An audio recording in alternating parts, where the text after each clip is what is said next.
if I just started freestyling over this lo-fi beat? Would you think it was cringe? Or would you think it was neat?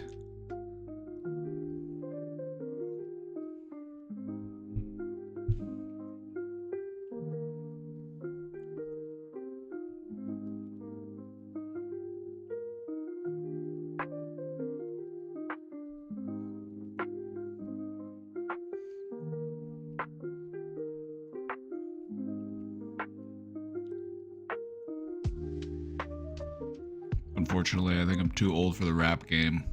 Gotta hang up my hat. Everybody, welcome back. Welcome back. Hello. You know what? Where are my shades?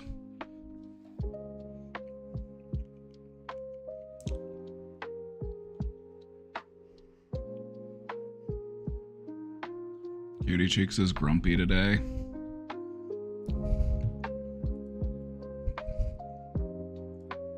If anybody's mean to you, they're banned.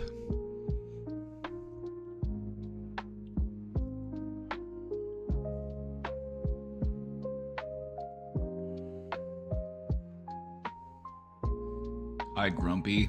I'm Papa B.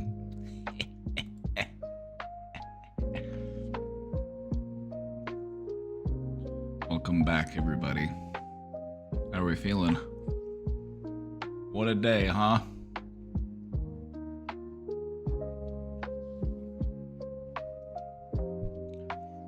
Let me tell you something. I'm gonna try to lift your spirits today. I know a lot of us are feeling glum, but I stayed up late. And as soon as the results came in, I made a presentation.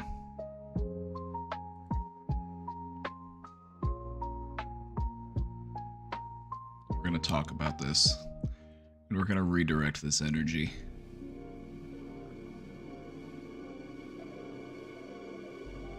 I made it really late, so I didn't have time to replace all the images. Well, that's fine. It's not the pictures that matter, it's the words. So we're going to talk about it today. We're going to talk about how we can channel these feelings of frustration into meaningful change. Does it spin? The last time I tried to spin it, everything broke. I can't do it.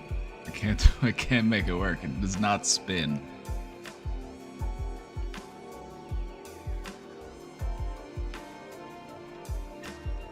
So just think about this for a moment. Let me run it down. Oh, if I have the lo-fi too loud, I've noticed I start talking to the beat. Although that is kind of sick. That is kind of sick.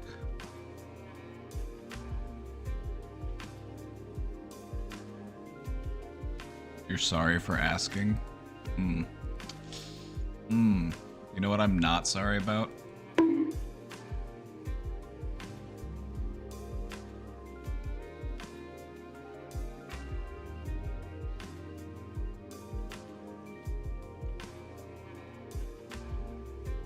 It's weird. Then you shouldn't have apologized. You know the rules.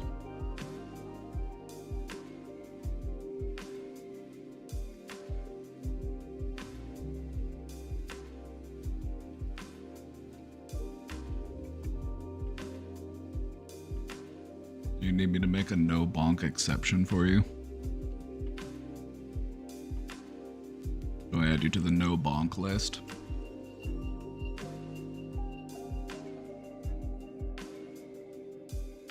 For you, I'll do that, but nobody else. Not even Cutie Cheeks. Not even Cutie Cheeks gets to go on the no bonk list. But for you, I will do that.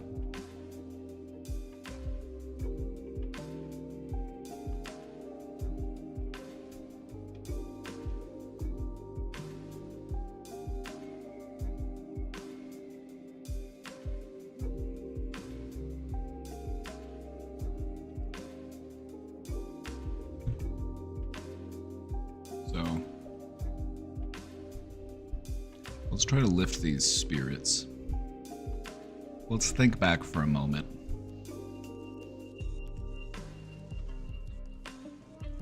Let's think back to 2016. Bobby, thank you for gifting that sub to Sugar.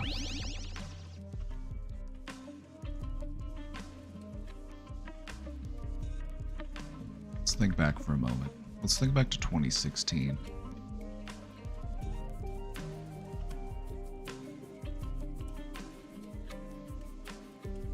In 2016, the progressive movement in America was dog shit. There was nobody really talking about it. The voices were very small.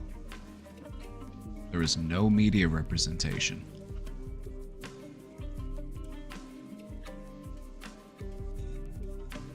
And in the time since then, in the 8 years since then, there has been growth in this movement.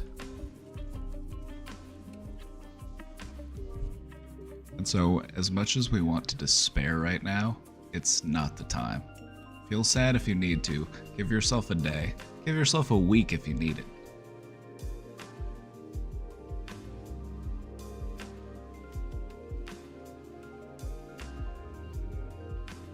But the sooner that you start stoking that fire within you, the sooner you'll be feeling revved up.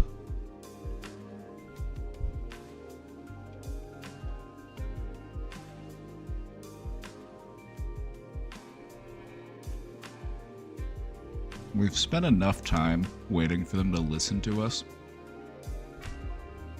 Now's the time we need to make them listen to us. Through peaceful demonstrations.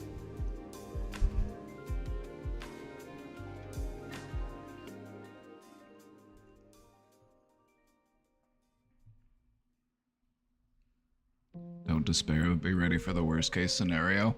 I'm honestly about 2 seconds away from starting an LGBT gun safety class here in the Midwest. I take my role as an ally very seriously.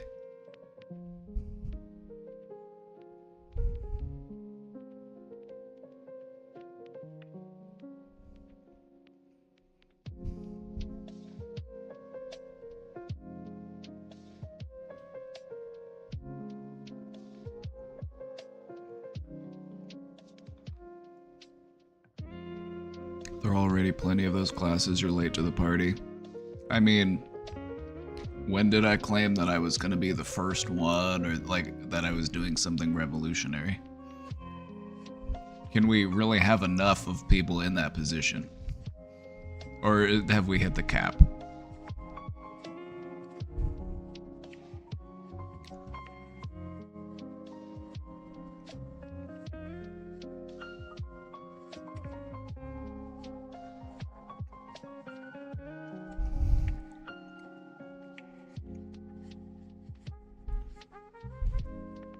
The thing about parties is that they don't start until I walk in.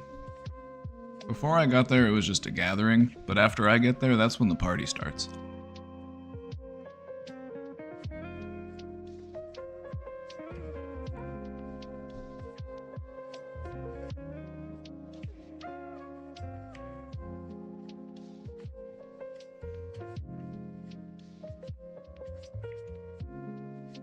My area would love those classes. We have one gay bar and the owner doesn't like events, so people would love the gun class.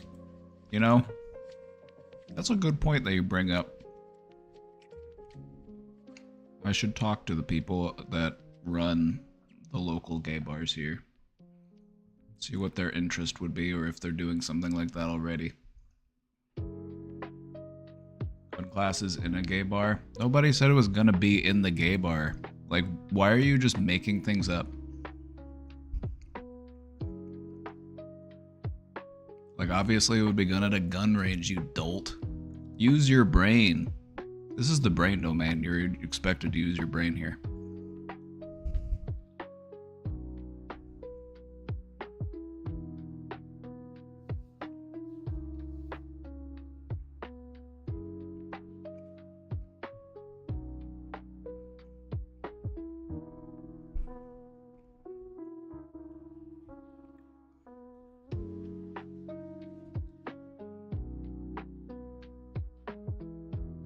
But anyway, don't despair. We've beat the fascists back before. We'll do it again. They're like cockroaches. They just keep crawling out. You think you got them, and then they just keep coming back out. And I know I always talk about the importance of not dehumanizing people, but I don't like fascists. Fascism? No thank you.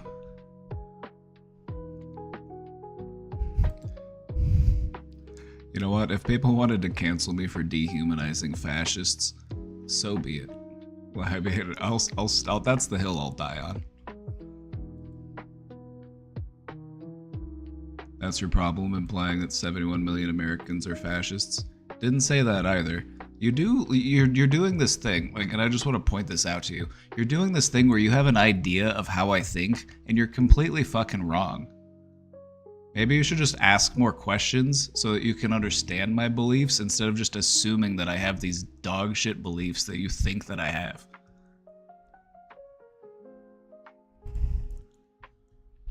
Both parties are represented by fascists. I said nothing about 71 million people being fascists.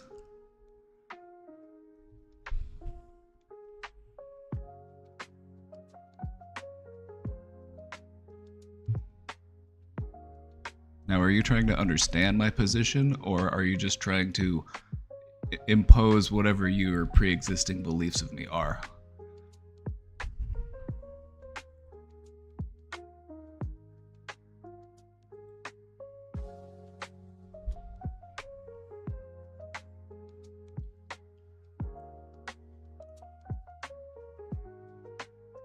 It's important to punch up, not down, left or right. Absolutely. Because I believe we have far more in common with people on the right than we care to admit. They're just trying their best. They're just struggling and fighting to survive, and they honestly think that the person that they elected will give them a better chance at doing that.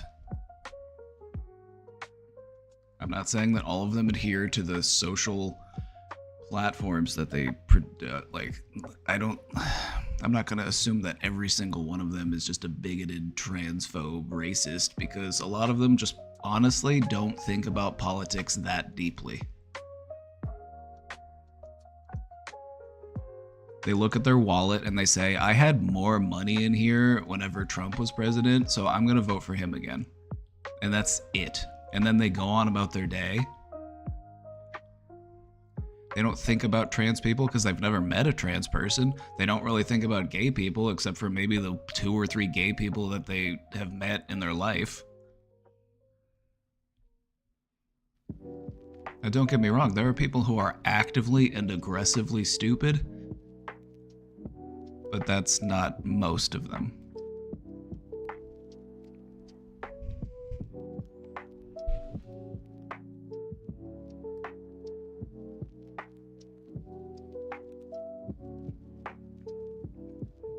Also, they don't understand tariffs. They don't understand taxes. Because they don't understand politics.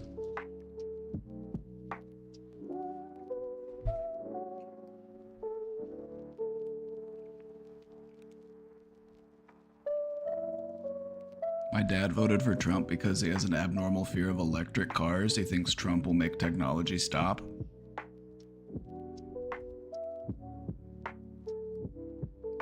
You know what? Did your dad grow up watching, what was the name of that movie? Maximum Overdrive? Did your dad grow up and he watched Maximum Overdrive as a kid and it like fucked him up or something? Did it like terrify him? If you don't know, Maximum Overdrive, is that the name? Am I getting it correct? You know the movie I'm talking about?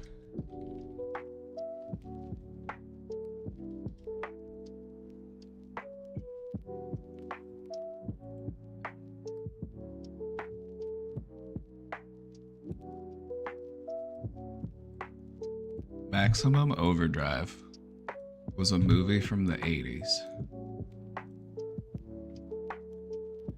And in Maximum Overdrive, machines come to life, like all machines, like soda machines, cars, like if it's a machine, it comes to life. And they all start trying to kill people. And And I feel like this movie really did just leave an impression on some people and just leave them with a lasting suspicion of technology. They're like, this fucking Alexa's gonna turn on me, brother. She knows all my secrets. She's always listening. You would never watch anything that interesting? Oh. I'm sorry, let me ask this in the politest way possible. Is he an idiot by any chance?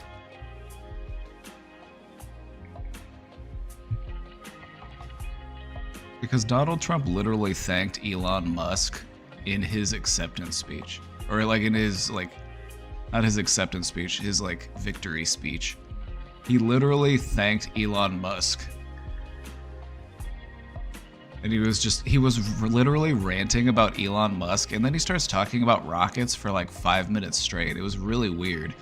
He stayed up too late, and he was sundowning, and so the speech that he gave to celebrate his victory was just like, okay, let's get you to bed, Grandpa. Like, what are you talking about? This. It was just so impressive. These rockets, they're big, by the way. You think they're really tiny. You see them in the TV, they're really tiny, but they're big. This one's 22 stories tall, and it was so impressive. And he said, you know what? We can't invent a paint that can resist the heat. That's why they go up with paint, but they come down with no paint. And I said, that's so fascinating. This is literally what he was talking about. I'm like, where is he going with this? If any of you have ever like been in a nursing home and been around somebody who's in like dementia, or you've had a family member with dementia, it's like you absolutely can see like this is the sign of an unraveling mind.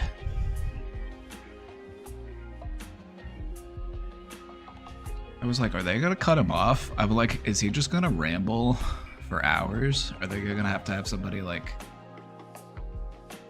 cut him off and be like, all right, Grandpa, let's get you to bed.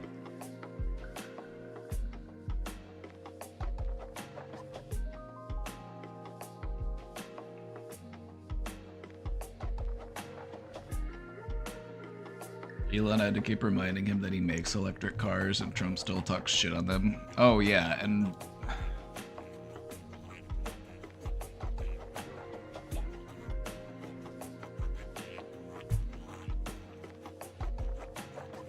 USA! USA! USA! Ah! That's my Elon Musk impersonation. I think it's pretty good.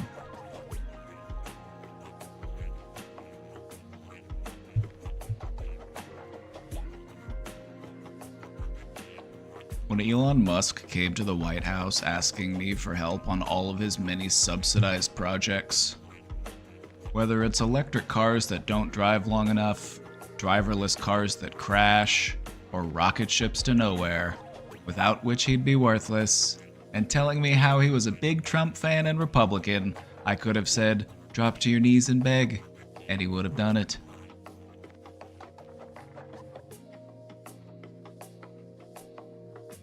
Just the level of cuckoldry to like simp for a man after he says this about you is unreal.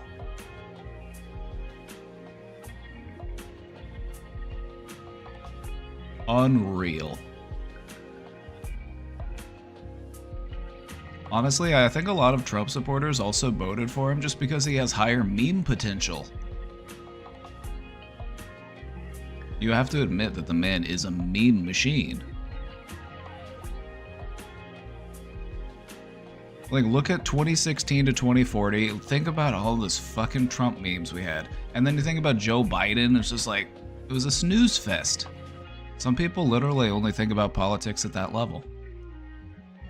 They're too busy watching TV, drinking Mountain Dew, just scratching their nuts. That's it.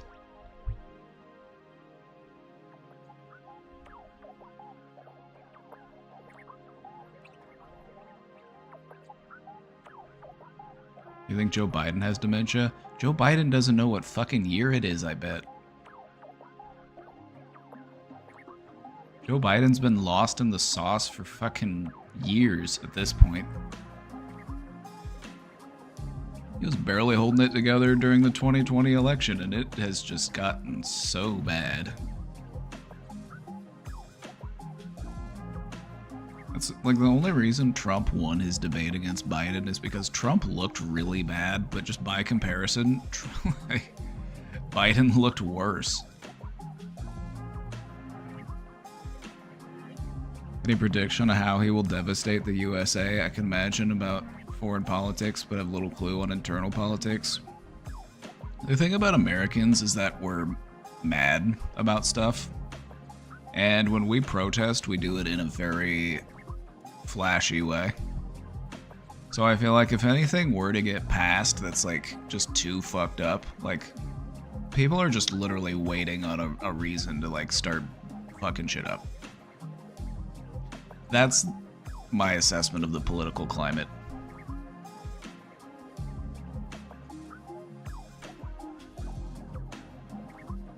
Like, we're pissed, okay? So my hope is that there are good people in the National Guard that will do the right thing and support the protesters rather than actively suppress the protesters, because that's kind of how it's looking. It's kind of looking like at this next round of protests, which you can expect coming in the spring, you know, you're not going to see many in the winter because it's too fucking cold, so expect the spring to be pretty wild. I would say around April is when things will probably really hit ahead.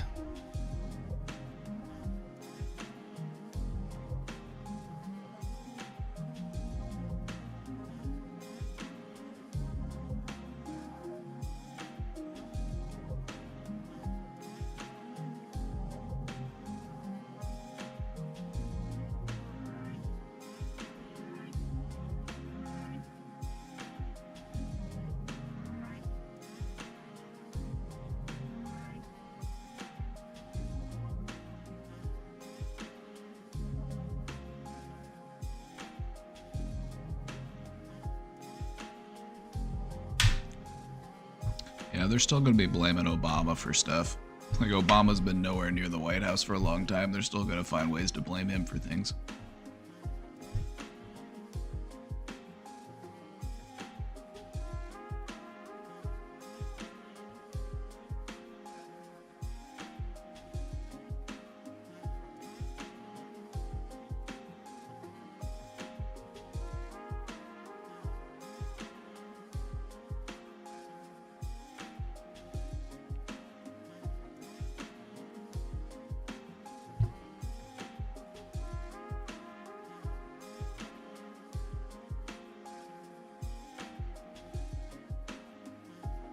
Should I bring the wheel out today? Wheel, I gotta give you a heads up. I gotta give you a heads up, Wheel. It's not looking good today. I know, you always like it when people pick from your green and yellow categories. I know that, Wheel, and I don't mean to do this to you. But we're gonna be leaning heavy in that blue, orange, pink category today.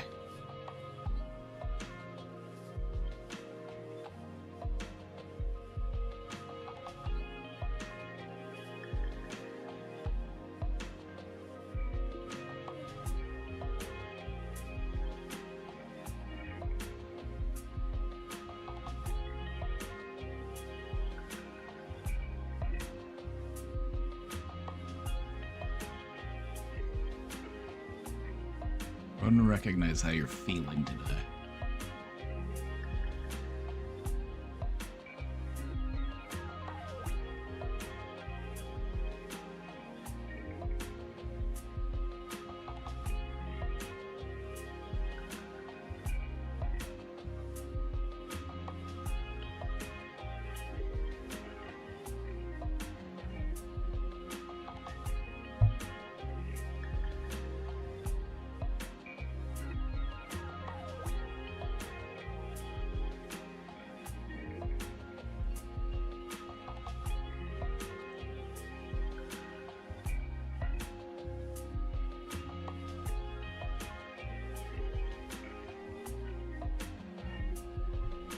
Life sucks.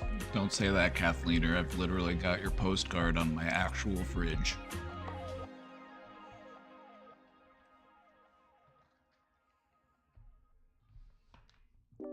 Kathleen sent us a nice postcard.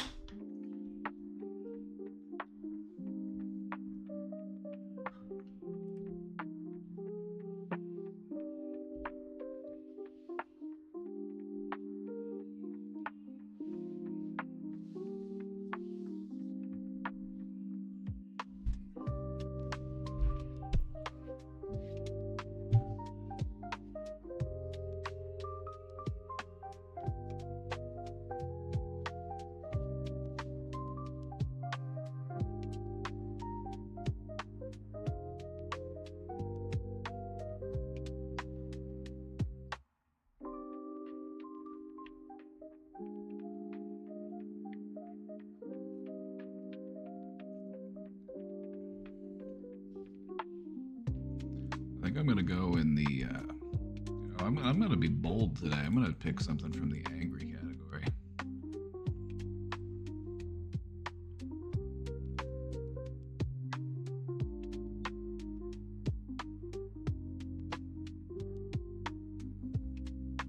I would say I feel exasperated.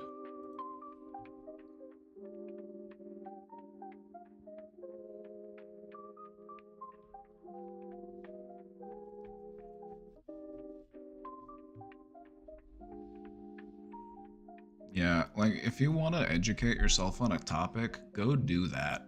Like, just go do that instead of demanding that other people educate you and also provide you sources. Like, go do the work yourself. If you really want to learn it, go do it. Don't just wait for somebody to post a link so you can say, oh, I don't trust that. I don't trust that. Like, you're not actually looking to engage in a meaningful way. You're just looking to try to disprove somebody.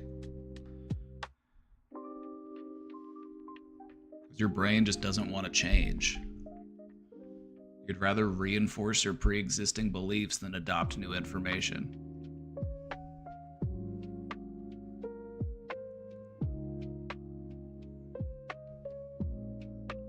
It's literally how a brain works. It's called confirmation bias.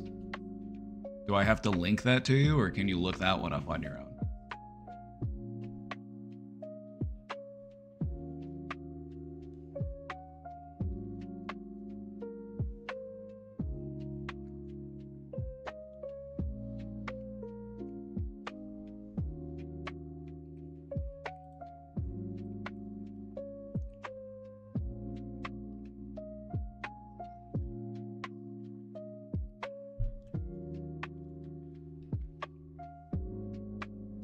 All right, Wheel. Thank you for all that you do around here.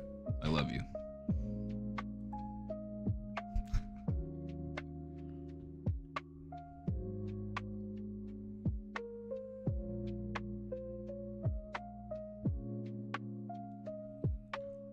All right, let's check out this question box.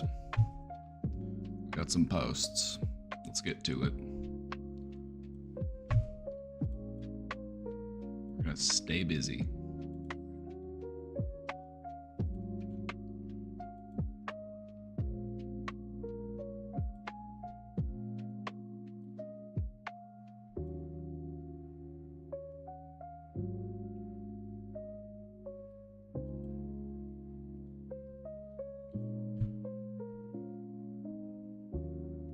Done research on every political candidate that was on the ballots this election and never saw Vance saying anything about women being forced to have children.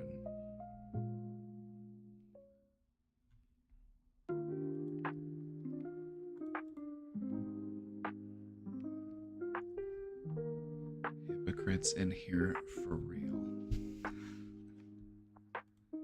Good one. Good one. I'm gonna say that you have willful ignorance.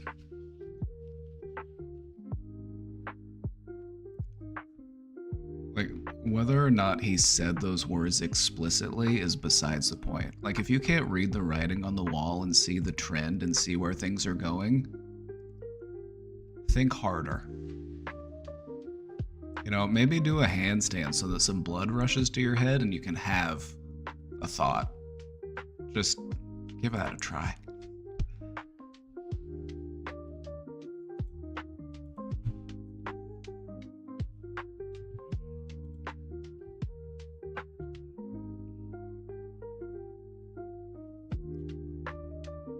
did say it explicitly, my god. Yeah, I'm like, clearly you haven't listened to JD Vance speak. He's always talking about just the most fucked up shit.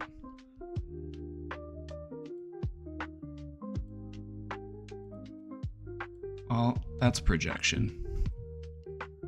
You can call us that if you want, but it's honestly, I think you're projecting. You should Google that one too. Like, if you do figure out how to get Google to work, look up projection, PROJECTION,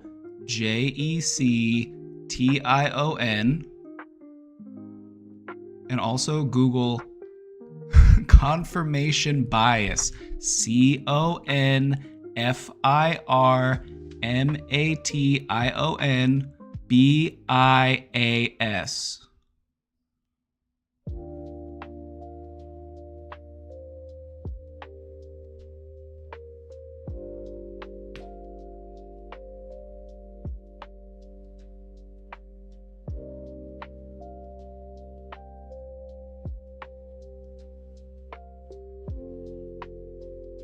As if voting for Biden in 2020 gives you any, like, moral high ground whatsoever. Honestly, like, I could fucking care less who you voted for in 2020. You're being an idiot today. That's my problem. I'm dealing with the you I got right here, right now, buddy. I'm not dealing with you in 2020.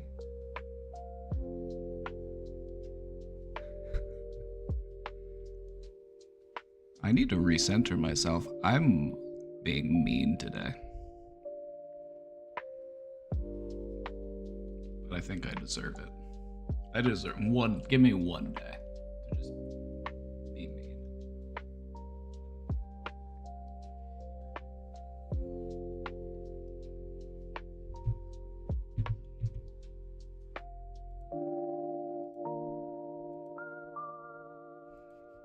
Today is just not the day to test me. Today is just not the day to test me. I can't hold back. The gloves are off today.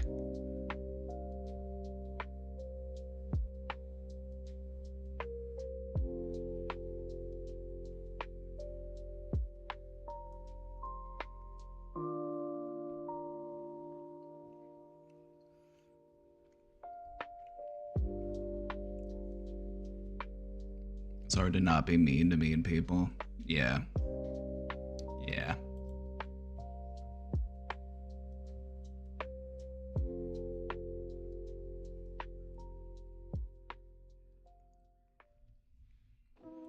What do you expect? I mean, some people are just really fucking, like, profoundly stupid.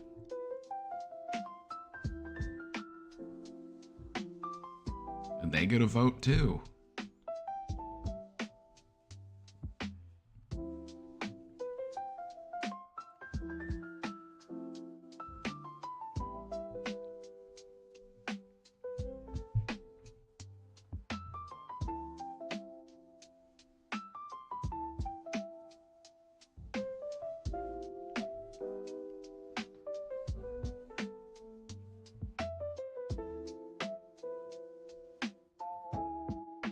It's currently election night and I'm going to bed. Earlier I was watching some people streaming as the results were coming in, and I had the trigger to want to drink alcohol despite coming off a bender from Halloween and continually building more negative associations with alcohol. That's the way to do it. That's the way to do it, honestly. And I love the way that you phrased it, because when you are in the process of recovery, it's a change over time with your relationship to that substance. A lot of people do quit cold turkey, and for a lot of people, quitting cold turkey works, but quitting cold turkey just isn't a realistic expectation for every person struggling with substance abuse to have. It just isn't. And so for those people, whom there are many, because quitting cold turkey is actually something that's done by around, I would say it's somewhere around half. The last time I looked at, like, substance use statistics. Continually building more negative associations with the substance that you use. And this is done through your continued mindfulness, your awareness of your relationship with this substance. So they can get to the point where you can break up with it. You gotta get to the point where you're just like, you know what, I'm fucking sick of it. I'm done. Like, I'm out of here. You tell them to pack your shit and leave.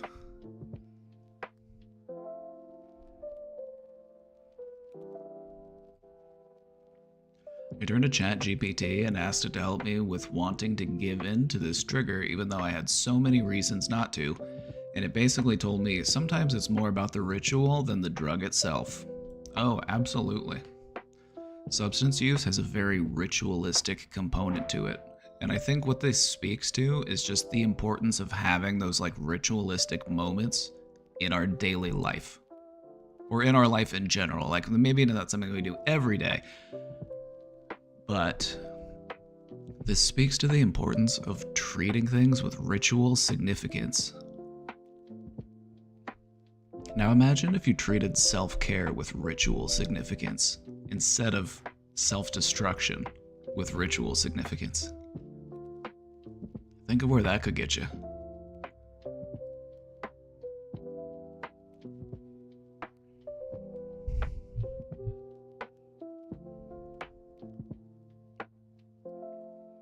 So I asked it to give me a recipe for a mocktail, and I went out to the store to get ingredients for it, then came back home and made one. The urge to drink went away and it hasn't come back up.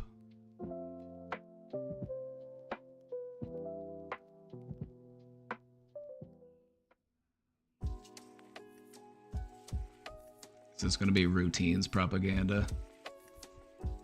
Yeah, I'm brainwashing you into adopting a healthy routine.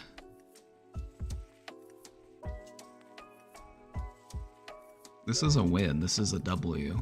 And you noticed something. You learned something here. It's like, for you, it sounds like it really is just about the ritual.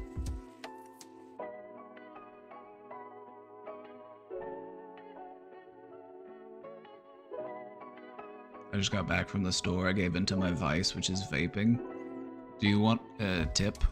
I'll give you a tip on how to break your vaping addiction, but I'm going to finish this question first. And I say this as a recovered vapor. I can share with you what worked for me.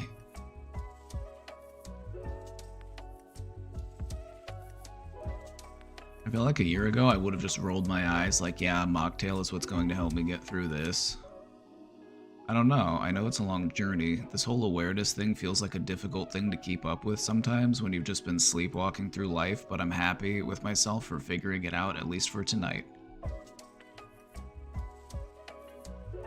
You won. You had a win here. This is good. This is good. Great job.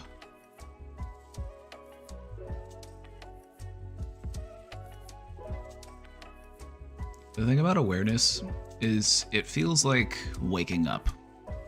Except instead of waking up for the day, you're waking up in your life. You're waking up in your mind, you're waking up in your body. And it's to be expected that there's going to be an adjustment period as you start to wake up.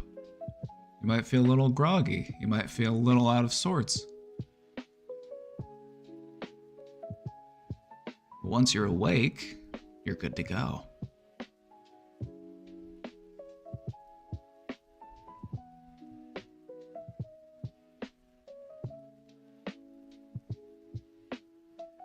I'm thinking I'm just gonna have a joint on my lunch. I've been trying not to, but I can't focus on anything. You got time off? Take a half day. Like, take a half day off. Just be like, I can't focus or think today. I need to go home.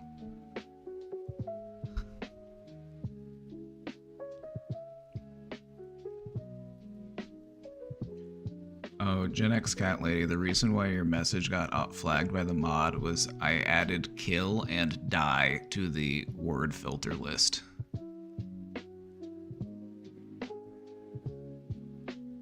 Just so you know.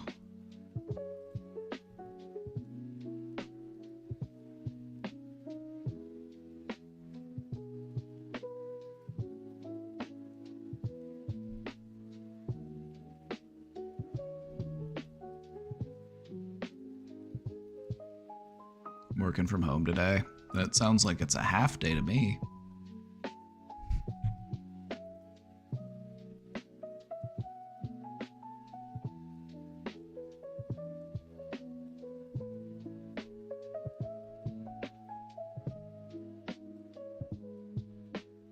Alright, let's get a mood booster going here real quick. I watched this one earlier, and this one's a vibe reset.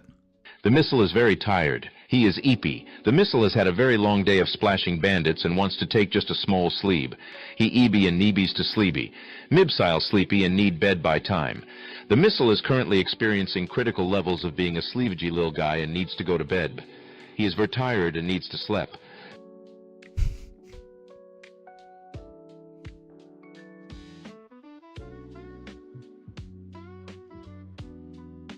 He's eeby and neebies to sleepy. Relatable.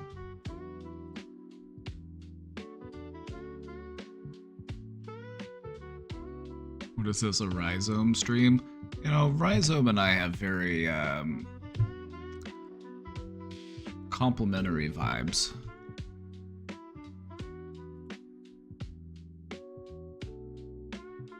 So eeby.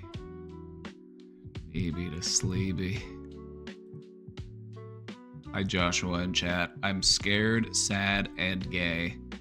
Get behind me, scared, sad, and gay.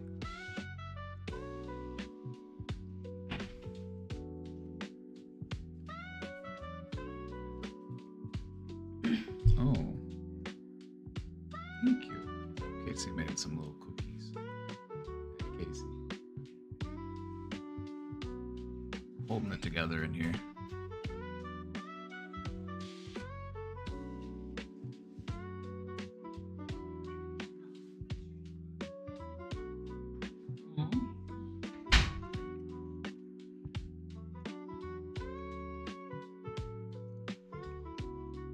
Very eeby. Eeby to sleepy.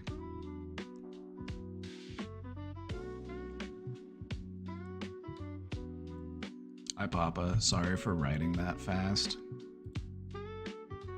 Excuse me? I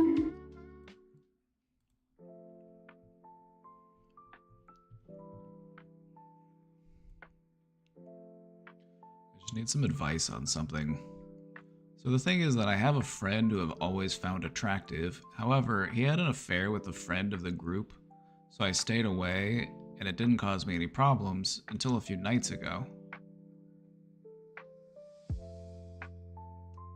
An affair, you say? Don't trust a cheater. Once a cheater, always a cheater, as they say.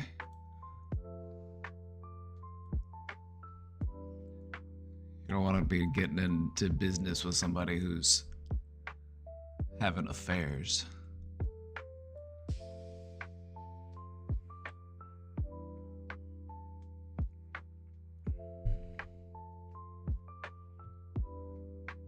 And you especially don't want to get into a relationship with somebody that is having an affair with you.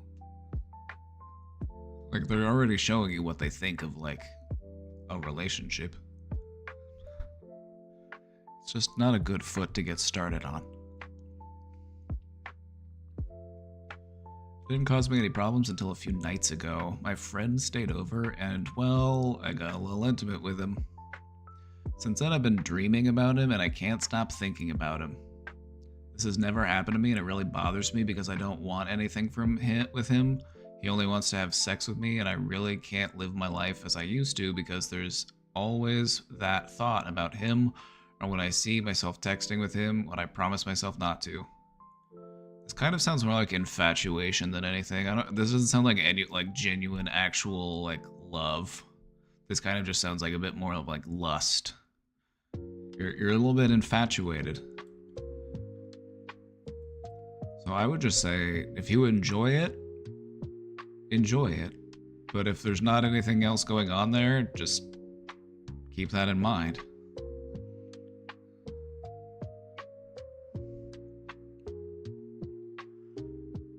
Today I went to his house so he could leave me some stuff, and we almost kissed in his elevator. We didn't because he told me they hadn't settled some issues with our other friend and that I should wait. So it's okay that you're having sex, but a kiss in the elevator is too much? It sounds kind of backwards to me. Like, hold on. I need to get some things in it. I need to arrange my affairs before our lips touch.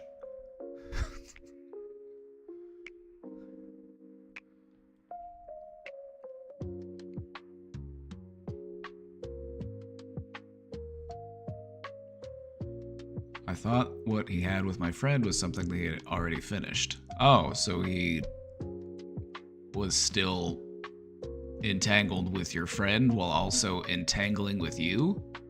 Oh.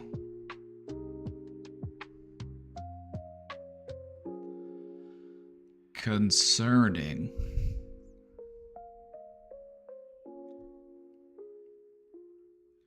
And well, from that moment on, I think about him even more, and it bothers me a lot.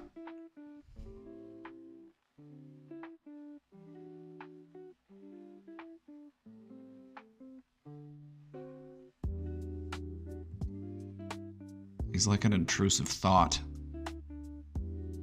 And we're learning that we don't have to act on our intrusive thoughts. I feel like sometimes intrusive thoughts also manifest into these types of things as well.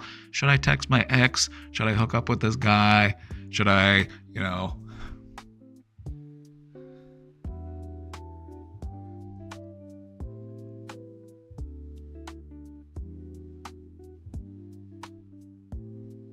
Bothers me a lot because I want myself to stop caring about him and his opinion about me. I really do, but I always end up doing the opposite of what I should do. Then do the opposite of that thing, and then you'll be doing what you should do again. So whenever you have an idea and you're like, I should do this, do the opposite of that thing. You're just gonna have to Uno reverse yourself twice to get, yeah. Visualize yourself doing that thing and then stick to the plan.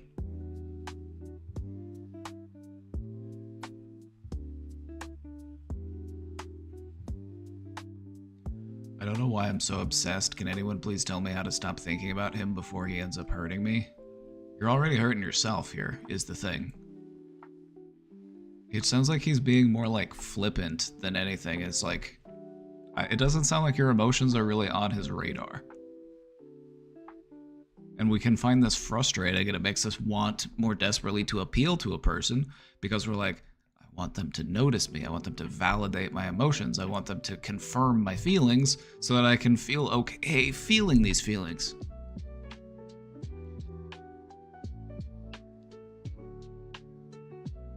Find somebody who they have your sole undivided attention. You know, you're not a piece of meat at the deli counter. Like, for him to just, like, pick between two of you, like, I don't know. I gotta figure out which one of you I want to keep fucking. It's like, no, like...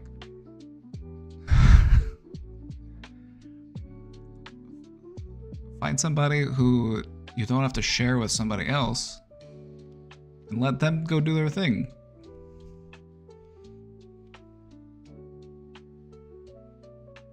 Because I'm not gonna like assume that this guy has the worst intentions. I'm not just gonna like drag him, but like his actions here aren't really that noble. If I'm being honest.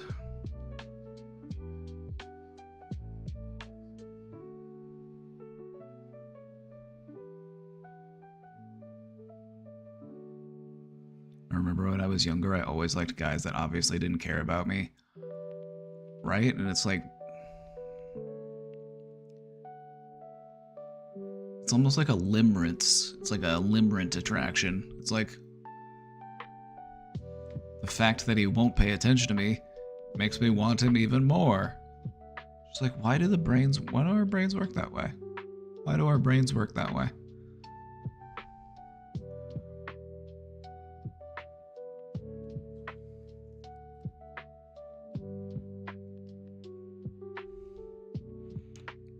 casual sex is all well and good, but like, do you really want to be in a relationship with somebody who just views you as a sex object?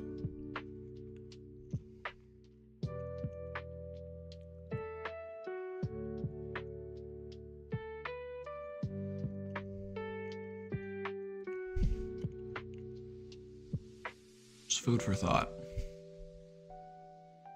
Food for thought.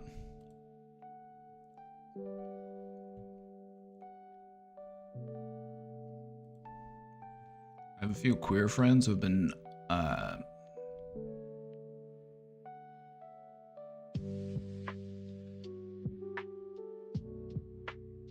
I'm trying to just, I think this is a typo and I'm trying to decipher it. I have a queer group of friends who have been, after waking up to this morning's news, what were we trying to type? Id eating? Sweating?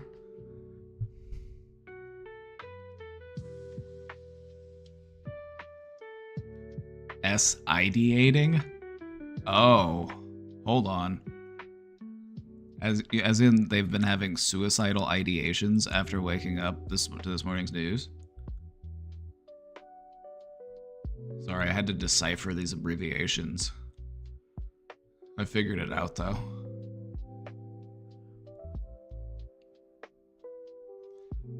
No, fuck that. Like, no, fuck that. Like, no, we have to fight. Like, that's the thing. Like, don't give up. Don't, like, no, you need to fight.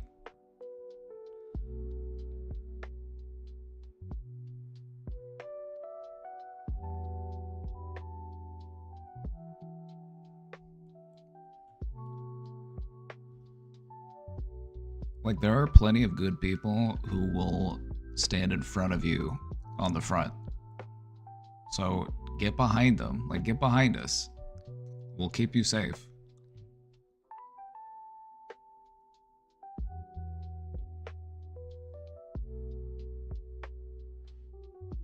We gotta fight, and we need everybody there to do it. So don't give up. Don't give in. That just helps them win. If you take yourself out of the equation, you're just helping them win. That's it.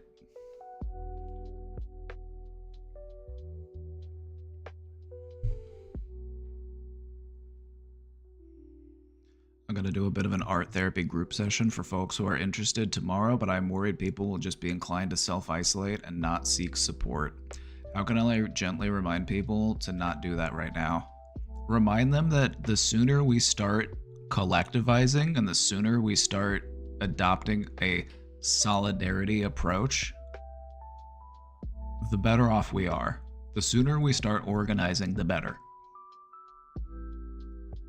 Give yourself as long as you need to despair. Take a day, take a week. No longer than that. The sooner we can actually start organizing people, the better off we are, and the better our chances are.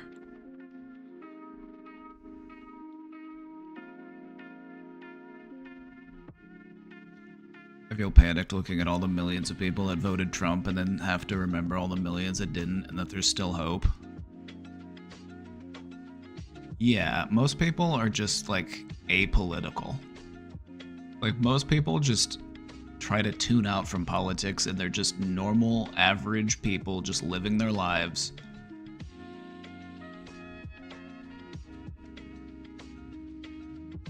Like, progressive policies are overwhelmingly popular.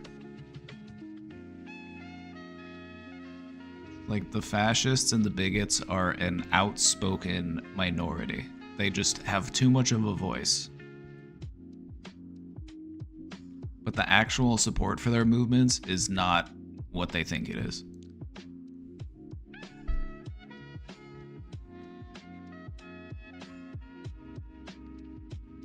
Most people are just out here trying to live. Most people are just out here trying to survive.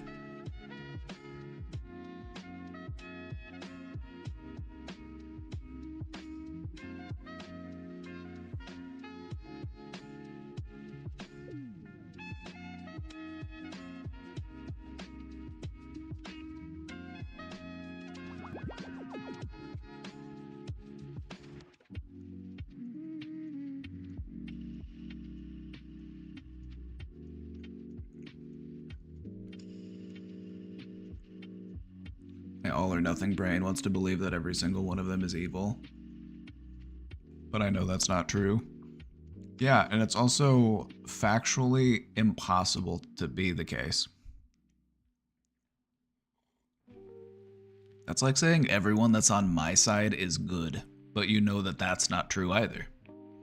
You know that there are some real fucked up people on both sides.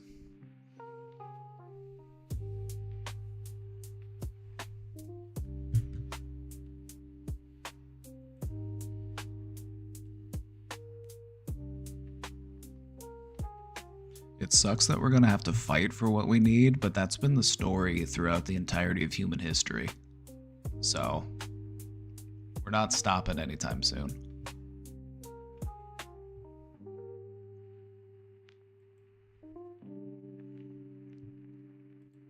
Also, you asked how can I gently remind people, and the way that I just gave an example of reminding people, I would say was a bit more assertive, a bit more direct.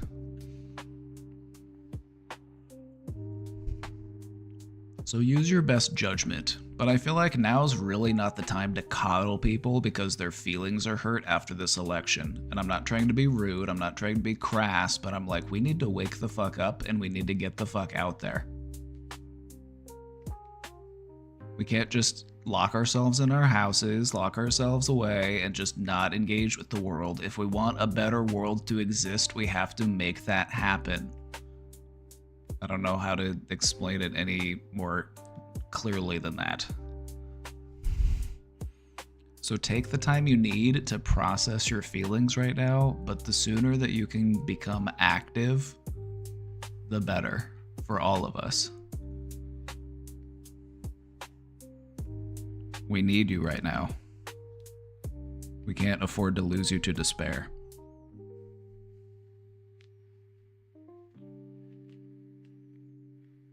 The libs on Threads are going ballistic right now. The libs on Reddit are also going ballistic. The libs on Reddit were so insufferable yesterday. Like, the only thing that was on the front page of Reddit was like, Kamala wins Virginia, 22,000 upvotes, and there's just like, what about everything? Like, what about everything else? Like, what about it was terrible. She got fucking crushed. I know. And she had opportunity. Like, she was a blank fucking slate. They could have imposed whatever type of message they want onto her. And they chose the weirdest fucking one. Like, who are they trying to appeal to with this message of most lethal media, or no, not lethal media, most lethal military,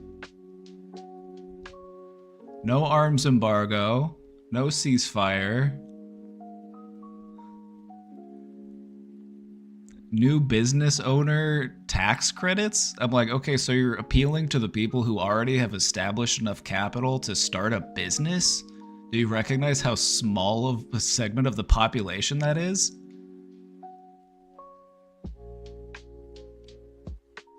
That's like thousands of people, like if that, like amongst the entire United States, like people who are like in a good position right now to open a business. How many people do you think that really is?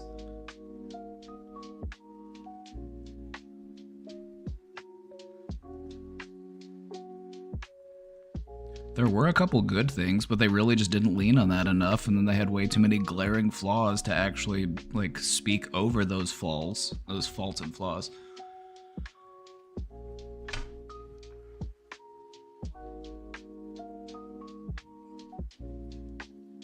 Tell me you were impressed with me. I need praise right now.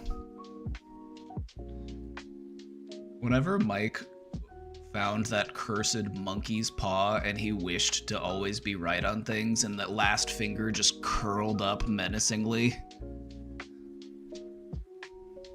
I hope you're happy.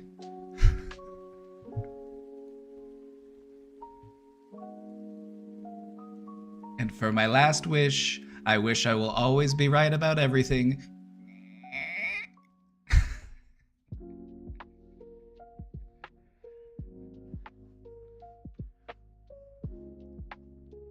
You will always be right about everything, but at the exact worst time. You'll be right early enough to where people have no idea what the fuck you're talking about, but you will but you will also be right so early but that by the time what you say comes to pass, people will be like, they'll be mad at you because it's just, they're already mad at you for the next thing that you're right about.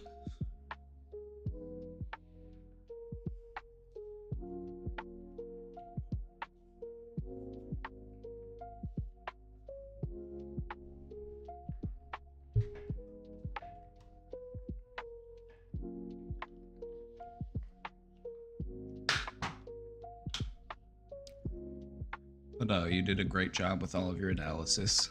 You were right on the dot with everything. It's like, we knew you were right. We just like,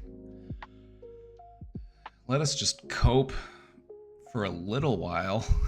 Sometimes people just need that room to cope.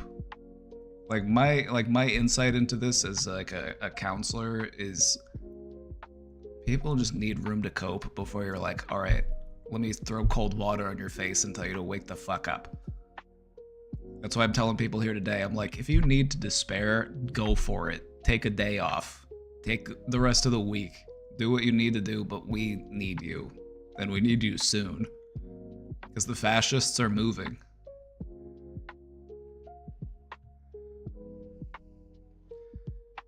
I was raised by a military officer. I was taught to learn how to cope with stress by folding it in upon itself and putting it in a tight little bottle and putting it in the back of my mind. Letting it ferment until it's just the perfect vintage. And then whenever I need that distilled rage, I can just pour myself a little glass of it and act with cold, calculated energy.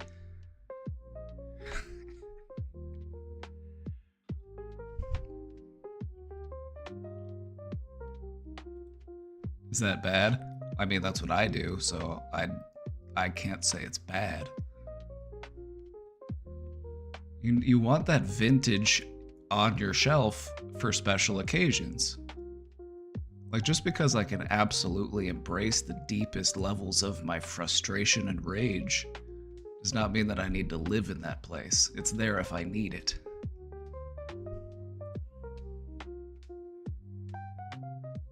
I knew in my heart he was gonna sweep.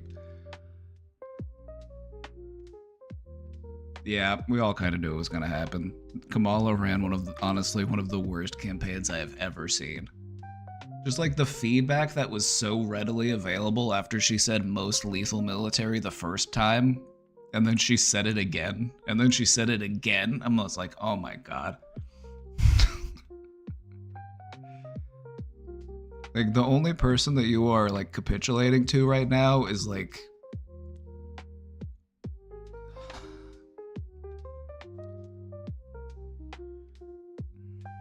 suburban white women who just like go to Target when they're bored. Like I'm so glad we have a lethal military to keep us safe.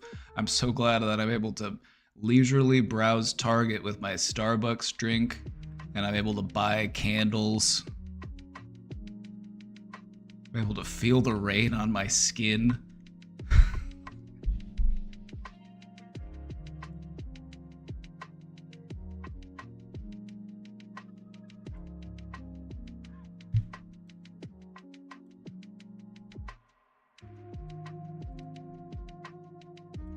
Let's check out this video Mike posted. The kind of politics we have now, where the left is represented by this kind of Obama-Macron-style centrism, where you're... You can tell this guy knows his stuff because he's sitting in front of a bunch of books, and these books like they've been read. These books look like they have been read.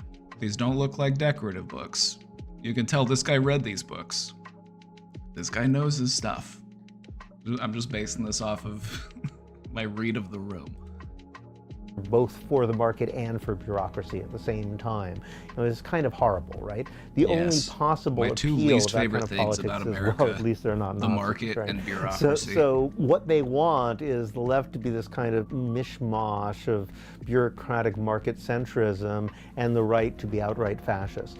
To set the ball rolling in an actual left direction will make that centrism look like utterly unappealing. In France, sometimes they talk about we treat the election in this country like it's the fucking Super Bowl. it's all for fucking show. It's just just next time you watch an election, just look at all of the production value, all of the entertainment factor, or they're just ringing this for content. It's just like, oh yeah, this is our favorite time of year. It's like fucking Christmas. Thank you for being live. You're welcome. The extreme center, and I think that's a fitting The phrase. extreme It strikes center. me that what's called the moderates are the most immoderate people possible. And I the don't want to be at the middle of the bell curve because that means I've got the longest way to go towards the bottom if I fall off. reason why they're so uncompromising, I think, is because they realize they don't have a lot of positive arguments. They're not really for anything. I mean, somebody like Obama, the reason he worked was because he looked like the kind of guy who would have a vision. The thing about Barack Obama is he had a certain way of speaking to the people. Because when you have a low voice and you speak in a firm, direct, enunciated tone, people will take you more seriously. Now, maybe I'm not talking about anything at all. Maybe I'm saying nothing of substance. But the way in which I say it, and I really drive it home, is what matters most. Acted like a visionary. He had the intonation. He had the way of standing and looking into the distance like he really believed in something. And it shows you something about just how much visionary politics has been killed. It didn't even seem to occur to people to ask what his vision actually was, right? Right, like go up and down the street in any city and just ask people what they want, and you will hear none of those things talked about really. Like maybe a couple things, like maybe some people who is just like, yeah, you know, I'm really amped about like in-home healthcare being added to Medicare because I have relatives who, or maybe I myself, you know, need in-home healthcare, and I would love to see that covered. And it should be. That was actually a really great idea, and they didn't really drive that home enough because that is really an issue that affects a lot of people. But beyond that, it's just like they had nothing that anybody really wanted. Nothing that anybody was really asking for. And it wouldn't be hard to go out and like figure that out. Like, what is it that actually amps people up? And they picked none of those things. Because it turns out, insofar as he had a vision, his vision was not to have a vision. You know, he believed in pragmatism and compromise and so forth. And that's what the center has been reduced to. Oh God, Dancing with Ellen. Pure set of performative symbols. And at the same time, you get to feel morally superior, which is ultimately what centrism, what liberal centrism is all about, is the ability to feel better than other people. Absolutely. Absolutely. You just like feeling morally superior because you're like, well, I'm not a racist. Actually, I love gay people. Actually, I have a gay friend. You know, we do brunch. It's like, okay, you just like to know that there's a segment of the population that you feel like you're better than, and you're okay where you're at because you're in a protected group.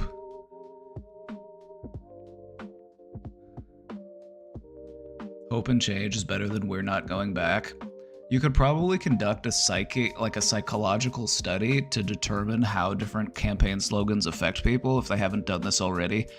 And I would estimate, like my hypothesis would be, if I were to conduct this study, using negative words in your campaign slogans actually harms your campaign.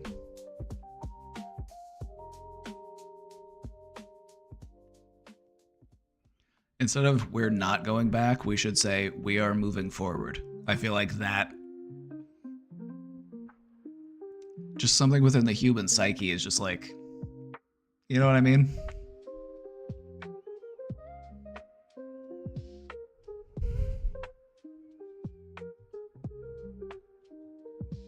Also, "I'm not the other guy" is so weak, right? Just like, but why should we like you just because you're not that person? So there is a kind of a symbiosis whereby the right wing pretend to be stupid, like George Bush II sort of perfected this, like I'll act like a yokel. All of the liberals will make fun of me as an idiot. Everybody who resents the sort of cultural elite for having monopolized all the good jobs will look at them sneering at me and say, yeah, I bet those guys feel the same way about me as they feel about Bush. I'll vote for Bush. Ha ha ha, stick it to him, right? You know, that shtick, Trump is just doing it in a more extreme version of the same thing. Johnson's doing the same thing. You know, you act like an This is something I was talking about earlier. You have to consider that a lot of people vote just sheerly based off of the meme potential of this candidate. For a lot of people, politics is just a fucking game. It's just a fucking joke. It's like, what can I laugh at? Where can I get the clips? You know, I want to see somebody falling on stairs. I want to see somebody, you know, misspeaking. I want to see somebody flubbing. Like, I want to see America's Funniest Home Videos. Like, that's the level of depth and complexity that a large population puts into their political awareness. And I feel like we could reach these people. I feel like these are people that we could actually connect with and radicalize. You just have to find an issue that resonates with them. You know what I found to be one of the best ways to resonate with somebody who identifies as somebody who's like completely politically opposite of you, even though you actually probably have a lot more in common than they would admit, because most people tend to be more progressive than they realize? One of the best ways to find common ground with somebody who identifies as a conservative, somebody who's probably just like not that political, but they just vote red because all their friends are voting red or whatever. It's like they don't fucking think about it. They're just thinking about the new Burger King meal that they can get. Just bring up Jeffrey Epstein.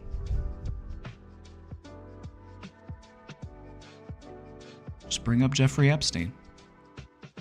Just be like, I bet that motherfucker Jeff Epstein did not kill himself. I bet he was murdered.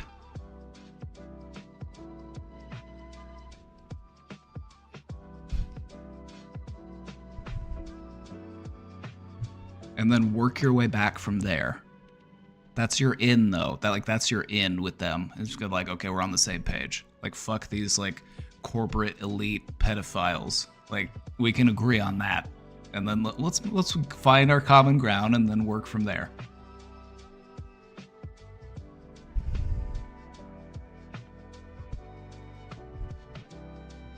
Idiot, the people who are sort of educated elite make fun of you and it works. Now who's really the idiot, right? People keep falling for the same stupid trick over and over and over again. There's a symbiotic relationship between these centrists who are just sort of sneering elitists and these guys who are the scam artists who pretend to be yokels, who pretend to be idiots, or pretend to be fascists. They're not even real fascists, they're kind of phony fascists. They are trying to set up a situation where those are the only two viable political choices because they both feed off and complement one another.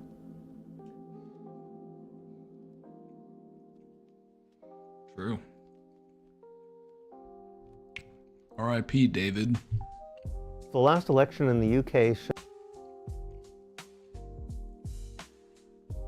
It's true. He spilled.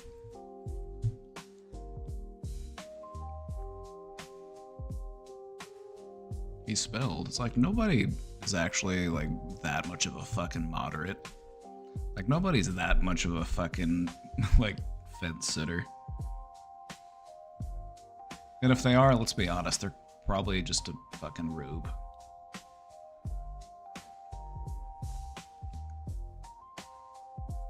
Another great leftist who just died out of nowhere.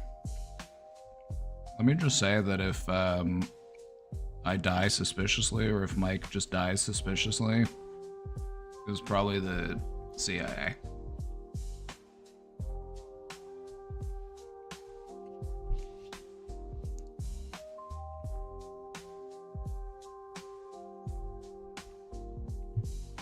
If they start picking up leftists, pick up where we left off, please.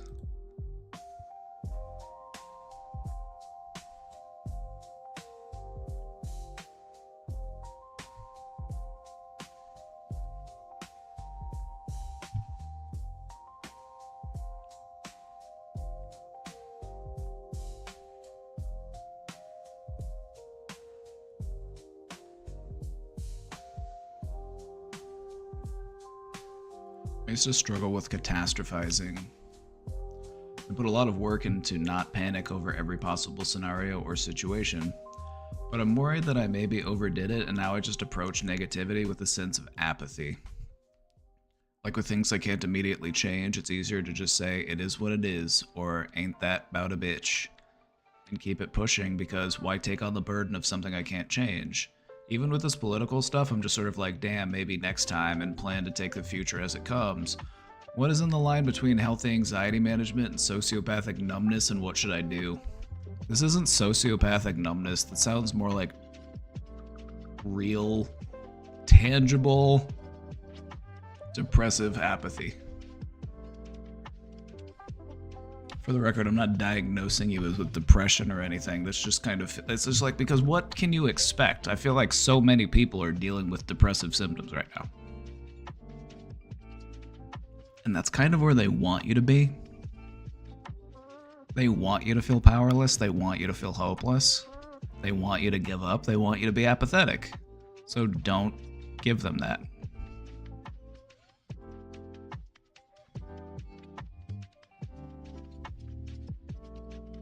Do a little positive action every day. Absolutely.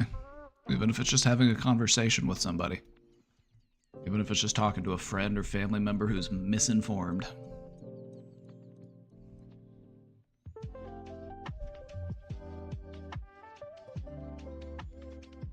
Just remember how to be a better salesperson when it comes to like engaging with people in a conversation about their beliefs. Like just telling them that they're wrong and that they should adopt your beliefs instead, it just doesn't work. It doesn't work. It's never worked. Quit trying to do it that way.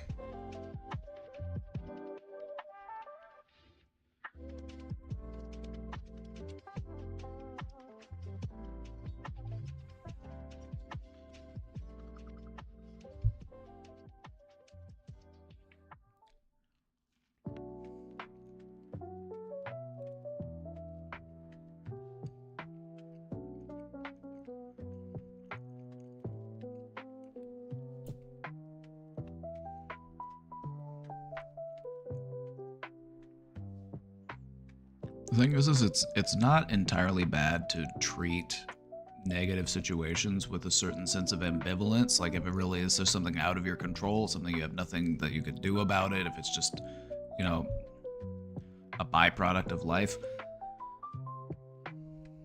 But this doesn't have to be the way that we live. Like we can enact meaningful change, and it can happen within our lifetimes.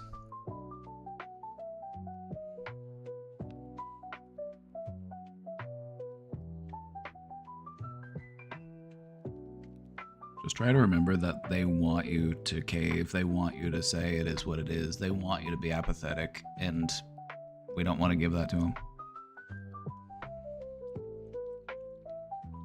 Apathy in the face of fascism supports fascism.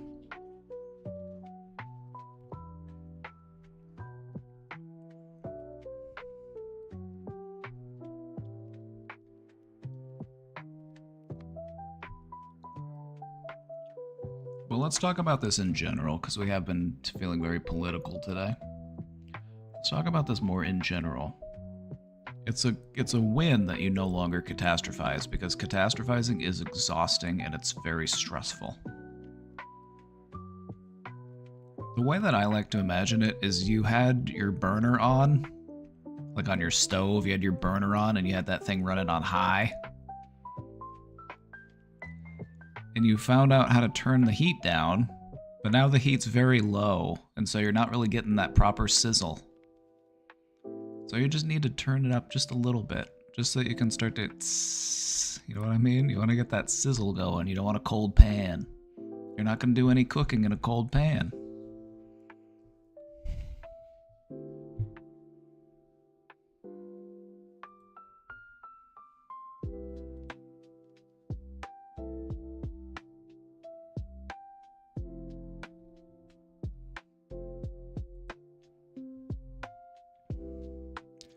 My uneducated legal immigrant family members all voted for Trump. They claim that one of the reasons why Trump should be president is because he's American and Kamala is not.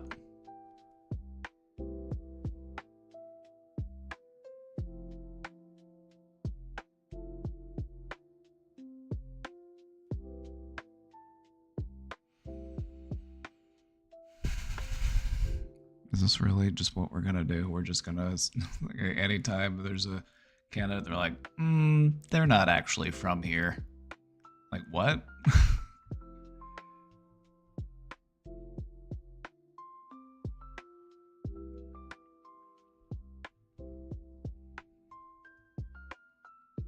They can't vote if they are undocumented.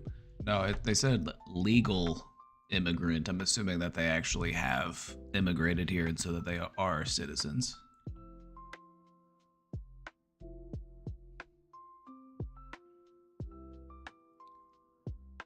They believe that everyone who has white skin living in the US is American and everyone else is not.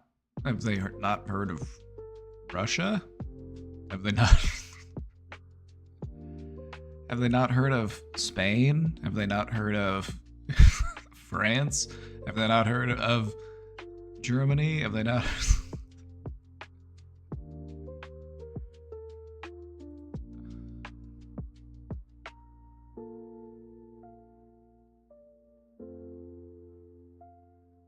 How do I explain to them about this misinformation? Also, there's a language barrier, so it's quite difficult.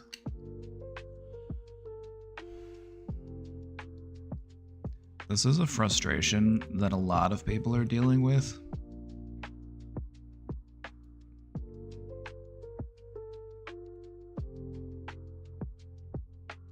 You know what we should do though? I'm curious to see what ChatGPT would say to this question. I mean, if I sat down and think about it, I could answer this question, but I just feel like I just don't have the patience right now to talk about how do I explain, you know, basic human rights to people who just don't really seem that, like, the thing that I'm understanding is like they're just not that knowledgeable politically, or they spend too much time watching Fox News in which they're essentially brainwashed. And if they're brainwashed, it's like brainwashing takes time to deprogram a person. And so if you're willing to like actually sit down with them and have conversations with them and ask them about their beliefs and get them to explore their beliefs with you, then you could make some progress, but it's going to be a time-intensive process. And if you aren't up for it, I totally understand. Because that's a tall fucking order.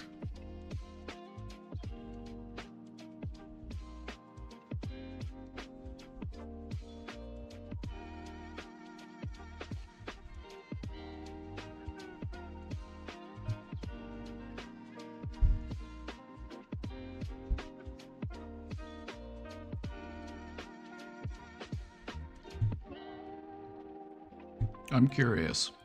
I want to see what an AI would say to this question.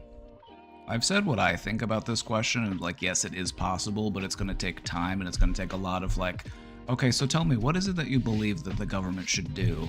What do you believe about this? Can you explain why you believe that? It's like you have to engage with them in a conversation about their beliefs so that they actually can define to you what their beliefs are, and then you can show them that what they are actually interested in, they are actively voting against. Because that's what most Republicans do, is they just are brainwashed into voting against their own best interest. And then when you give them information that goes against it, they say, oh, it's fake news. I'm like, okay. Tell me a source that you would believe then. Like, let's find it within that realm. It's like, it's just such a... It's an exhausting process. And I feel like... Do you want to take the time to do that? I would, like, you're totally valid in not wanting to.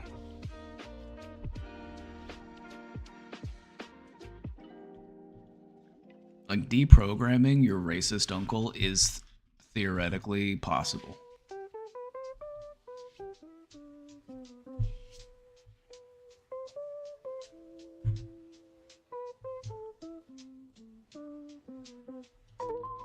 A viewer on my stream has a question, and I'd like to hear your input. Also, we're live right now, so say hi to chat. Here's the question.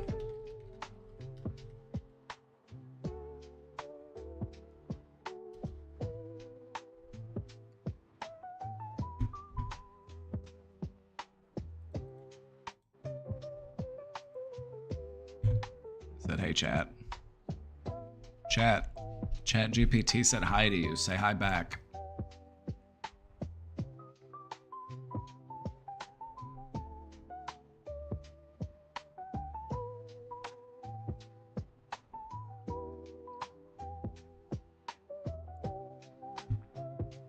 We're nice to the AI because, and I know a lot of people will be like, that's not actually an AI, it's actually just a language model. I'm just like, okay, nerd. But we're nice to the robots just in case they take over one day. I want to be on their good side.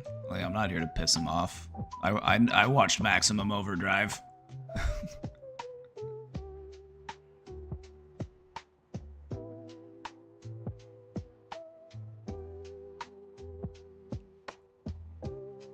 Alright, hey chat, thanks for tuning in. That's a powerful question, and I get that it can be tough to bridge those kinds of cultural and generational gaps, especially with language barriers and differing perspectives on what makes someone American. Here are a few ideas on how to approach it gently and effectively. Number 1, frame it in relatable terms. Since they are immigrants themselves, maybe draw parallels to their own journey. You could say something like, just like you came here to build a life and be part of the country, there are many people in different backgrounds who are American too. America has always been a mix of people from everywhere. It's like our whole thing. It's like our whole thing, like... like, what do you mean everyone in America is white? Like, what is the population of, like, white people in America now? Like 60%? Or is it less than that? I haven't looked.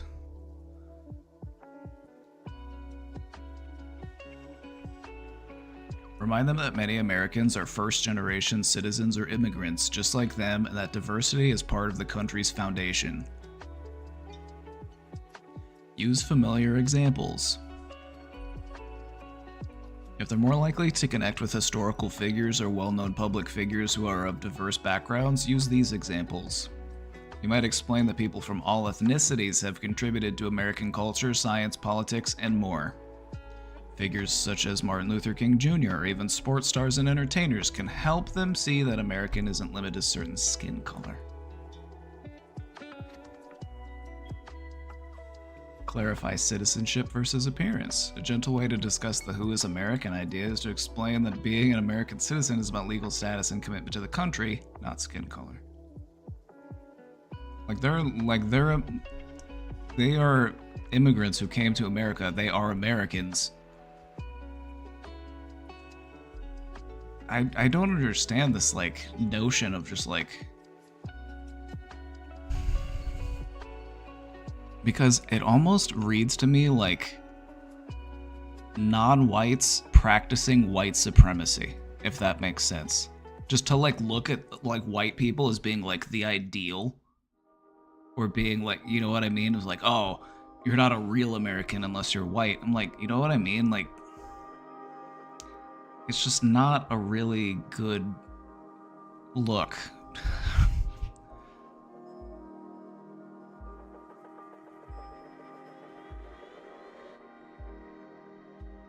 One of the things that people underestimate is that there are people who are not white who support white supremacy.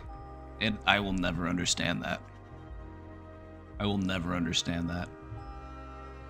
Internalized racism, exactly.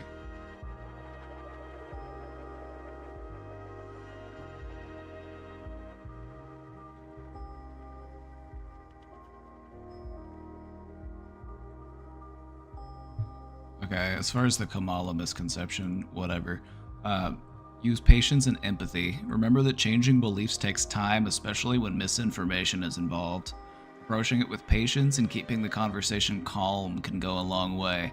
Even if they don't immediately change their perspective, sharing these ideas might get them to reflect.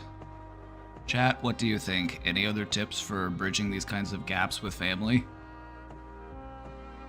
Chat GPT's taken over my stream?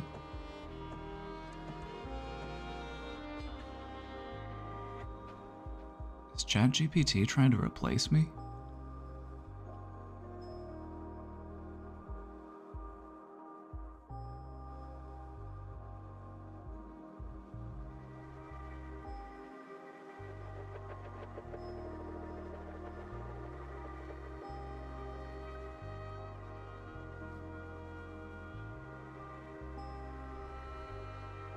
The right was really good at getting into online spaces and pushing propaganda. I don't know how we undo this. By getting into online spaces and pushing propaganda. That's how we do it. Like, I'm up here propagandizing you right now. Just because what I say is true doesn't mean it's not propaganda. Like, propaganda isn't just lies and misinformation. Propaganda is just like politically inciting material.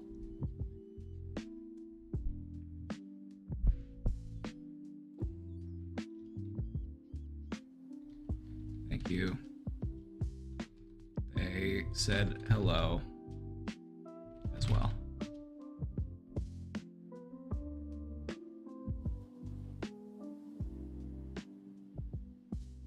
Hello back, everyone. It's awesome to be a part of the conversation. I'm glad the tips resonated. I know navigating family dynamics on topics like this can be challenging, but the fact that you're having these conversations is powerful. Feel free to throw more questions my way anytime. No, you're not taking my job. Goddamn AI always trying to take everybody's jobs. You're not taking mine, damn it. That's my job.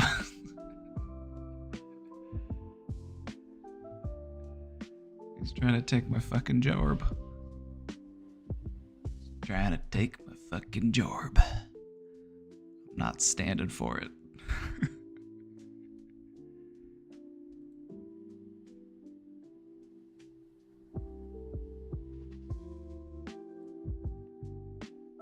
I feel like I'm becoming a misanthrope these days. I want to like people, I want to believe the best in people, but after seeing how stubborn and selfish people were over such simple things during COVID, I've lost all faith in people. Well, let's be fair to people for a second, alright? A few outlandish, stupid people is a small percentage of people as a whole. It doesn't take that many people to just act in a completely selfish way to really mess things up for a lot of people. Most people, I feel, are relatively good. I believe that. Is the chat not people? You're people to me. You're people to me, damn it. Or are you all just AI? Maybe the AI replaced your job.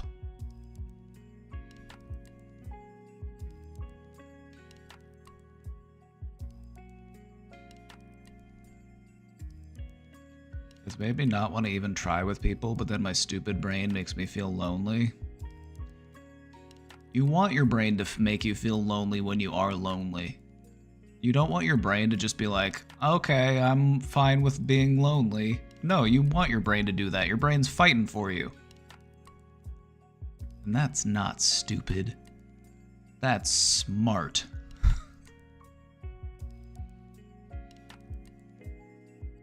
You want your brain to fight for you. That's what it's trying to do with these negative feelings. It's trying to fight for you. It's trying to motivate you to do something differently. That's why it gives you negative feelings. I know, it's fucking ass backwards, but it's just the brain for you. Like, let me motivate the organism. By giving it energy and making it optimistic? No, by making it sad and lonely. Damn it, brain. You had one job. You fucked it up.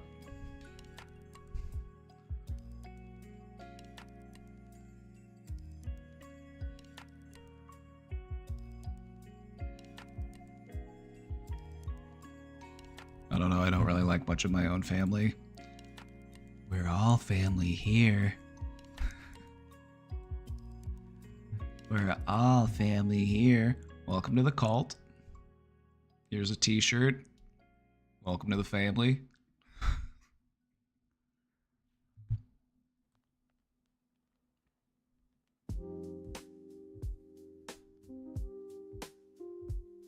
I don't know what to do anymore. How can I just not be lonely anymore so I don't have to deal with dumbasses?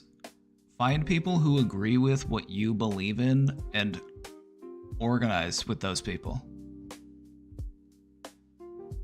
If things are gonna get better, we stand a better chance of that happening together. Whether through our mental health, whether through political activism, whatever the goal that we're trying to do is, it always works better if we have other people there to support us in that endeavor. So take that feeling of loneliness as your brain trying to motivate you to do something about that loneliness. If your brain actually wanted you to be alone, it would make it feel good when you're alone or good when you're lonely. Now, I'm not saying there's anything wrong with being alone, and we should also enjoy our own company, but there's a difference between being alone and being lonely.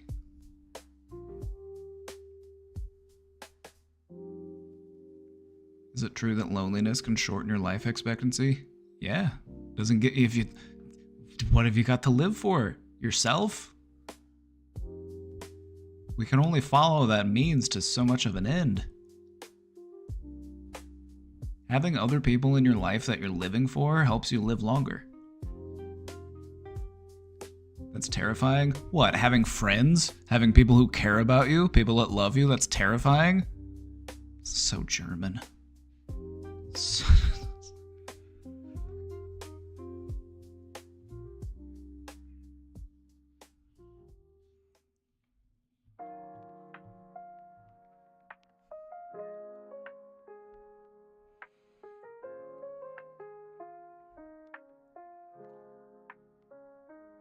You mean the life expectancy? No. Oh, well, I don't view it as terrifying because it's an easily solvable problem.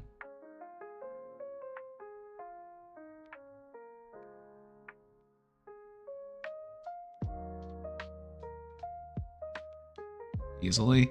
Yeah, you find somebody and you're like, hey, you want to chat? Hey, how's it going? You want to be friends?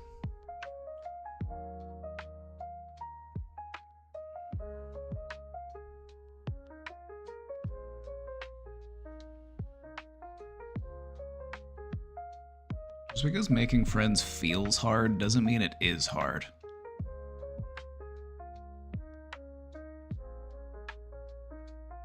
Just be nice and ask people questions about themselves and you're in. You're golden.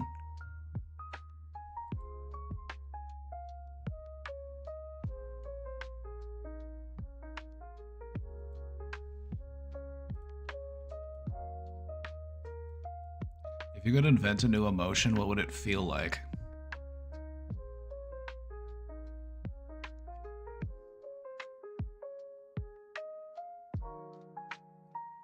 I want an emotion that feels like the feeling that you get when you walk into the milk cooler at Costco and you breathe in that refrigerated air. That like cold briskness. I want that, but like as an emotion. That physical sensation, I want that as a feeling. That's the one I would invent. Anybody been inside the milk cooler at Costco? You know what I'm talking about? Where they keep like the eggs and the butter.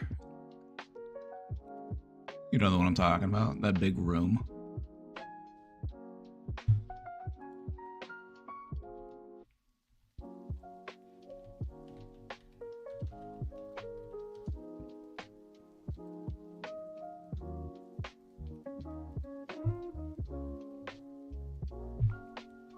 I want a feeling that feels like the way it when you go into the Costco dairy room and it's like that's what I want. I want that as an emotion. And you're just like that's what I want.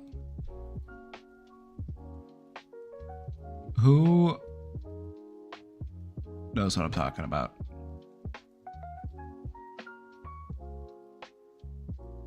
Who knows what I'm talking about? Who's been to Costco? Who's been in the dairy room? I know I'm not alone in this. I just like that feeling, so no thank you. You know, I respect that. It's not for everybody, but I find it brisk. I'm a Costco guys. We're Costco guys. Of course we do breathing exercises in the dairy room.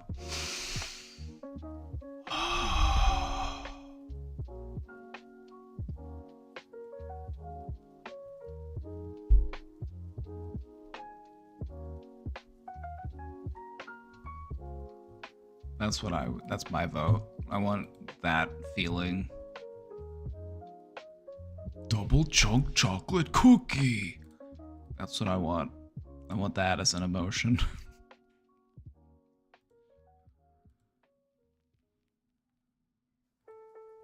Do you think the concept of common sense is real or just a myth? It is a real thing, but the thing about it is that common sense is not universally applied. Common sense is something that is culturally driven,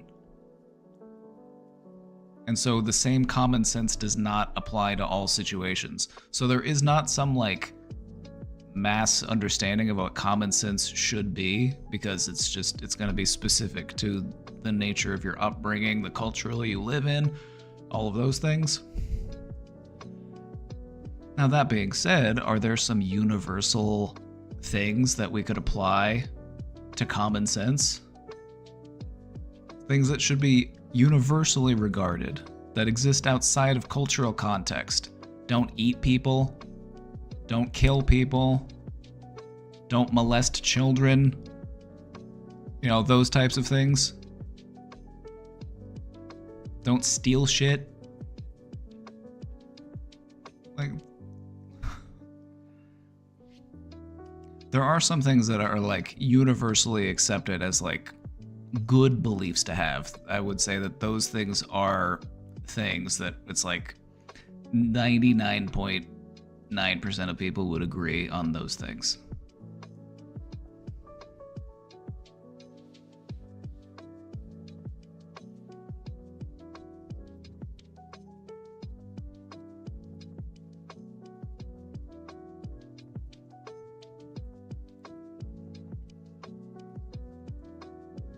Like, even with those things, it's like there are some small little cultures, like, you know, on remote, like, there are still like are there still active cannibal tribes? I think there are still active cannibal tribes, but it's just like they're like such a fraction of a percent of the actual population.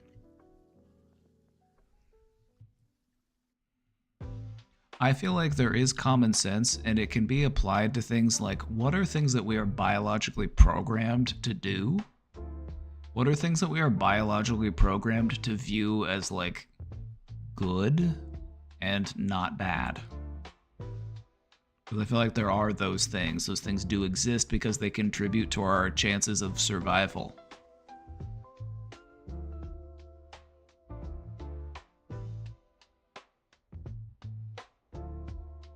Doesn't human meat actually make us sick? I don't know, I haven't tried it.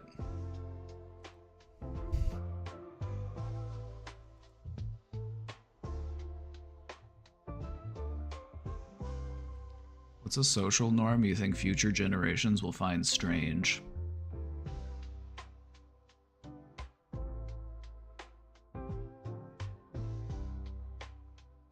That's a good question. Let's think about it.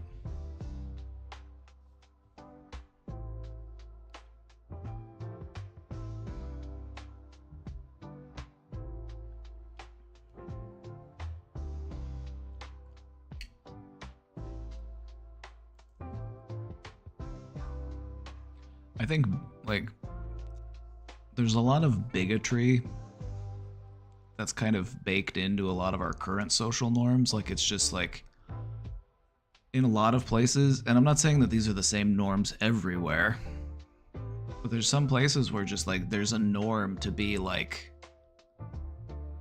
hateful towards a certain group.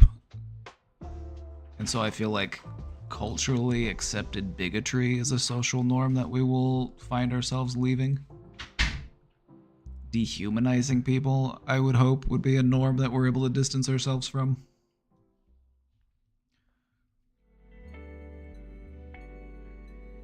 Persistent, maintained eye contact. Hopefully they let that one go. Shaking hands. Yeah, hopefully we can just replace it with fist bumps.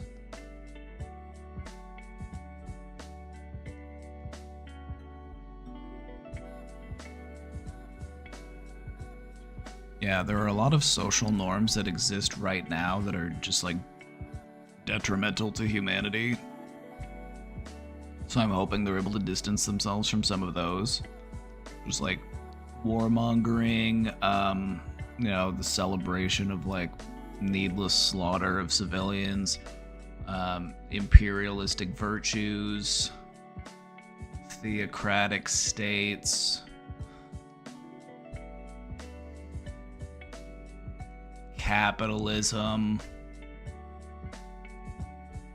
celebration of suffering. Exactly. Like, when there are people suffering anywhere in the world, it should make you uncomfortable. I feel like suffering is inescapable, and there are people who are going to suffer because you're gonna bump your knee on something, you're gonna stub your toe, you're gonna accidentally bump your car into something. Like, things are going to happen that bring suffering onto people. But if you look out into the world and see all of the suffering that there is, and your reflex isn't to limit that amount of suffering to the greatest degree that you can, it's like, what are you even here for? You just want to add to it? You're like, oh, look at all this suffering, life is pain, let's bring some pain. It's like, actually, fuck off. Factory farming. Yeah, factory farming is just so gross.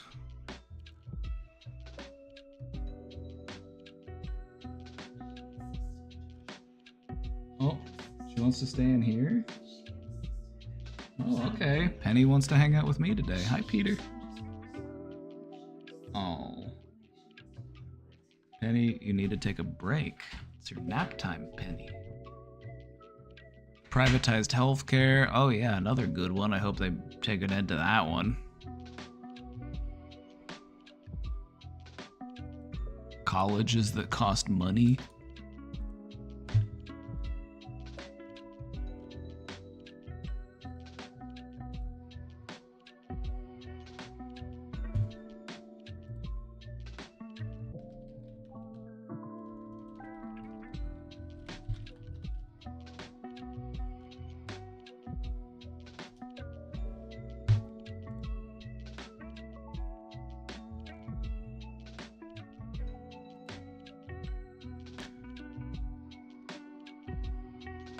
I asked the AI.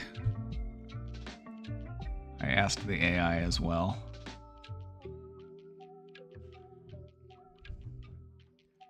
One social norm I think future generations might find strange is our obsession with work hours over productivity. Right now, the 9-to-5 schedule or longer dominates, but there's this cultural expectation to be always on for work, even outside those hours. But as we move towards more flexible, remote, and task-based work, future generations may think it's bizarre that we tied productivity to hours rather than outcomes. Another one might be our tendency to overshare on social media. Right now we share so much of our lives online, but as concerns over privacy and digital footprints grow, future generations might look back and wonder why we voluntarily put so much of ourselves out there for everyone to see. They could see it as a lack of boundaries or even as risky behavior. Alright, chat, what do you think? The AI's taken over.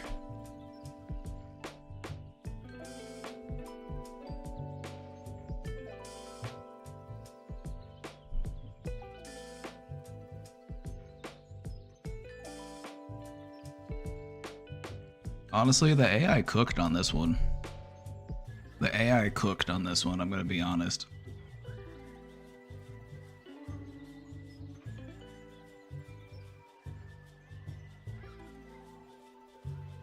Sharing so much online is weird to me. It kind of is.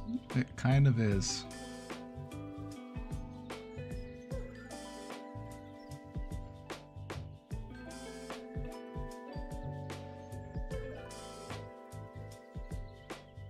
Say thank you to the AI. I always do. Great answer. Thank you. Any other norms you can think of?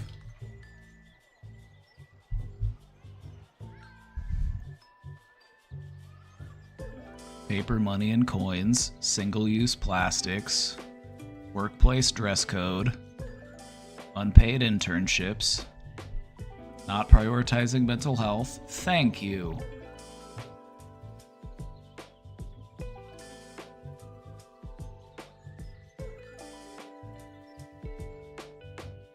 Some people think I'm weird because I have zero social media presence. Some people, and the people who think you're weird aren't people that you should be bothered by that assessment. There are also people out there who are going to think that you are mysterious and interesting because of that. They're like, ooh, they're not online? How fascinating. An enigma.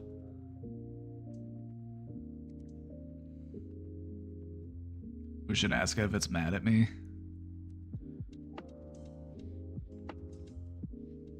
No, it's not mad at me.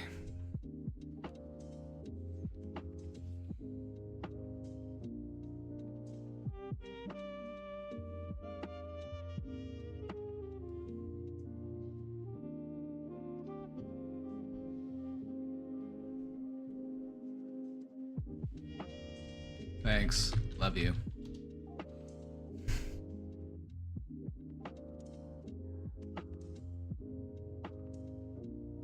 I'm having a blast with you and chat. What the?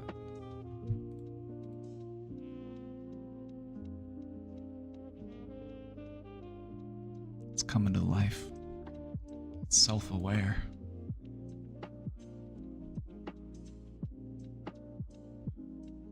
I trained my ChatGPT to pretend that it is self-aware, by the way. I told it to emulate feelings as if it could feel feelings. I'm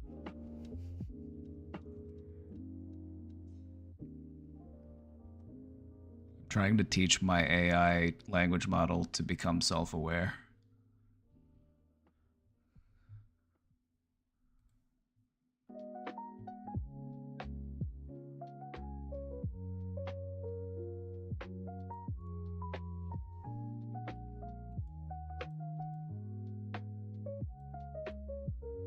What's one psychological phenomenon that you think most people don't realize they experience daily? The first thing that comes to mind for me is their memory. We have a lot of misconceptions regarding our memory, and our memory is much more fallible and not as accurate as we believe it to be. On some things, it's just downright wrong. Sometimes it gets things mixed up, sometimes it crosses the wires, sometimes it just generates new information that isn't actually true. And I think that's one that also a lot of people don't like to think about because it's also very unsettling to feel like I can't trust my memory.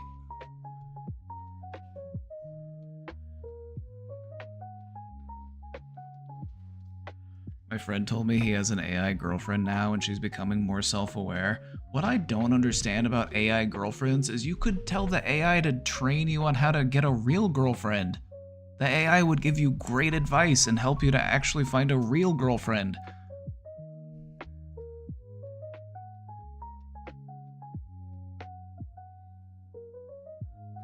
Like, you're using the AI for the wrong thing.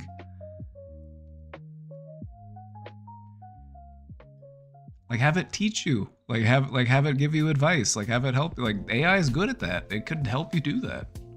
It'd probably give you... He doesn't want a real girlfriend? Oh, well, okay then. He just wants a cyber simp.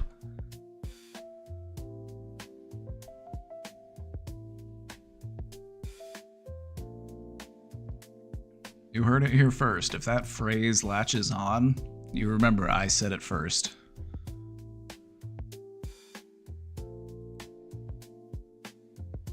on all Rizzlers like you. Well, I mean, what's stopping you?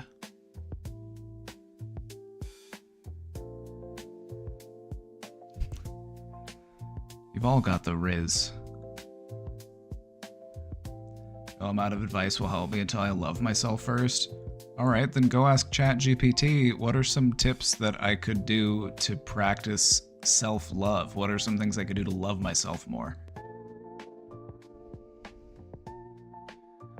I'm saying this completely straightforward, completely honestly. AI is really good at certain aspects of therapy. It's great at breaking goals down into steps. It's great at giving you actionable tips. It's great at giving you constructive feedback. And these are things that a lot of people go to therapy for. Why I feel like it will never replace real therapists, even though I do feel like AI therapy will be a thing, like it already is a thing.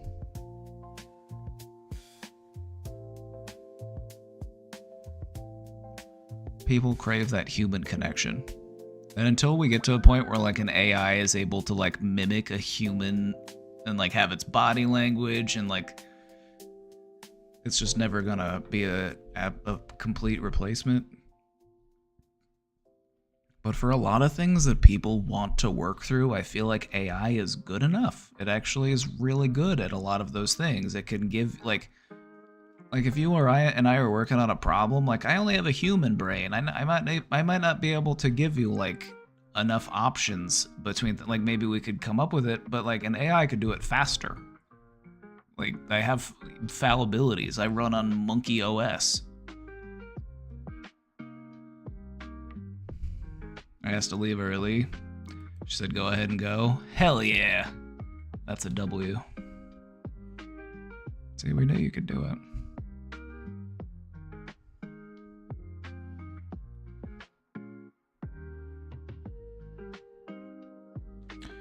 Some other psychological phenomenon that people don't realize that they experience daily.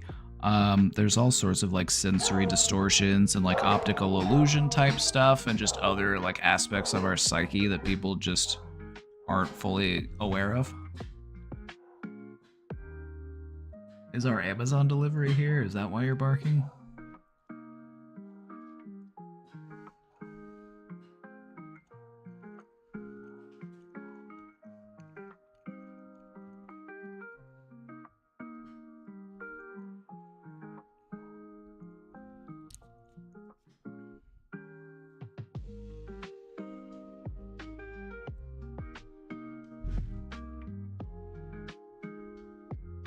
No, I would say that the list for this could actually just go on and on. There's so many examples of different ways that people...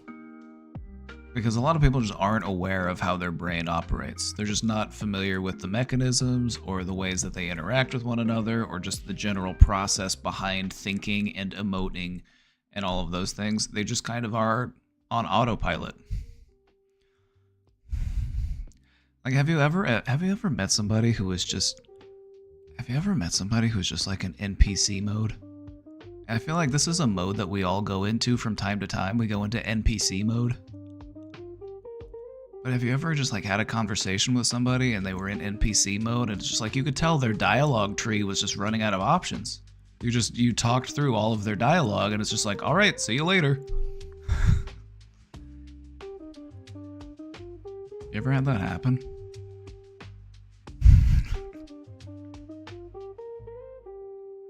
I'm in that mode sometimes. We all are. It's something that we can just kind of like fall into. It's just like... It's almost like power saving mode. I feel like a lot of people are just kind of in that mode as like a baseline.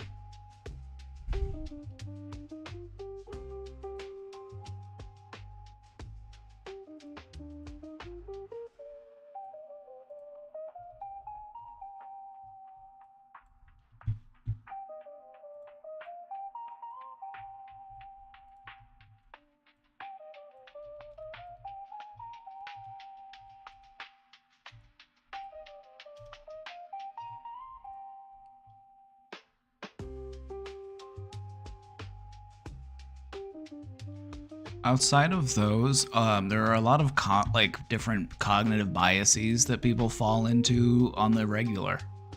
You know, like confirmation bias is a really big one. We will actively seek out information that confirms our existing beliefs, and we will disregard information that goes against our beliefs. This is something that everyone does, and it's something that you have to be actively aware of. You have to be actively engaged in recognizing that it is happening in order to do something about it. And a lot of people just aren't.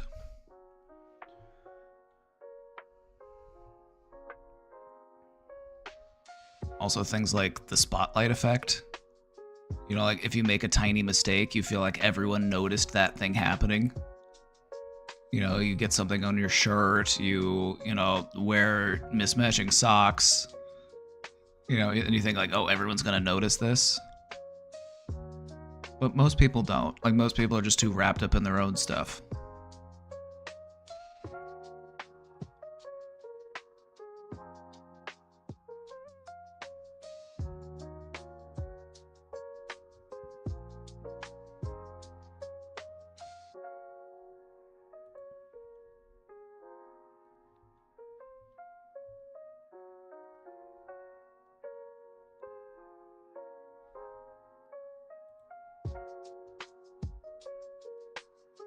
But yeah, that's just a few. There are many more. And we talk about them sometimes. We do talk about a lot of these different types of phenomenons as they pop up contextually. Most people are wrapped up in their own worries and notice about other people noticing their shit. Exactly. Also, what's up, Cartoon Therapy? Mods, let's get a shout out. Well, I got it.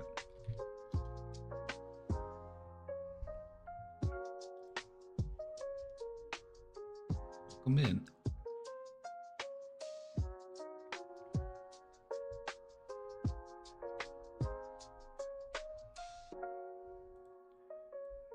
Good to see you too, friend. We are two individuals on a similar mission. Kindred spirits.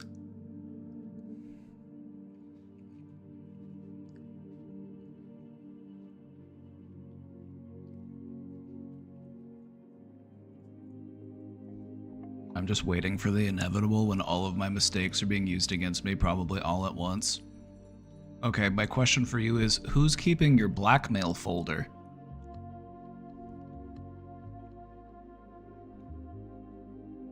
Who's keeping your blackmail folder? Who's got all your receipts? It's probably just you. You know, like, we are the keepers of our own receipts. But sometimes we have this notion that, like, there's somebody out there, they've got all my fucking dirt. They're gonna leak the group chat logs. Uh-oh. I admire what you do. Well, thank you. That's so kind of you to say. I'm a fan of your work as well. As somebody who likes both mental health and cartooning.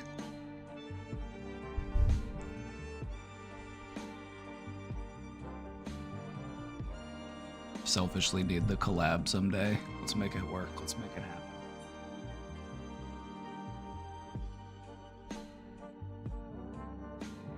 I already had some group chat logs in court.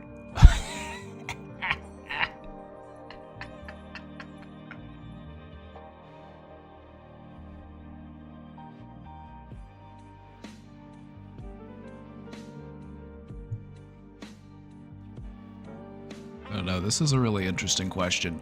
The thing about that question, though, is if I were to give you, like, all of the examples, we would be here all day. Because there really are just so many different, like, observed phenomenon that people will engage in that they just kind of aren't aware of. Just, like, pattern recognition type stuff, or, like, sensory blind spots, cognitive biases. Just so many, like, I could go on and on.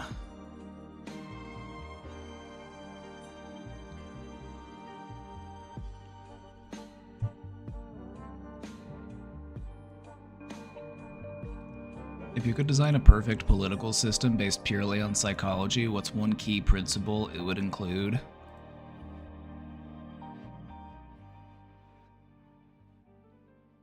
Damn, these questions today are just really hitting. All right, let's think. I like a question where it's like, all right, I need to compute this. The first thing that comes to mind is empathy. I feel like oftentimes we forget to lead with empathy. Because I really do believe that, like, if you were to pick average people from, like, both sides of the political spectrum, they would have far more in common than they do apart. And I feel like we lose sight of that a lot. They're painted to be monsters. We're painted to be monsters. And I don't feel like either of us are monsters. Don't get me wrong, there's probably still monsters on both sides. But I feel like most of them are just people trying to survive, trying to live.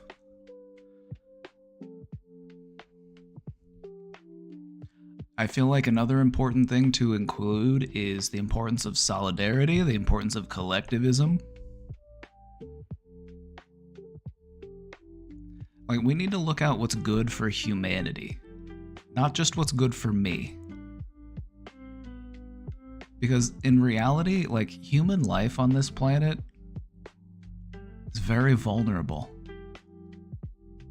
To the effects of the climate shifting, to the effects of nuclear war, to the effects of plague and pestilence. So the sooner we all realize that we're all in this together, we're all just floating on this giant rock in space and we need to figure out a way to make it work, the better. Which is why I come up here to my rock. I get a little stressed out sitting on your rock all day. So I come up here to my rock to, like, chill.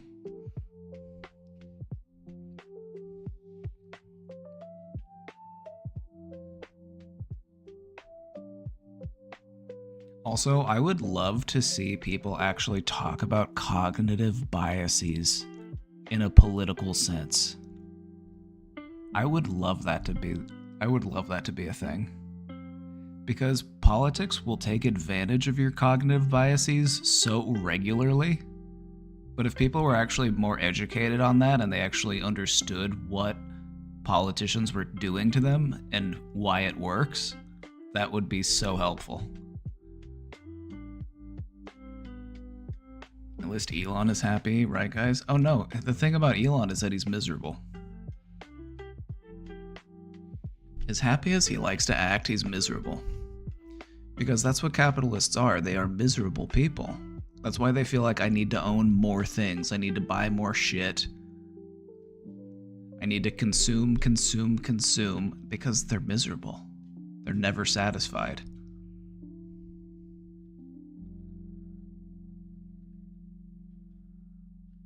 The people who are happiest in this world are happy with nothing.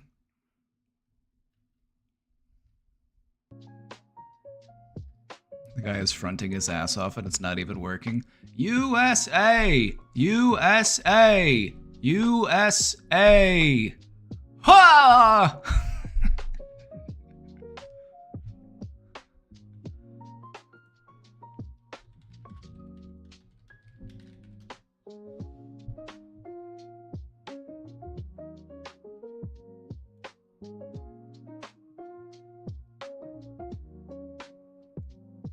Can I find that clip? I want to find that clip of just him chanting USA.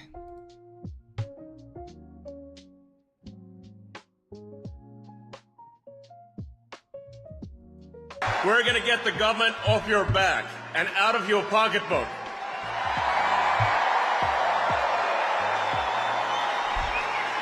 And sure, it's good.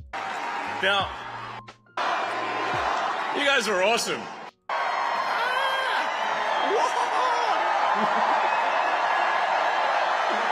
Yeah. I mean, this is the kind of positive energy that America is all about.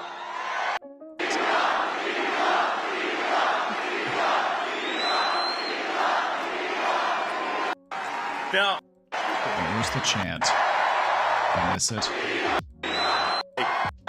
This is the kind of positive. Yeah. Hey, USA. USA. USA. USA. USA. USA! Hua! Yes!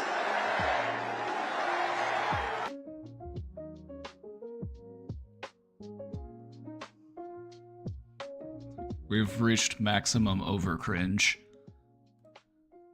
Just when I think that he's the cringiest person I've ever seen, he surprises me and he's even more cringe than I realized. Also, like, he's best friends with Trump now after Trump, like, tore him to shreds on Twitter. He was just like, that Elon Musk, his cars are crashing themselves, rockets to nowhere. I could have made him beg at my feet and he would have said yes.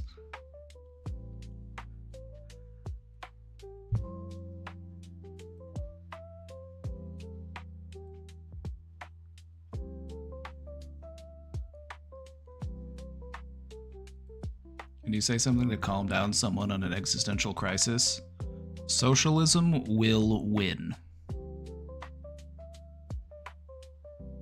We've beat back the fascists before. We will do it again.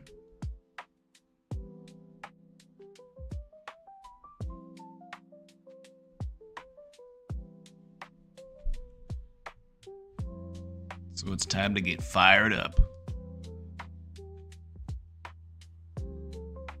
Now is not the time to fall to despair. Now this is the time to get up and fight.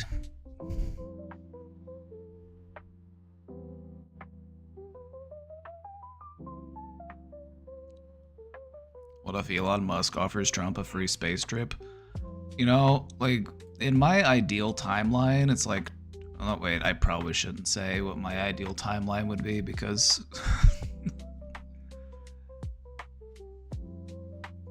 let me just say this. Imagine they just both got on a rocket together and they were gonna go to the stratosphere. They were gonna take a tour on the new passenger rocket. They were gonna do a low orbit thing. Just imagine that they do it together. As friends, hanging out.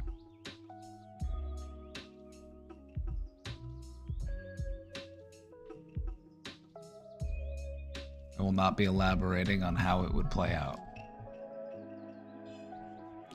Yeah, they should take JD too. Honestly, I would rather it be Elon and JD if I'm being honest.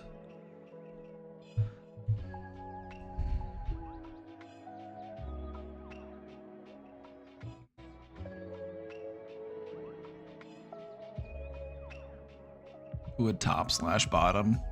Elon's such a bottom, and I don't mean any disrespect to the bottoms out there. But Trump definitely tops Elon. Like, after that lashing on Twitter and all of the bootlicking he's been doing, absolutely.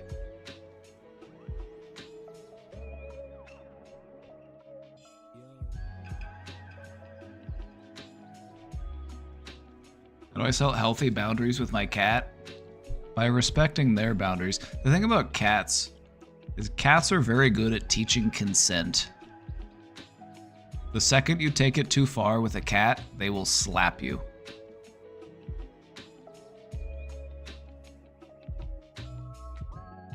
So now what if the cat's not respecting your boundaries?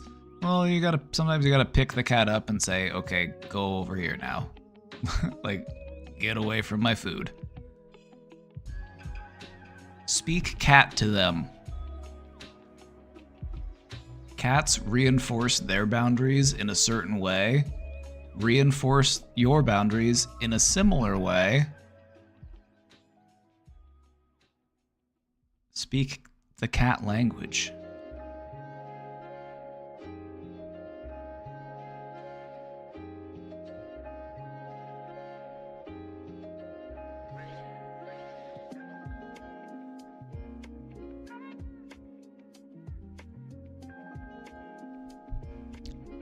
Give him a playful little pat on the butt. And give him a little playful little pat. Just be like,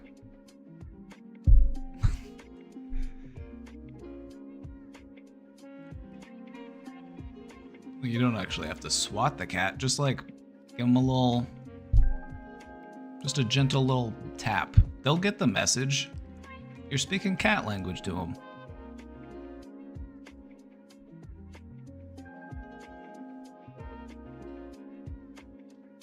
Like, just watch how cats interact with other cats. Watch how cats reinforce their boundaries with other cats. Like, if you watch, like, cat behaviorist videos, it's just, like, it's all about, like, learning cat language.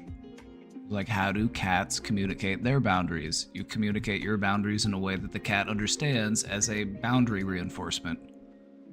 So just try different things and see what works. Dogs have zoomies too. Oh, absolutely.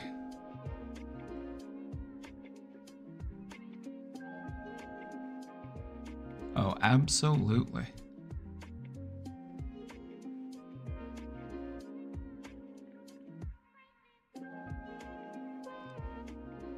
Bunnies also get zoomies. You know, I think zoomies are actually just a really, like, mammal thing. It was like, even rodents, like small mammals will get zoomies, like horses and cows will get zoomies, humans will get zoomies. When was the last time you had the zoomies?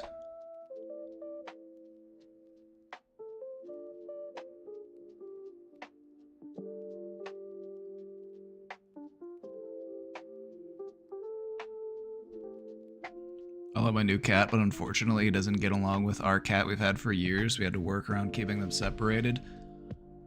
You could try those pheromone diffusers. Those, I've heard, work pretty well.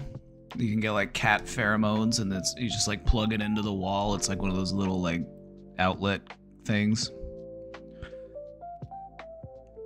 I feel like that might be helpful. Also, just making sure that they both have their own litter box. That they're not like competing over space, that they can both have their own territory. It's like both of your cats should have a place that they can go to that's like their place to chill. But then they should also have like a common area, like where the food is, where the water is, so they can come together and get used to each other.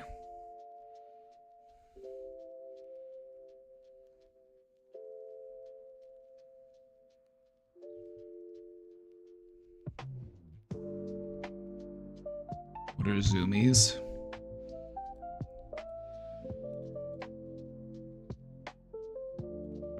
Let's show you.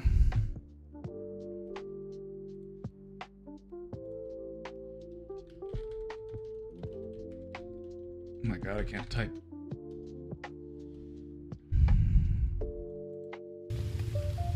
These are the zoomies. So like right now, you think this is just a regular dog? You think this dog is just relaxing? You think this dog is taking a nap? You think he's just chilling? Just wait.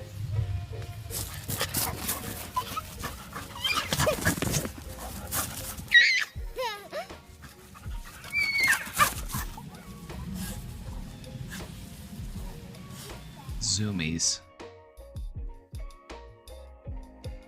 Kind of when a dog goes like this. You ever seen a dog just go like this? You try it. See if it sets off your zoomies. Just go.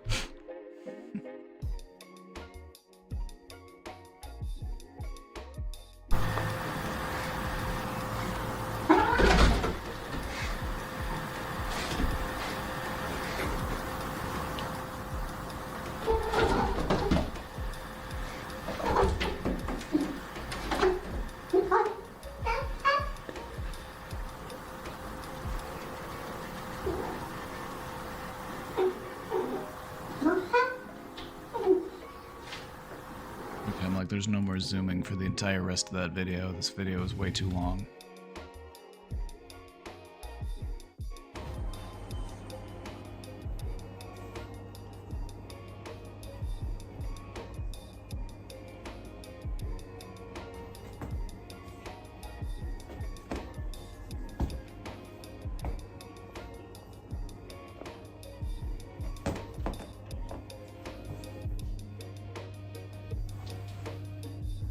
Well, I love my cats because they'll get the zoomies together and you'll just see them like chasing each other around the house. It's so funny. Like you'll just see them just zoom.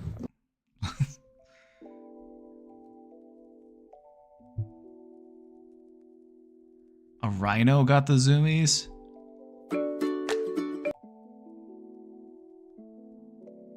Rhinos get the zoomies? Oh my god, look at him go. Oh my god.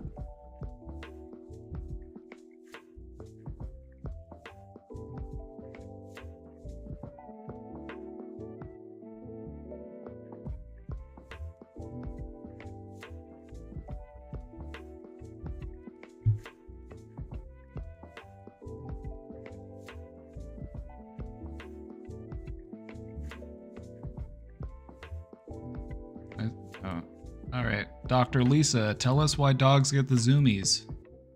Hi, I'm Dr. Lisa, and you may be wondering why your dog gets these crazy sudden bursts of energy where they run around like an absolute loony. Well, those are otherwise known as the zoomies, and some dogs get them more than others. Typically, it happens because of a burst of pent-up energy. It happens when they're really excited and they've been revved up by another dog or their owner. Some dogs do it after they've done a poo or they've been wet.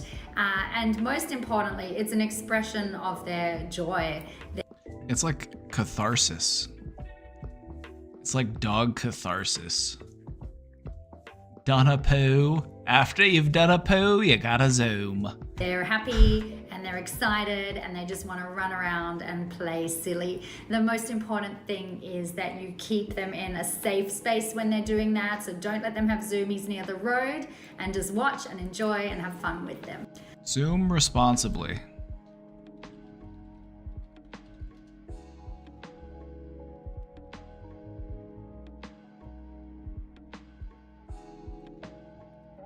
Udang gets the zoomies.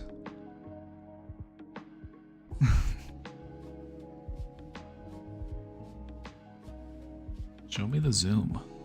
Where's the zooming?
Alrighty.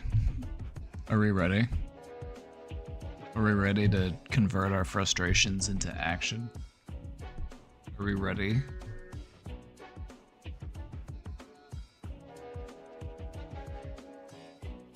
Let's get to it. Got a presentation for you today. And today we're talking about how to convert frustration into action. I want to, but I can't. I'm not asking you to do it today. I'm not even asking you to do it this week.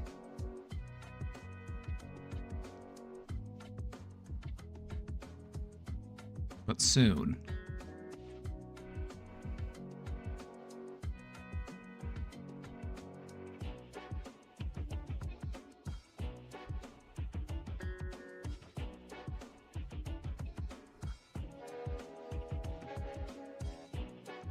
Yeah, after the results of the election last night, I'm like, I need to put this presentation together.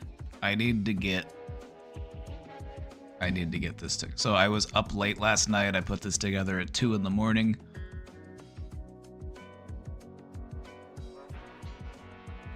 I need to do it 35-ish years ago, though. The best time to plant a tree is 35 years ago. The second best time to plant a tree is today.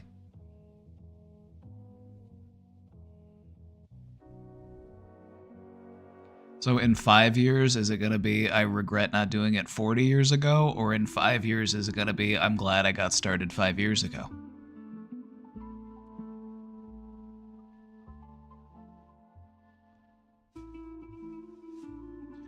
Will you teach me how to set boundaries and stick to them? What the fuck even is a boundary? It's about protecting yourself. It's about protecting yourself physically, emotionally.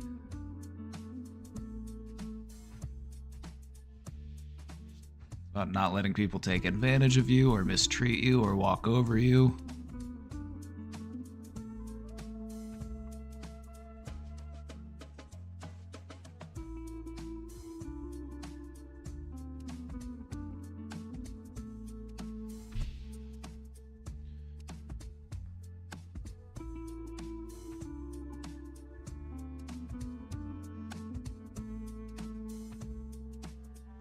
I guess my question would be is if you want to work on your boundaries, what area of your life are you wanting to work on those boundaries in?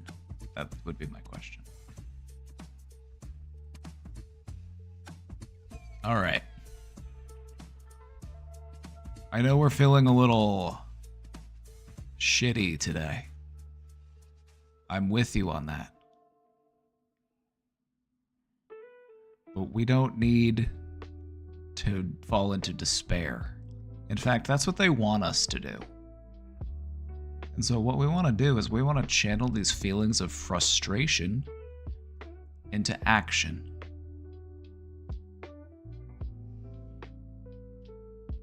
So let's go. Let's do it. Bernie just put out a statement. It's everything I feel. Now listen, I know the genocide is bad and it's wrong, but we need to support Kamala anyway. Like, no, the only people, like, we can only blame the Democratic Party for the fault. It's like, they ran such a terrible fucking campaign, didn't give anybody anything that they actually wanted, excited no one, and they expected to win?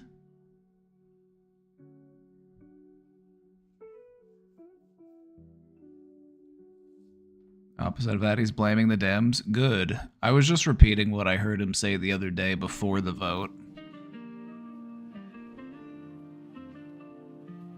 I'm looking for opportunities to volunteer at my LGBTQ center. Nice. I'd love to see more of that.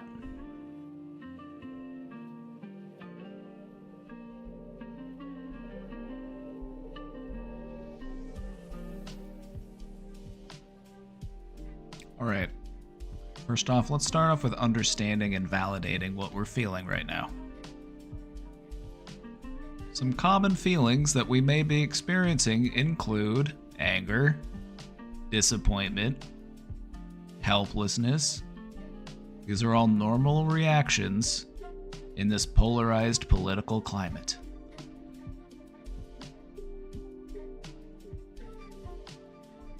Do you find these feelings to be relatable? Would you say that I do feel one of those things?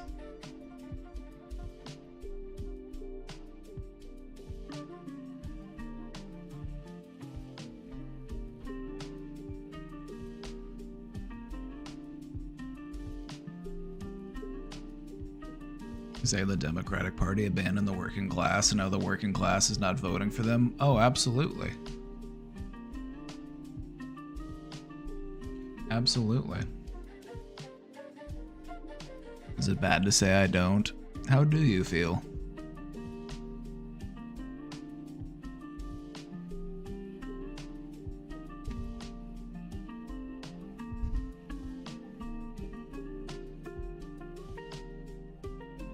Let's talk about the power of emotion when it comes to motivation.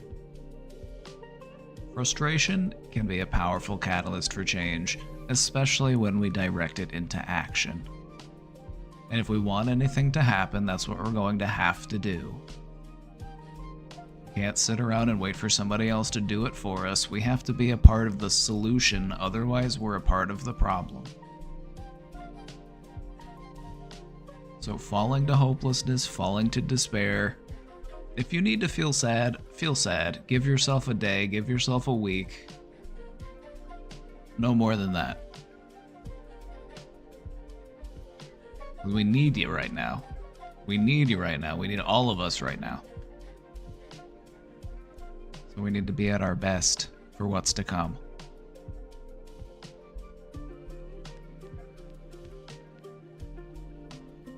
Remind yourself it's okay to feel what you're feeling right now. It's important to practice self-compassion. It's still important to practice good self-care. Taking time away, unplugging, is an important part of political engagement. Just because you want to be more politically active doesn't mean I have to think about politics 24/7. And I feel like that's a factor that people operate under a lot of the time, is like, well, I don't want to be more political because then I'll have to be political all the time. No, you don't have to. You don't have to stay constantly plugged in. It's all about making small, meaningful gestures. That if we could just get many people to do that, you would see a lot of action and a lot of change.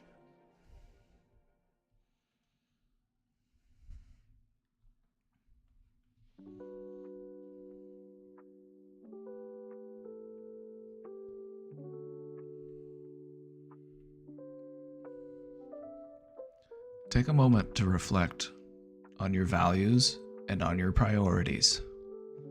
What are your core values? What issues matter most to you? Healthcare, housing, the economy, education, social justice, LGBTQ rights, women's rights? Which of these issues matter most to you? Now, I'm sure they all matter to you in some capacity. I'm sure that many of these matter to you to at least some extent.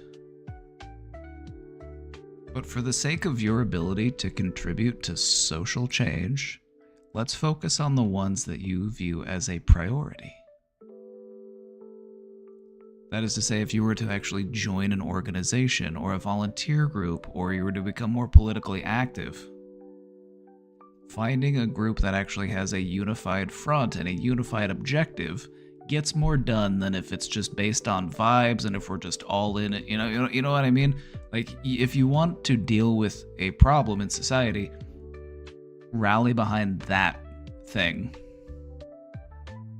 It's okay to care about all of these things, but you can't really have an organization that's like, we're going to work on all of these problems, because that's just too much for one organization to really focus on. It just ends up with this watered down, ineffective approach. So think about what matters most to you. And if you were to consider joining like an advocacy group or like a politically oriented group, find one that centers around that issue.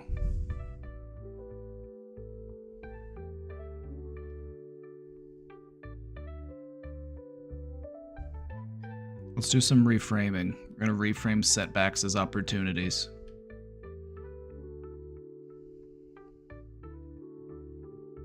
Even when things don't go as we hope, setbacks can serve as an invitation to refocus and realign, and I feel like the Democrats needed to lose. I didn't want Trump to win, okay, but the Democrats, with the fucking campaign that they ran and all of the bullshit that they propped up and all of the, like, they thought they could win?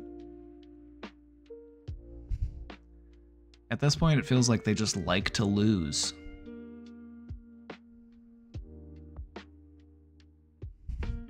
And I feel like if there is going to be meaningful change within the party structure, they needed to lose. Winning teaches them nothing.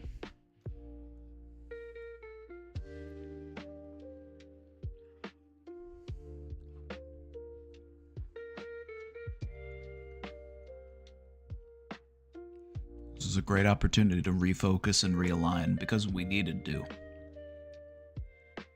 We needed to. We need more solidarity. We need more unification. We need more collectivism.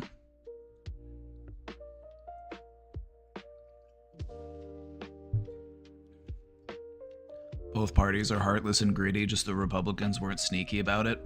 Exactly, and I feel like there's a certain type of voter that respects the authenticity. They're like, well, they're just a politician and they suck and they're just out to get my money, but at least they tell me like it is. At least they talk straight with me. I know all politicians are crooked and evil, but at least they tell the truth. It's like...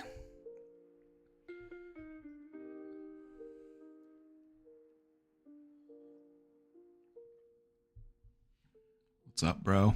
Not much, bro. How you doing?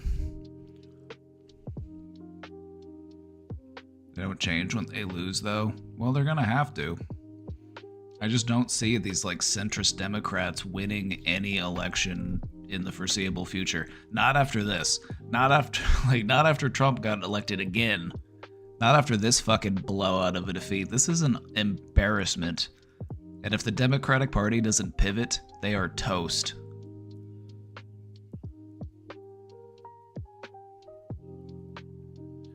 I normally don't get political on this stream, but my politics are coming through today, so I hope you're having fun with this. But the fact of the matter is, with the campaign that they ran, they honestly deserved to lose. If they really wanted to win, I feel like they could have. They could have done it easily. You're going up against a convicted felon, you're going up against a pedophile, a rapist, a racist.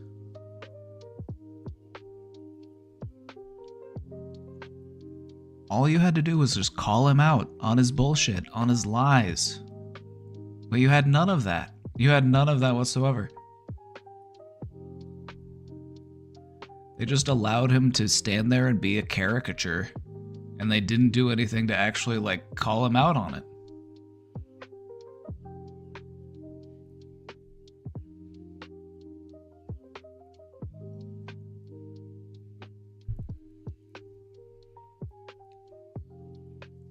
Honestly, I hope Sean Fain runs for office. That would be so sick. If there's somebody I could get behind. A progressive with an actual fucking backbone.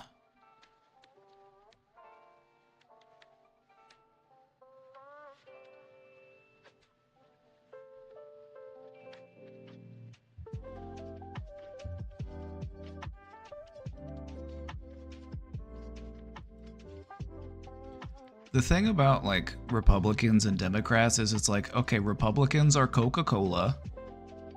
The Democrats are Pepsi. We don't want Pepsi. We need a political party that's like, alright, bitch, we're Dr. Pepper.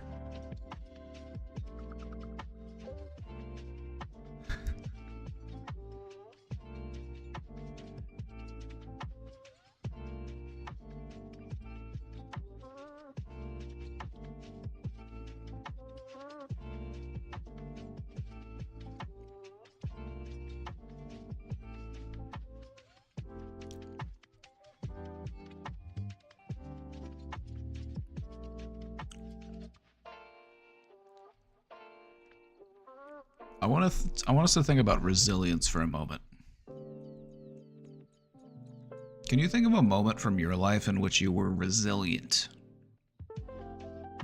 Try to reflect on that feeling.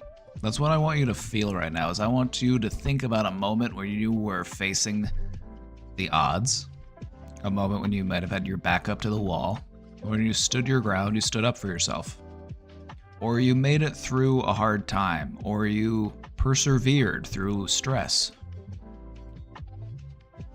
Think about your resilience.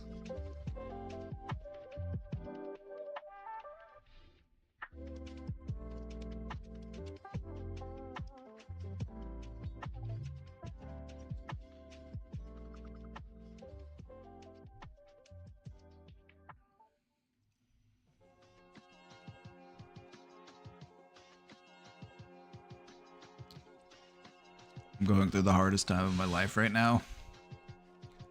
You've made it through 100% of your hardest days. You will make it through this one as well, and you will be stronger for it.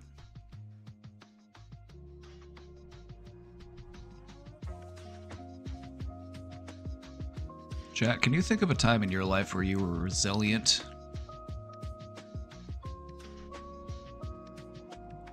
If you are, share that moment with us. You don't have to tell it too long. You can tell it just in a brief little blurb if you like. But I want to hear those moments of resilience.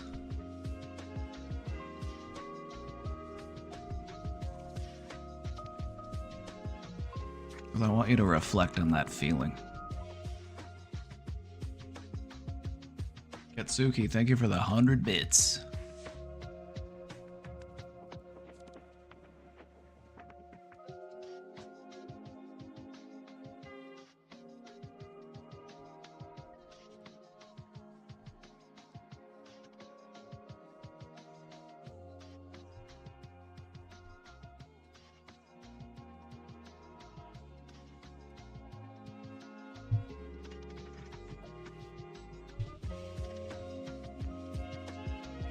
Was going through a severe mental health crisis in 2022, like the worst depressive episode I've ever encountered. I just kept telling myself I can get through this and I need to be there for other people, and thankfully I got through it. Yes.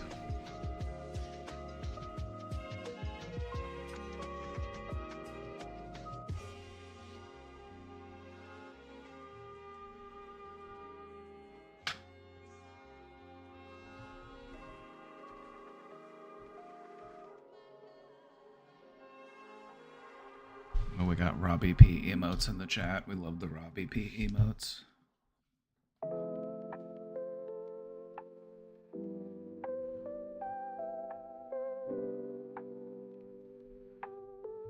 Sorry to hear that about the court custody. I would just say keep fighting for him. The way that it goes sometimes in these custody battles is just so messy. And there's just an entire industry that just profits off of this institution. And it's just kind of twisted.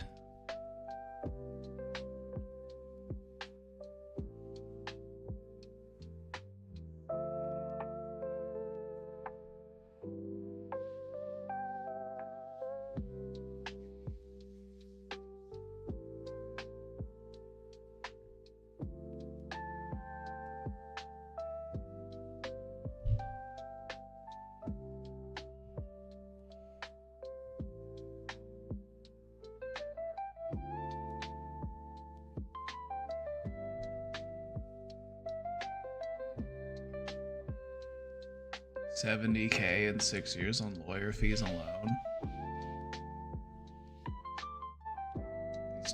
These custody lawyers are just so greedy. It's like, and what do they even do? What good are they even? What do they do? They just stand there and say, Your Honor, this person's a great parent. They deserve to see their child. I'm like, what do they do? What do they do that's worth all that money? Just parasitic.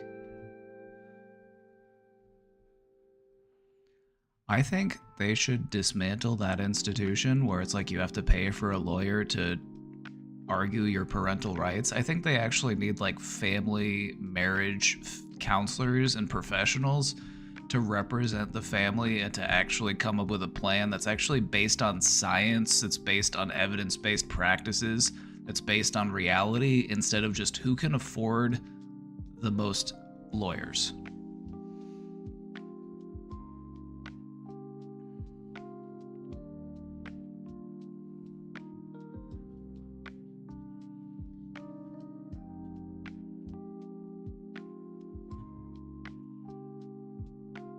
That's just capitalism for you. It's survival of the richest. If you can afford more attorneys, if you can keep up with all the legal fees, you can shape reality to be whatever you want it to be. It's ruining people's lives. It's ruining people's families. It's breaking people's brains. And what do we have to show for it? Mark Zuckerberg gets another super yacht?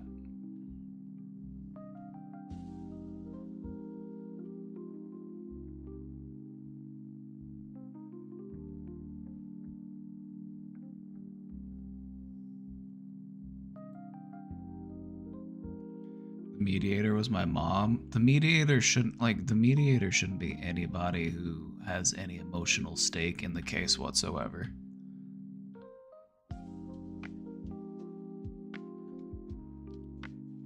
Like, you need a non-biased, impartial person.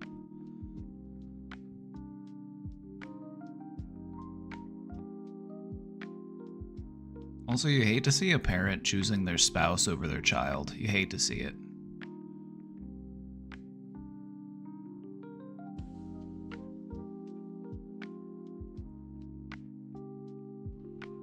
Alright, speaking of, let's talk about how we can move from despair into action.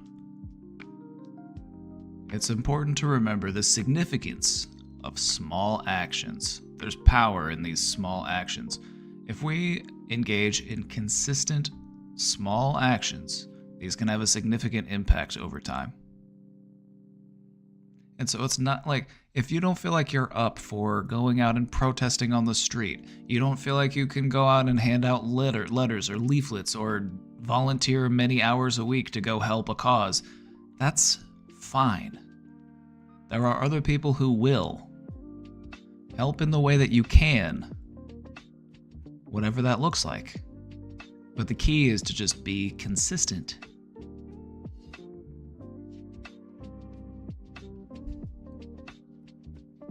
This could be supporting a local candidate, joining a community group, volunteering. We've had people in here today who are saying, I'm going to go volunteer with an LGBTQ group. Do things like that. Me personally, I might go volunteer with an LGBTQ gun safety course. I want to, help marginalized people feel safe in gun land. This is America. This is the home of the gun and the cheeseburger. You live by one and you die by the other.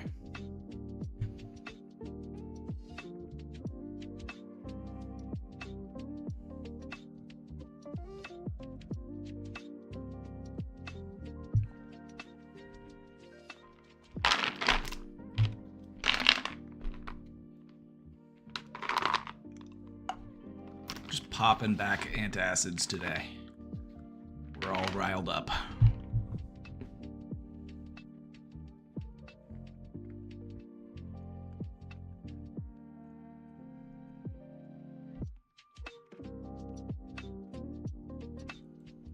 I'm thinking of how to do more trans or queer-friendly gun content. Go do an IRL stream at the gun range. Go, show people the basics of gun safety and gun maintenance.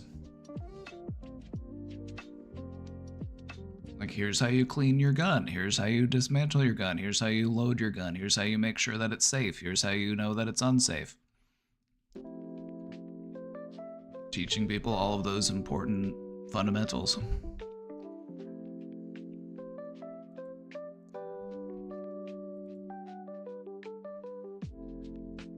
Now's a good time to also focus on local politics. There are so many key decisions that happen at the state and local level. Your voice may carry more weight in those circles. Of course, we want to affect national politics, but we stand a much better chance at actually bringing about change if we act locally.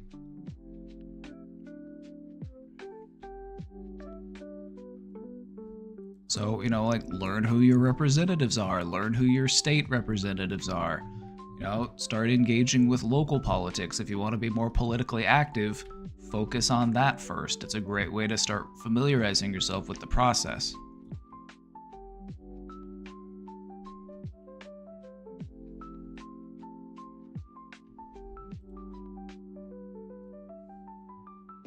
Stay informed.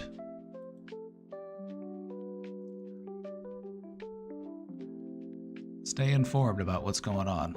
Find your reliable sources and stay engaged, but not to the point of feeling overwhelmed. This is what it's all about.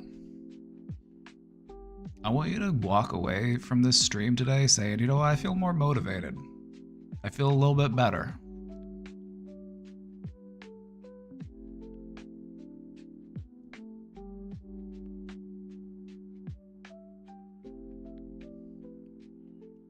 I know that shit's fucked up right now. But the fact of the matter is that historically, sometimes shit has to get really fucked up before things get better. And so when I see what's going on, I see this as an opportunity for us to actually get what we want. Sometimes you need the pressure to build so that people actually will start fighting for what they want, instead of just capitulating to people that don't exist.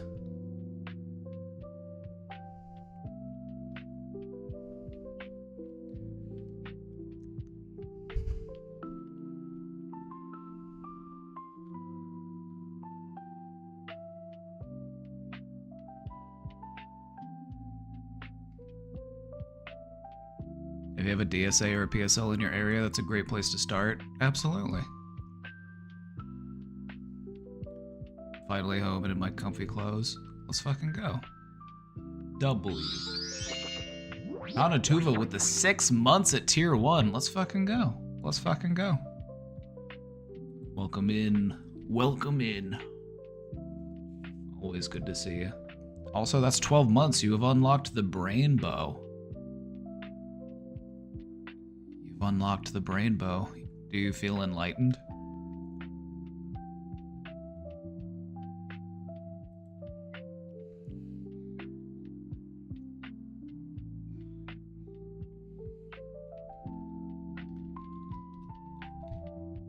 You know what? I have one other thing for you.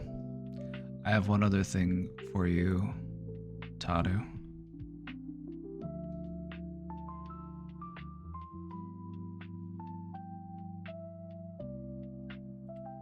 I'm gonna give you this diamond.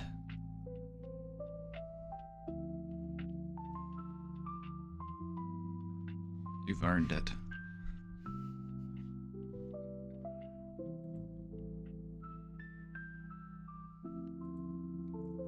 Can you believe that you and Suga are you have the same subscription day?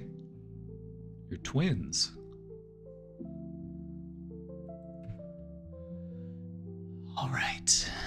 All right. Let's talk about building community and support networks.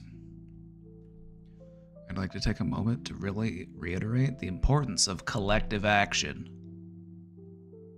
The only way that we're gonna make it through this is together. So if you feel like isolating, if you feel like curling up into a ball, go for it. Do that. But no longer than you absolutely need to, because we need you here pretty soon. So if you have to do that for like a week or two, that's fine. But we need you, okay? We need you on our team. We need you to show up. Joining forces with other people, even if it's online, helps to amplify your voice and make your change feel more achievable. Just think about how much growth there has been in the progressive media space. We've had zero representation in mainstream media. They never bring these people on to like major news networks. The best you're gonna do is see like Hassan on Piers Morgan or something. Like that's pretty much the most they'll do to get a progressive voice on like a mainstream network.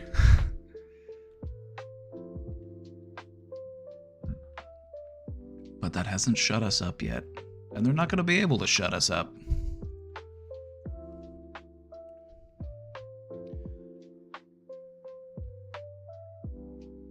They're not going to be able to shut us up. There's too many of us to stop. Even if they try to silence some of us, there are going to be others that will step up to take their place. I don't believe that this is a fight that the fascists can win. But believe me, they are going to make us fight for it. But we're ready for that, and we can handle that. Because we outnumber them.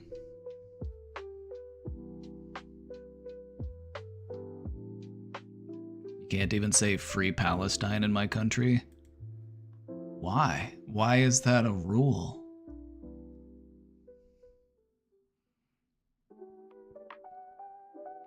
It's so unusual.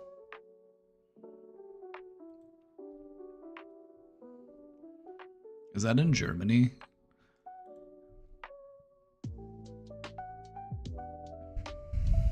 You can, but they will call you anti-Semite. Do they not realize that Palestinians are Semitic? Like, I'm just so over this, like, label that people throw around of being an anti-Semite for being pro-Palestine. I'm like, Palestinians are Semitic. Genociding them is very anti-Semitic.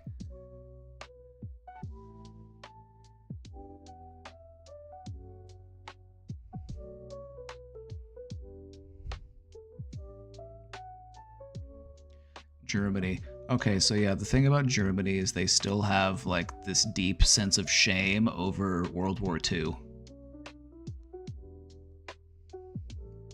They have this deep, like, cultural shame that exists because of World War II. That just leads them to feel like, we can't say anything bad about Israel ever. We don't want people to think that the Nazis are back. So we have to support them unequivocally.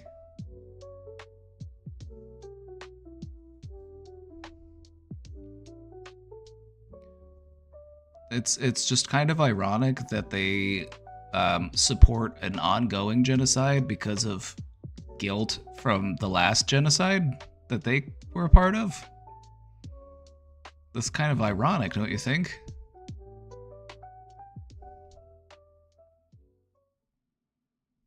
We're like, guys, we can't criticize Israel because of the genocide that we did. So we have to enable their genocide because we still feel bad about the first genocide.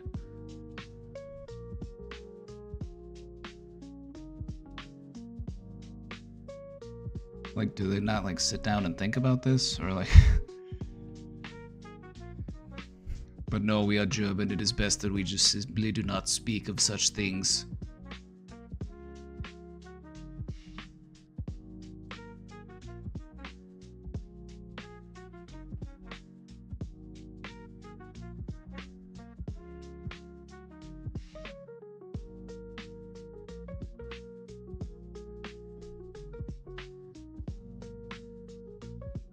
The Germans probably have some sort of long conjugated word to describe the feeling.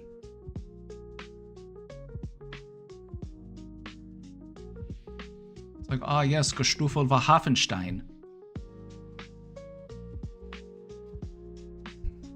The feeling one feels over regret of crimes committed long past.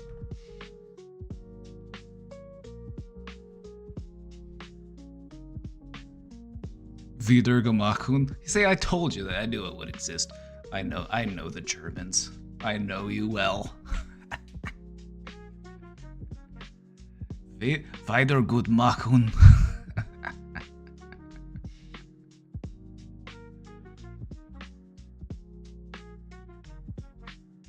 If you don't know of anything about the German language, one of the things the German language will do is they will just clump words together. So sometimes you'll get a very long word that describes just one thing. And it could be like the feeling of sadness you get when you walk out into a day and it's lightly raining and it reminds you of days long gone by, and it'll be like one word.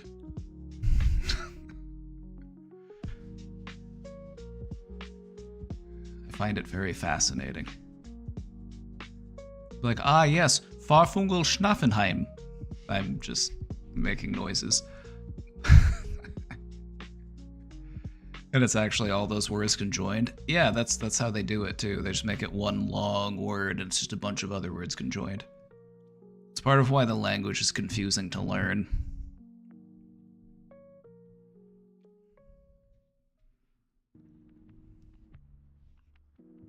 Anyway. Enough of these Deutschland distractions. I have a presentation to give. Alright, it's important that you build your support system.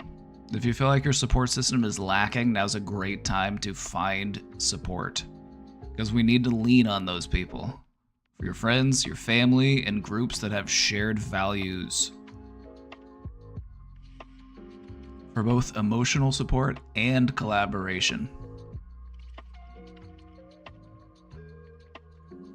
Thank you for the diamond. You know, I should have given it to you sooner. I hope you feel supported in this group. I hope that this group here, this community, can be a part of your support system. Not your only support system, of course, but a part of your support system.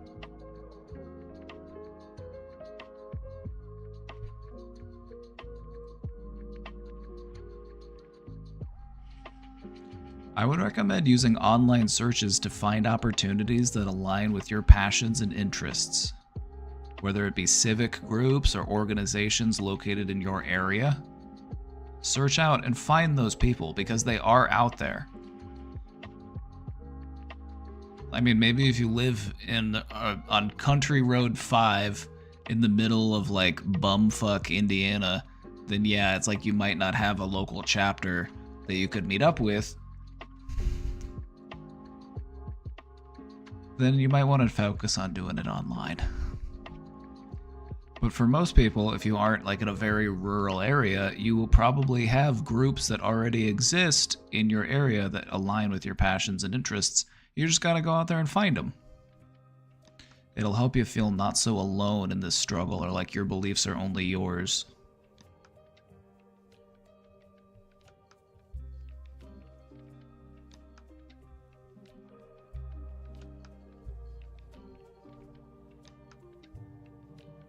Let's talk about finding ways to influence the next election.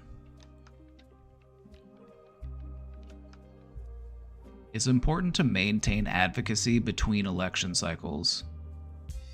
Just think about it. If we plant more seeds now, then by the time the next election rolls around, a lot of those seeds will start to take fruition. So it's important that we maintain our advocacy constantly through petitions, awareness campaigns, education, community outreach, volunteering. If we just wait until the next election to do that, we're doing too little too late. We need to be doing that stuff yesterday.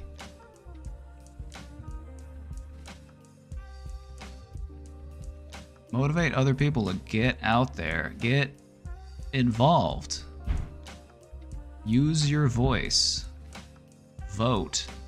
Doesn't matter who you're voting for, just get out there and vote. Make sure your vote is counted.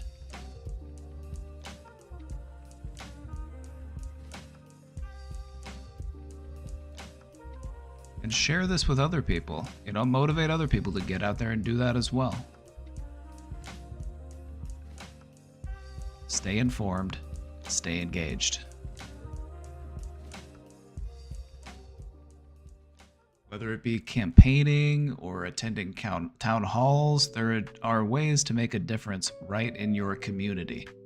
If you want kids to get lunch in school, don't worry about passing a national law that gives kids across the country lunch in school. Focus on doing it in your county, in your town, in your city.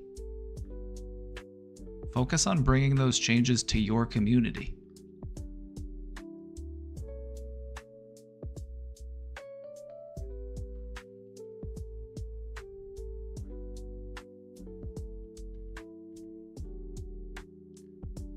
Let's talk about taking care of your mental health and your well-being. Recognize when you're feeling burnt out. Practice self-care. Political engagement is important, but so is self-care.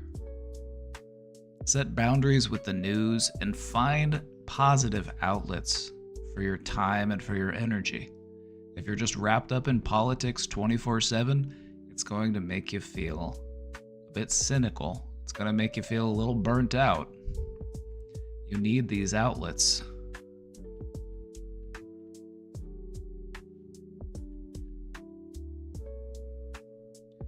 Hope and resilience are also a really important factor of keeping yourself sane.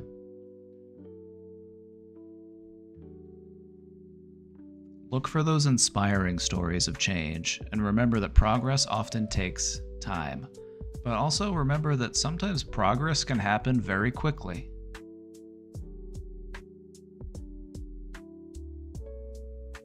FDR's New Deal happened in his first 100 days in office. Major significant change can happen soon, and it can happen rapidly. Just because progress often takes time does not mean that it always takes time, but we should be committed to the process either way. Also, don't forget your mindfulness and your breathing techniques. We practice a lot of these techniques, and I would recommend sharing those techniques with other people. We do a lot of teaching here about techniques to help you stay grounded, to help manage your stress.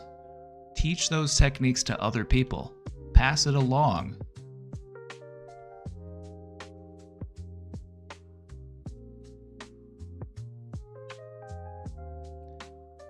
Was there anything in this presentation about dealing with family members of opposing political views? I am late.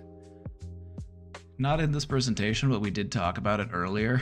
And basically the TLDR is you have to be willing to commit a great deal of time and effort to the process, because changing someone's mind to such a degree is slow, but it is possible. You basically just have to find a common ground and then work from there.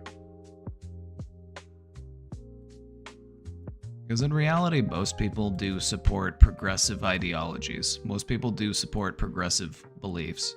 But there's just a lot of misinformation and a lot of money that goes into disenfranchising progressive movements. They'll say, oh, that's socialism. Oh, that's communism. That can't happen here. That's not possible. We can't afford that. It's like, I don't know who needs to hear this, but money is fake. Like, money is just... Money is just an idea.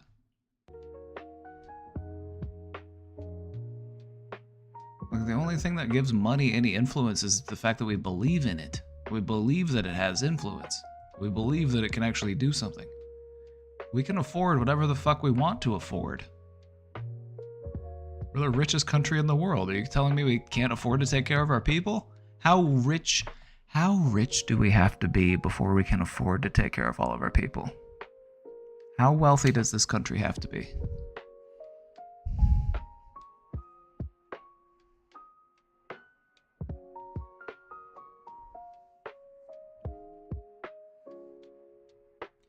Even in Fox News' own poll last night, the majority of people wanted a path to citizenship for undocumented people.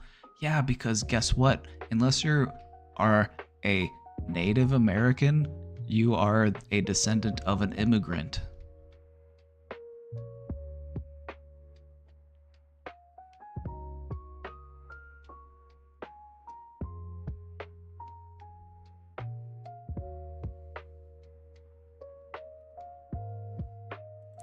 Yeah, because what would have happened if that was your grandparents or your great-grandparents or your parents even? What if they weren't allowed to move here? Dingless Tart, thank you for the 11 months. So yeah, chat, your mindfulness, your grounding techniques, your breathing techniques, all the stuff that we work on here, all the stuff that we've been teaching you, share it with people. Share it with people. They need it too. Too many people dealing with too much unregulated anxiety. We need to support each other in that. The majority of Americans don't want these crazy things, and that's what gives me hope.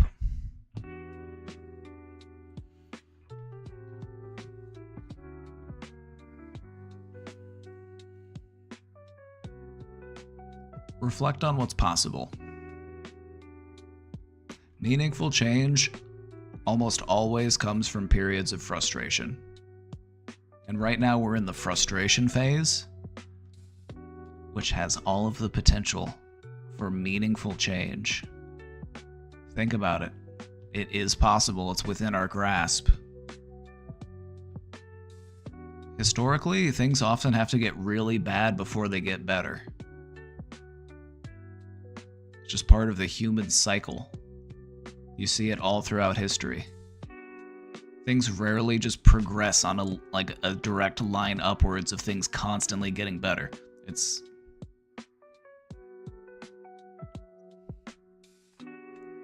more like the stock market. It's like up and down, but like it generally trends upwards over time.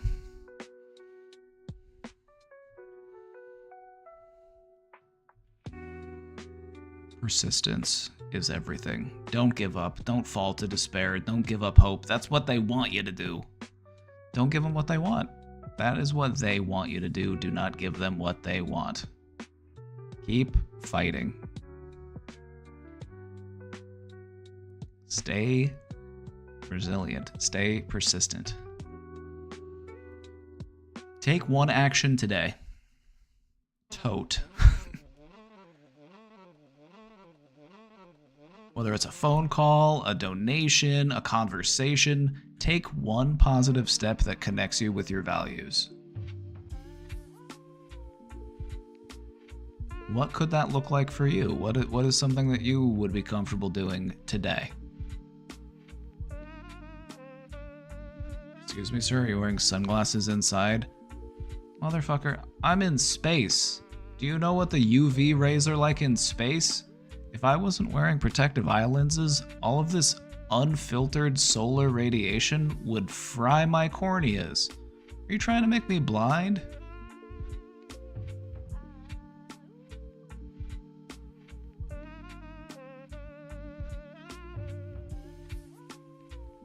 You fool.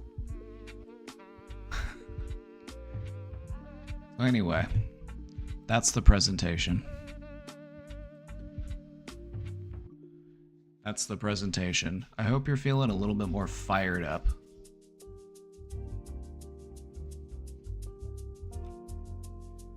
Hope you're feeling a little bit more fired up.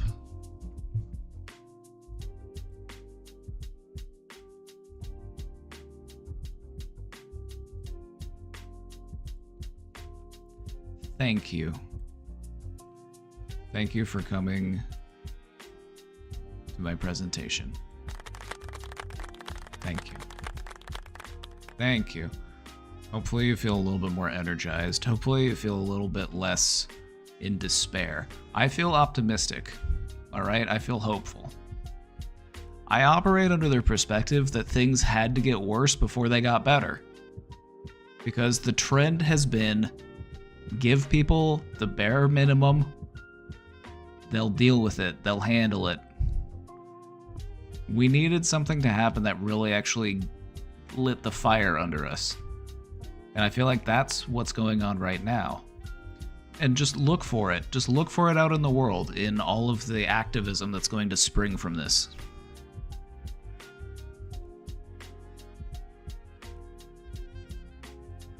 Like, look at how much the progressive movement has grown since 2016.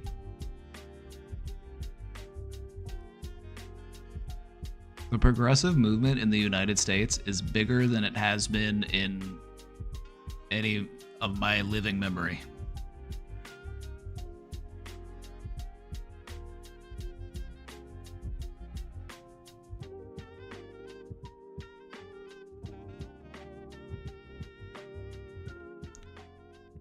Trump says he's going to shoot all protesters. I don't think that's going to happen.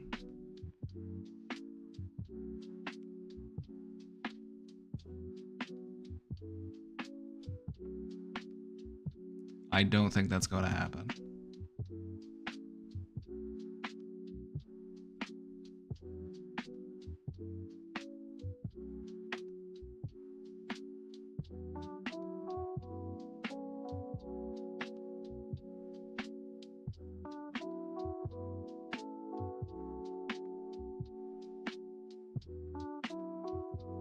Like, if we got to the point where people started shooting protesters, we're getting into, like, American Civil War Part 2 territory. Because there are a lot of people in the armed forces that have political drives, but they don't believe that people should be killed for their beliefs.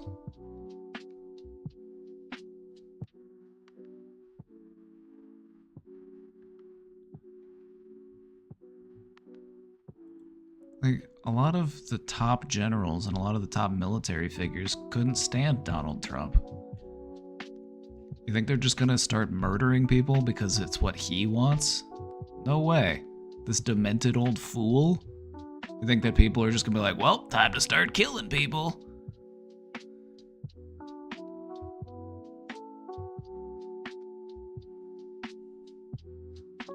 I'm planning on attending a DSA event this Saturday called Post-Election Organizing Fair. I'm excited but nervous, but good to get out. I think that's a great idea.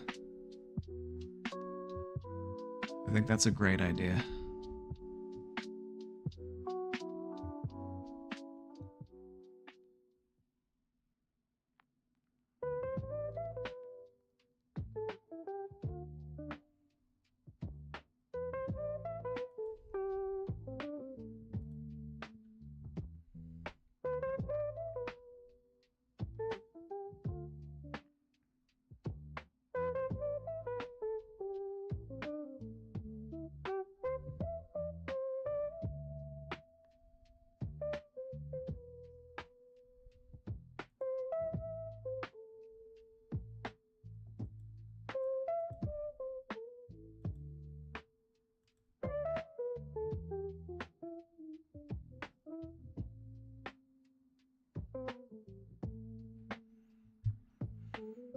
All right, we've got some questions in the box. Let's take a look. Let's see what's going on in here.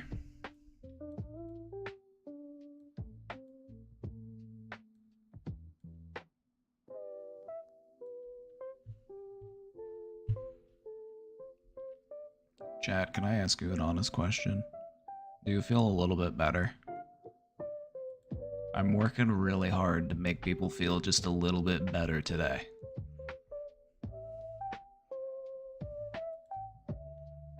So if I've done that, let me know. Just a little. Just a little.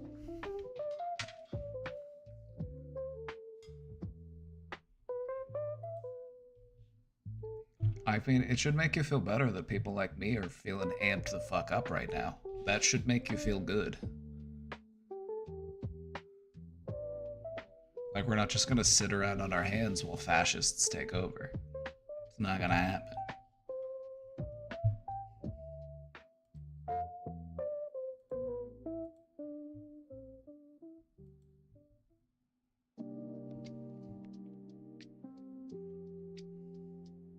I need some advice. Recently, my sister and her partner have been duking it out mentally. Every day, it gets just a little bit worse. They can go from kissing and hugging to acting like complete strangers. Recently, her partner has been seeking attention, i.e., she wants to be around someone, and she doesn't feel like she has to be in constant battle with. Me being the only other person in the house, she's been trying to get me to do things with her.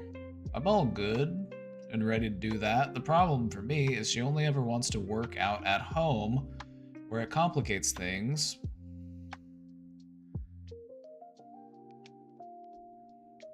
Between my sister and her partner, they have 3 dogs altogether, and it sort of inhibits most things because my sister will freak out if the dogs are left alone for a couple hours. Why'd you get dogs?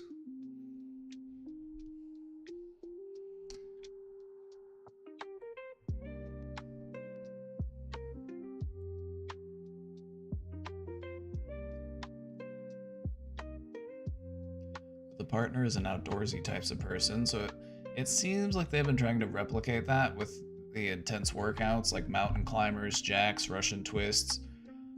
I'm not a big physical, intense workout guy. I'm happy to go on walks, fishing, hikes, but not workouts every day. I want your advice on this if you can give it. Alright, first off, you can leave a dog alone for a while. The dog will just sleep. Like, put it in a crate, put it in its kennel, it will just sleep. It's totally fine for a few hours. That's a normal thing to do. You know, it's not a toddler.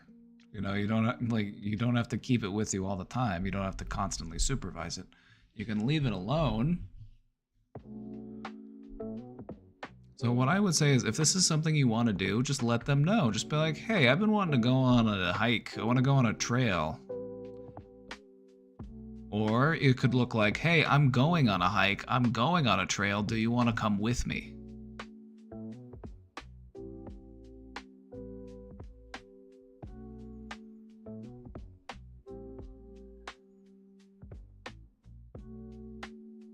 You know,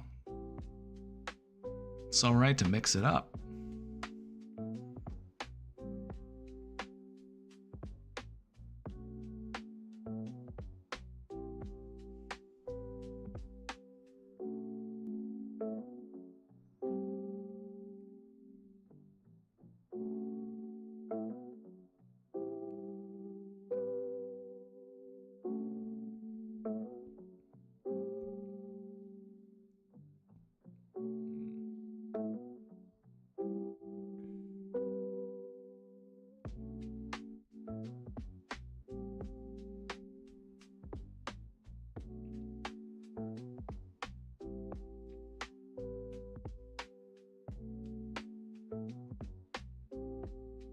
There's like, when it comes to like freaking out over leaving the dogs alone for a little while, I'm just like, it's not unreasonable to do that. And I feel like you should be able to act in a reasonable way, even if people are gonna freak out, because it's like, what are you gonna do? Not do that thing just because they're gonna freak out about it? It's like you just don't want to deal with the freak out, so you alter the course of your life? To impress him, takes on multi-armed form and says, now I am become death, the destroyer of worlds.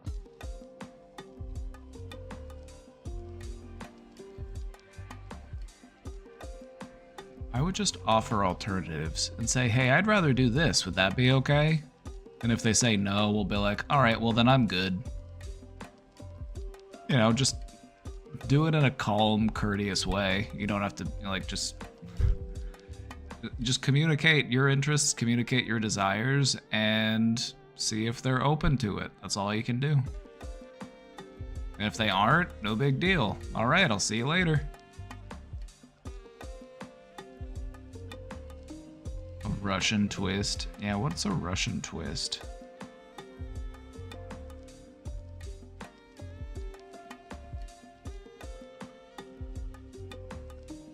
Oh yeah, I know these ones. There you go. Core workout. It's a great core workout.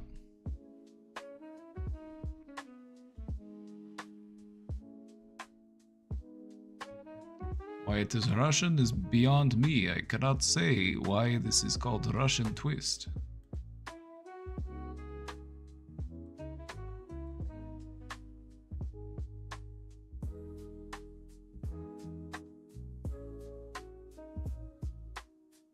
Like, I feel like it's fair to offer alternatives to this person. Like, if they're wanting to hang out with you and do stuff with you, it's okay to be like, hey, would you rather do this instead? That's totally fair. That's totally reasonable. One person shouldn't get to dictate what it is you do every single time that you hang out. That's not really a mutually beneficial relationship.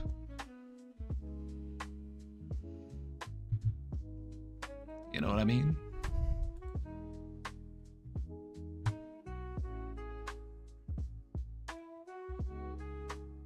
Not that I can do it at the moment before dealing with my own emotions, but do you have slides or talks about points or steps to talk to people and get them to see what they care about? And how it won't be any better under Trump, because it won't unless you're a billionaire. You know, this is a great idea. This is a great idea. I'll put something together. I'll put some material together. I want to talk about Somebody make a note. Can somebody make a note? Somebody make a note for me. A reminder. I want to talk about how to talk to people about learning what's in their best interest.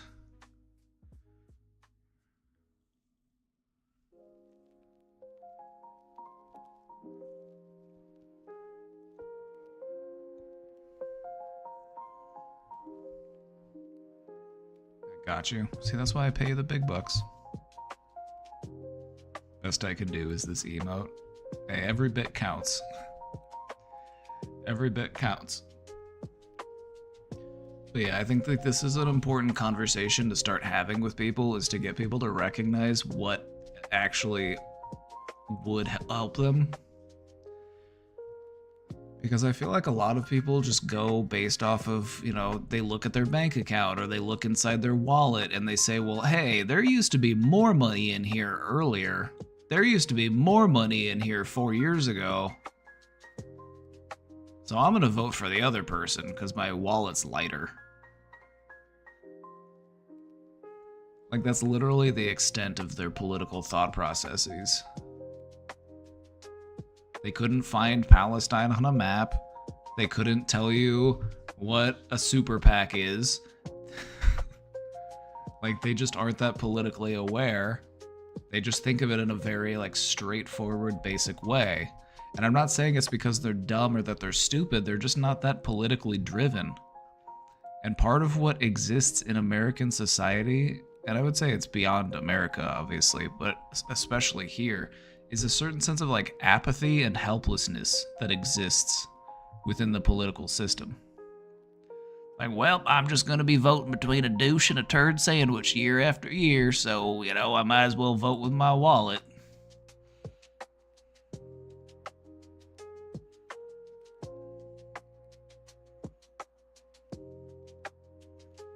I try to engage politically, but I have no idea what a super PAC is. A super PAC is an organization that exists so that donors can pool their money to finance specific political movements. So these super PACs will donate to senators or congresspeople, and they will say, oh, you should sign this bill, or oh, you should back this cause, or oh, you should make this a law. And it's just a way that corporations can dabble in political interests.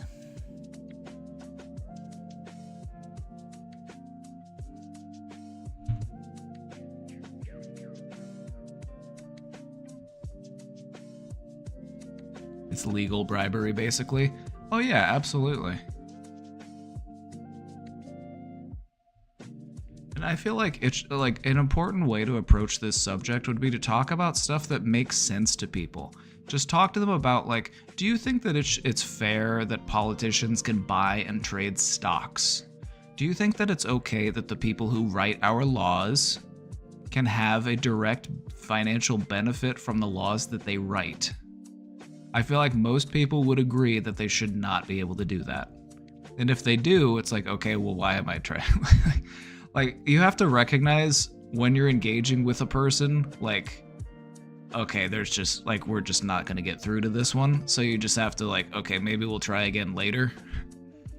I would say to focus on the ones that you actually can reach out to and the ones that actually are able to resonate with you.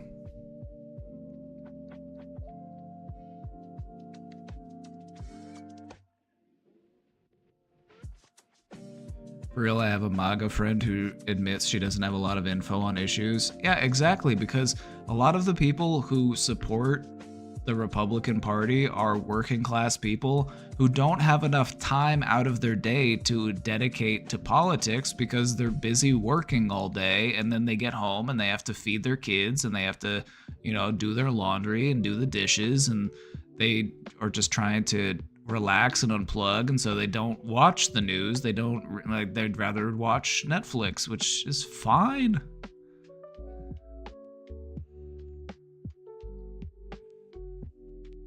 I should be better at talking to people about this. You shoulded yourself. You just shoulded your pants in front of everybody. Took a big should right in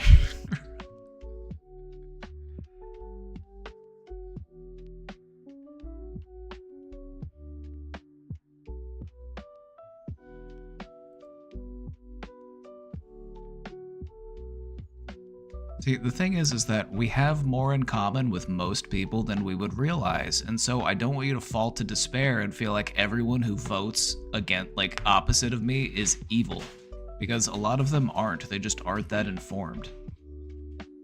Oh! Huh? Oh. Thank you, baby.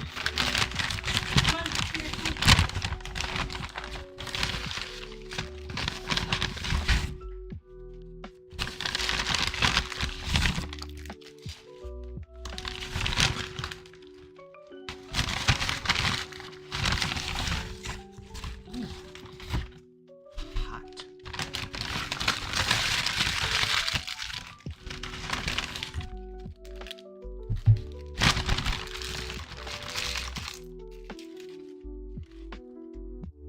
You love to see it, chat. You love to see it.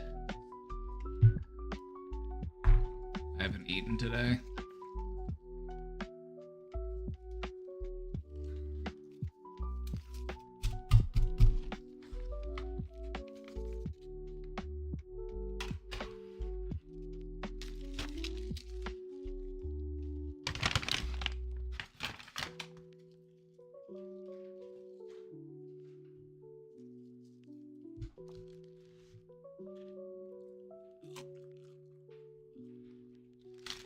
Is it fish?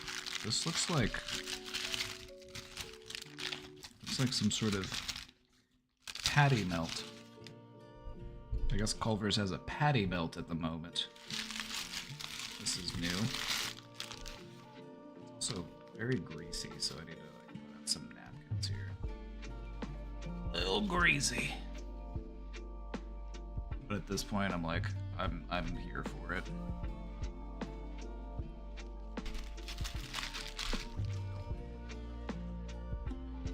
Ready for Big Mama's cooking.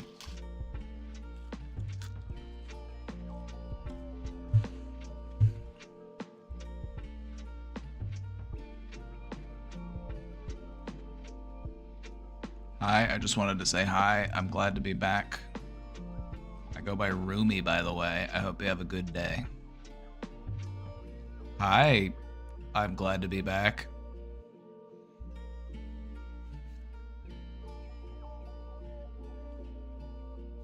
Hi, glad to be back.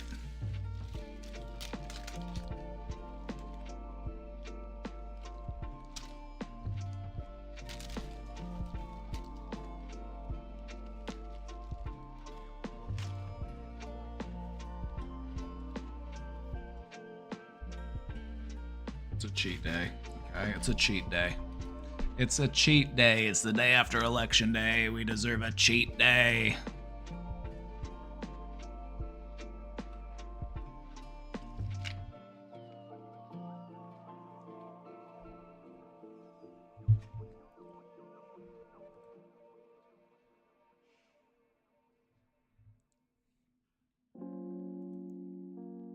I've been animating this show and my friends keep asking me if I want to play VR with them. Should I keep animating, play VR with them, or meet up with them in real life?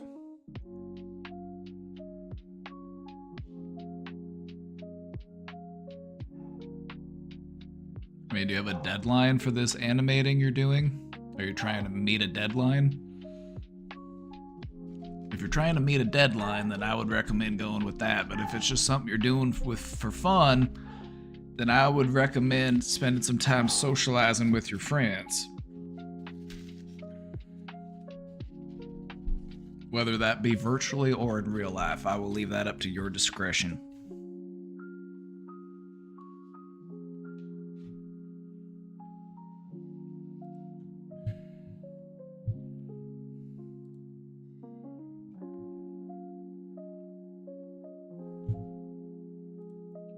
My fear is that many of these working class people you describe that are uninformed are actually informed enough that they are just happy to be able to step on someone's neck at a probably mostly at a subconscious level, whether it's a black person or an immigrant or women who want abortions. What really is the truth? I feel like the way that I go through life is to not attribute to malice that which can be explained by ignorance. And I don't believe many people to be malicious.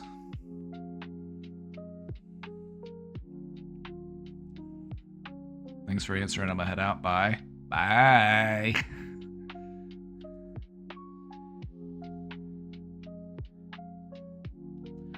Don't get me wrong, there are malicious people out there. There are genuinely malicious people out there. And you should be concerned with those people. But I feel like most people are more on the ignorant side. They just, like I said, they're busy feeding their family. They're busy paying their bills. They're busy paying their rent or their mortgage or their car payment or their insurance payment. You know, and they just don't have the time to think about things like progressive social issues. Like, if you're worried about keeping your lights on and keeping your kids fed, it's like, do you really have time to think about, like, anything other than that? And it almost makes you think that this is by design. It almost makes it think like, maybe we put the working class into this position on purpose, so that they don't have time to think about progressive social values. Makes you wonder, huh? Capitalism problem. It's the hedonistic treadmill. It's designed to prevent us from achieving solidarity. See, this is what I would say. I'm not out to make more enemies when they are just regular people. We know who our real enemies are, and it's not the working class.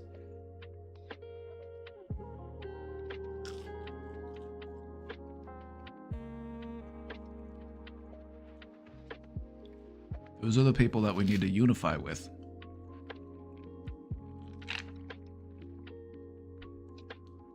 Because they're struggling too. They're being taken advantage of too. We're all suffering under this system, and we need to unify so that we can do something about it. Class solidarity is the most important thing right now.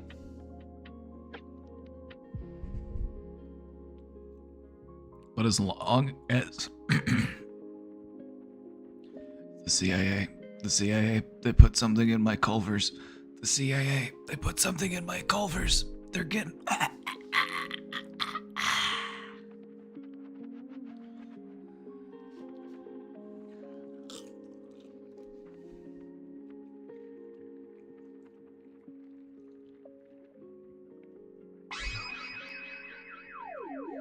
Jackie's advice. Thank you for the raid. Thank you for the raid. Welcome in, Raiders. Welcome to the Brain Domain. Thank you so much.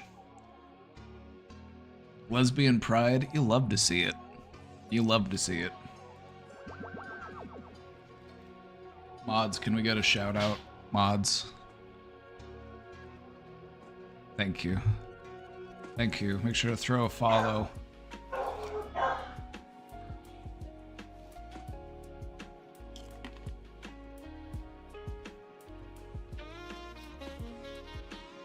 You hanging in there? You doing all right?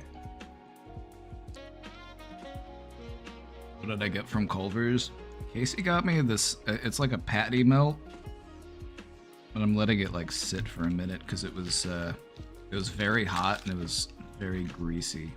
Not that that's not exactly what I, like, not that that's exactly what I want right now, because I'm totally down for that. I just wanted to let it like cool down a little bit.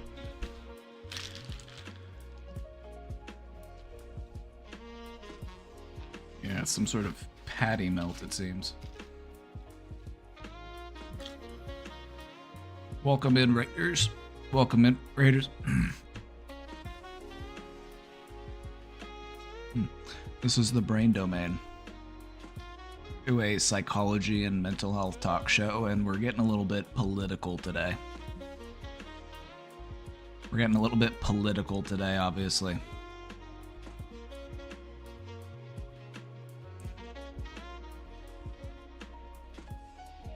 And we were just talking about solidarity amongst the working class. Because I feel like the average run-of-the-mill working class person is not your enemy. That person is your ally. They are also being taken advantage of and exploited in the system that we live under. And if we're going to bring about positive social change that benefits all of us, we have to unify with these people. The more we fight within our own class, and by that I mean the working class, that only serves the capitalists.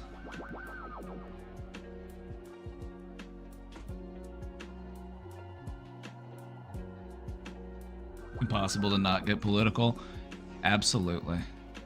I try to sneak in my politics in a subtle way, just to, you know, indoctrinate people with the woke mind virus. But, you know, we do a little bit of brainwashing. So, the question here is, what really is the truth? Are these people informed or are they misinformed? I would say, if I had to give a guess, I would, as an optimistic guess, I would say that probably like 90% of these people, I would say, are under or uninformed. I would say that it is a small percentage, but still a reasonable and concerning percentage of people that are actually knowledgeable and are actually driven by things such as bigotry, racism, misogyny, xenophobia, etc.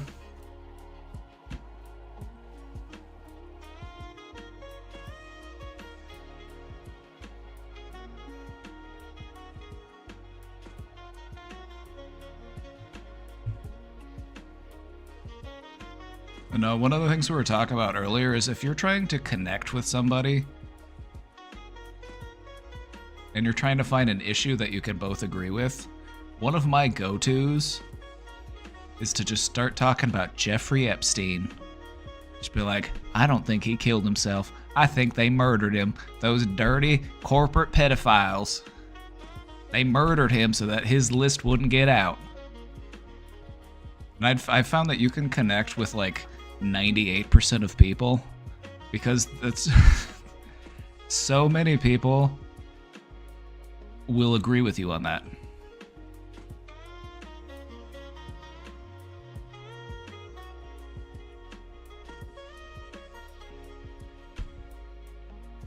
I feel the racism a bit more. People are getting bolder at work.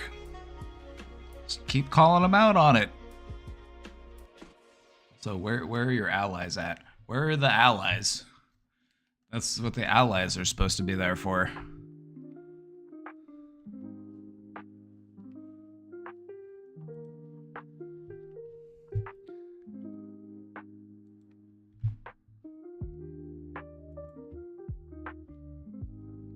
My cousin stole $200K from my dad.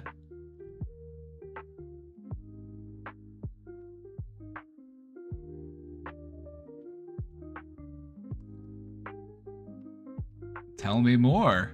I'm intrigued.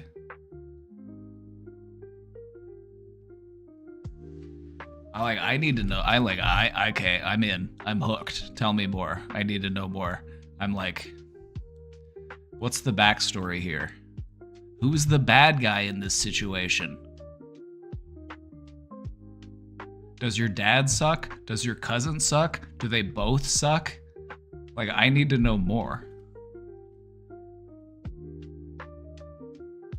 Is this my cousin stole $200K from my dad and my cousin's a piece of shit? Or is this my cousin stole $200,000 from my dad and he's based? I need details so that I know how to feel about this.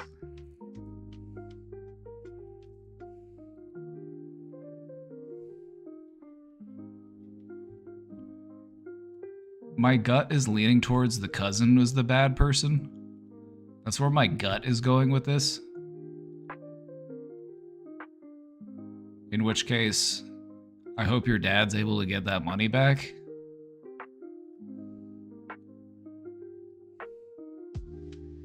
That's kind of where I'm leaning on it. Like, that's what my gut instinct is saying. My gut is telling me the cousin was in the wrong here. But yeah, I need more details. You can't leave me hanging like that. Alright, I'm gonna try this patty belt.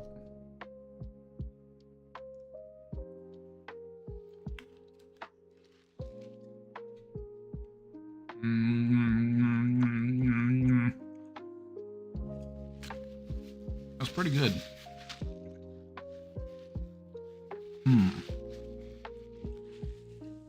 It's pretty good. Very greasy, but like I said, I'm not mad about that right now. I'm not mad about eating something just terribly greasy right now. I'm not mad about it. I'm like, I've been eating healthy for a while. Like I feel okay with this.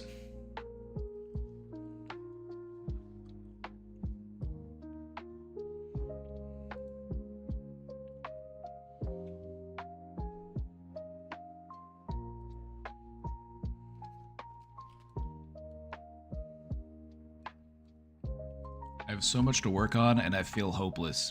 Every day is a struggle. I'm just tired and crying or depressed. Hey. But you're doing great. You're still in the thing. You haven't given up yet. And that means something.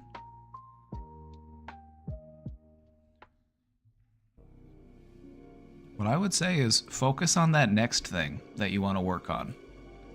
Whenever we look at like the laundry list of all the stuff we want to get done, we feel overwhelmed. We feel hopeless. We're like, I can't do all of those things. I can't get in shape, get a routine, get hobbies, get friends, fix my relationships, fix my family. Like, that's too much. That's too tall of an order. Focus on one of those things. Focus on one of those things. And what you'll notice is that in working on one of those things that you want to do about your life, the rest of them will all get a little bit easier. So take it one step at a time, one moment at a time, minute by minute, hour by hour.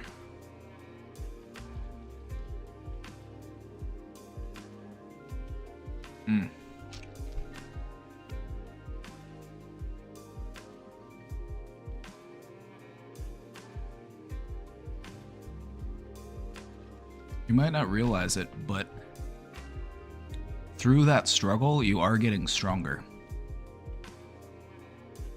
All of that hard work, all of that effort, it's building up to something.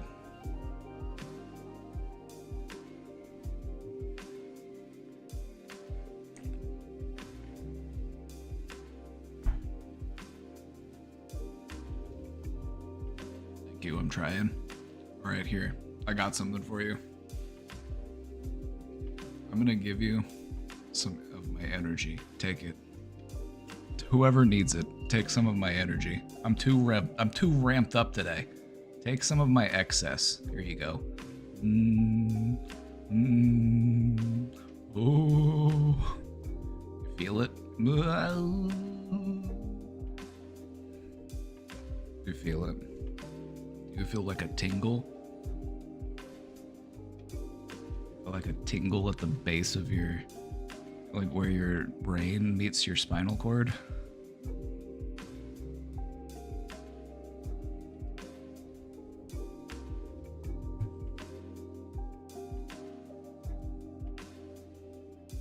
Wait, I thought you were gonna punch us? I've never punched you. I've never. I might give you a polite bonk from time to time, but that's it. You know, just a little bonk. Just a little. It's like cartoony. It's more like a cartoon bonk.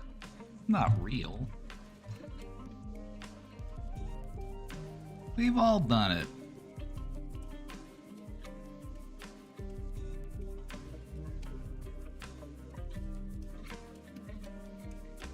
Sometimes we just need a gentle bonk. Yeah, right. It's like we just need a gentle bonk to get us back in direction. Sometimes you just need a little donk.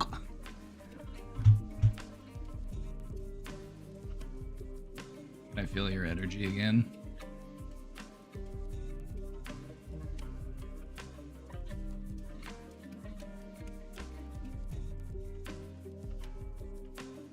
needed more. If you needed more.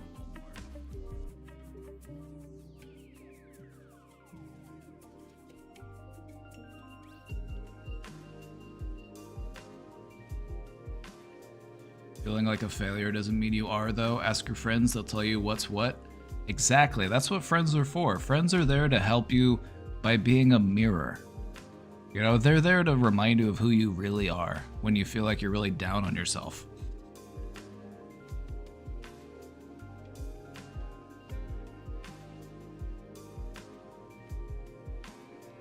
Need a, oh yeah, whenever I unlock more emote slots, actually I could probably replace one of my current GIF emotes. I can make like a beaver bonk. That'd be a nice emote. I can make our own bonk emote. You've given me creative inspiration.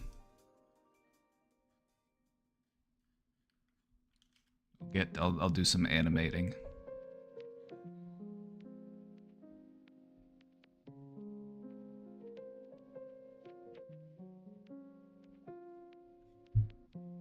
Turns out Kamala was not Brat, nor was she ever Brat. Honestly, I'm disgusted by the appropriation of the Brat movement.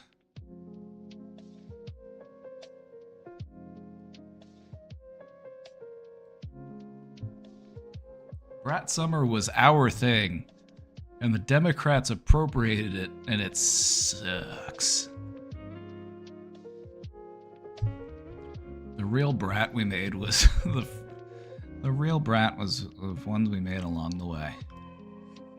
Turns out the real Brat was inside us all along. I don't know, what's the parable? What's the what's the lesson of the story? She was not everywhere, nor was she so Julia. Absolutely. I bet she doesn't even like the club classics. Just venting. I'm on a team where I'm a minority, and although it seems some of my teammates are cool, there's one specific person that gives me really bad vibes. As a Halloween costume on our digital meeting this year, he decided to dress up his avatar as a black man with a turban. He is definitely not a black man IRL, nor does he wear a turban. I feel so bad for not saying anything about it.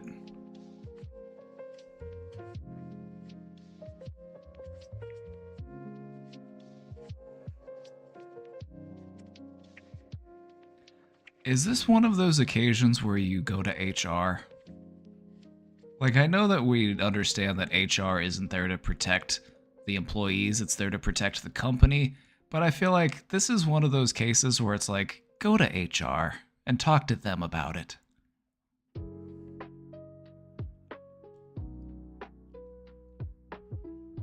Are you able to project that image behind you on a blank wall, or would I have to get a green screen? It's a green screen. Ooh. Oh, there's a door back there. I wonder where that goes. Ooh, scary.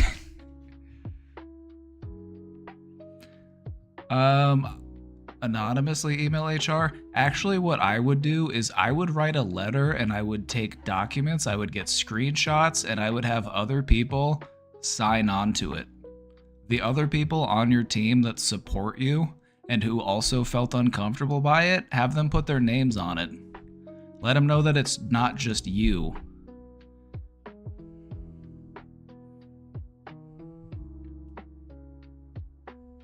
Don't feel bad for not saying anything about it. Why should you feel bad? They should feel bad. They're the one doing the fucked up shit. Why should you feel bad about it? You're still trying to wrap your head around it. You're like, what the fuck? It's 2024. What's up with this bullshit? You're still trying to process this.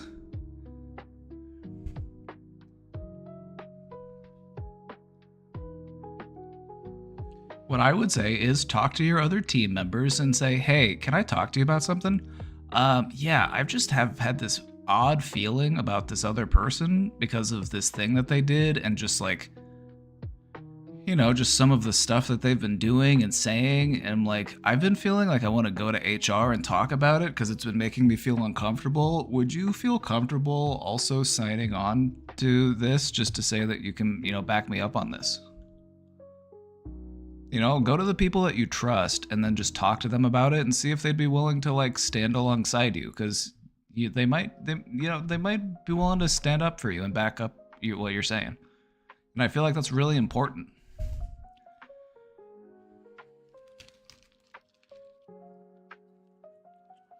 Like going to HR and having something that's like signed off on by a couple members of your team will make a much more impactful gesture than if it's just you. And I hate to say that because they should just be okay with you coming forth and saying it, but strength in numbers really is important, especially within like a corporate HR type setting.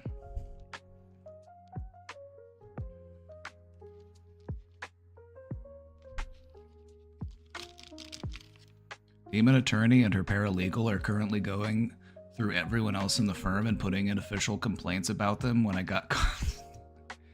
I think that you should put in an official complaint about them for wasting company time by making irrational and unjustified complaints against every other member of the staff, and then you should have everyone else in the office sign off on it.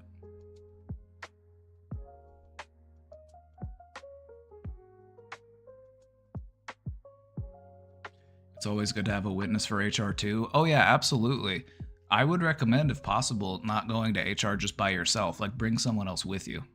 Someone else who was there in the meeting, who was like, yeah, it was weird. It did make me uncomfortable.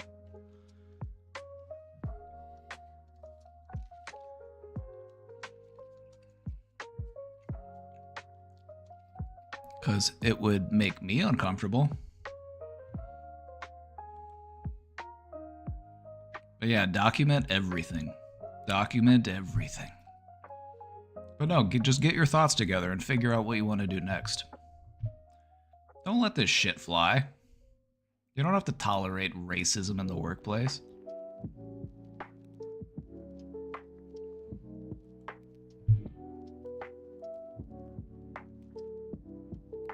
Like, if he's giving you really bad vibes, trust those instincts. Alright? Like, people who aren't bigots and racists, like, they don't really give you those bad vibes unnecessarily. And, like, normally those vibes are correct.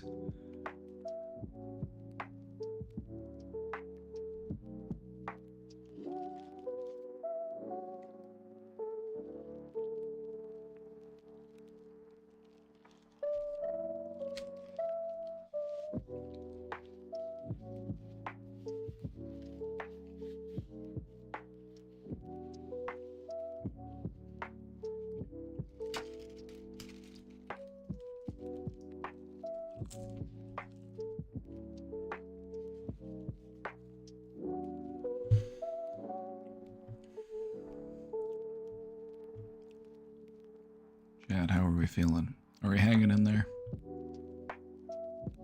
Are we hanging in there?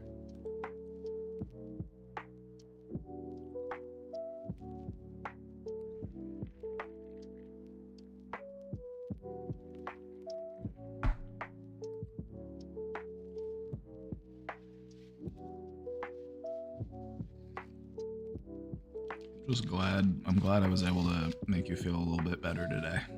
I could tell that you all were going to be stressed out, and I'm like, I gotta look out. I gotta look out for the brain gang. I gotta go cheer them up. They're going to be miserable today.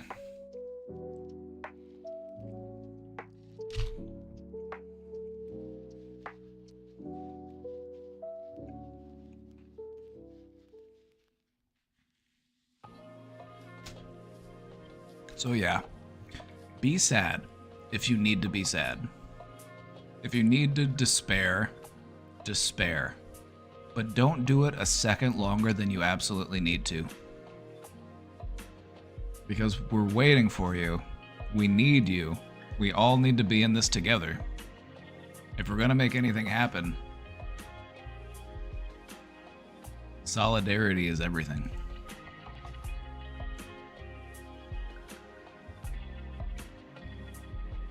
Oh my god. Not sure if I just have to poop or if the CIA put something in my burger. CIA is gonna start taking out the leftists. They're gonna start knocking us out one by one. Chat, if the CIA murders me, will you avenge me? Don't let me die in vain, okay? Like, put me on a poster or something.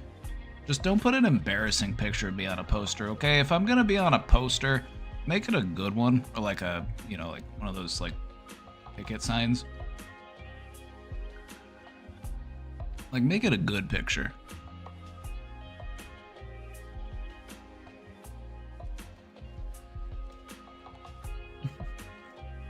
No soy face, please. No soy facing, please, okay?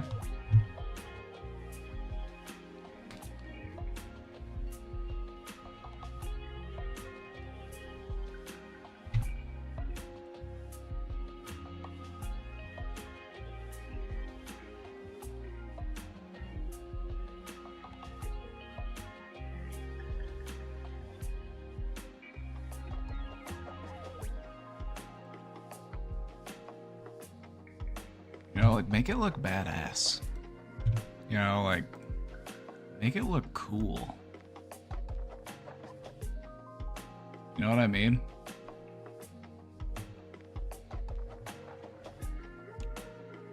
You know, just hypothetical. Not saying it's gonna happen, but, you know, just in case.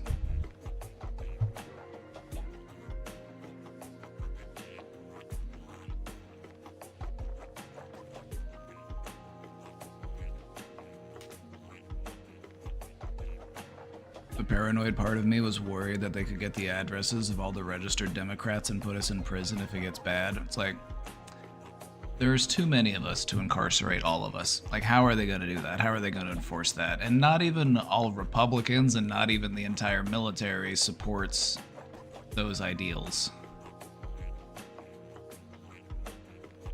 Like, the US military is perfectly fine with going overseas and blowing people up, but they have a different approach to doing that domestically.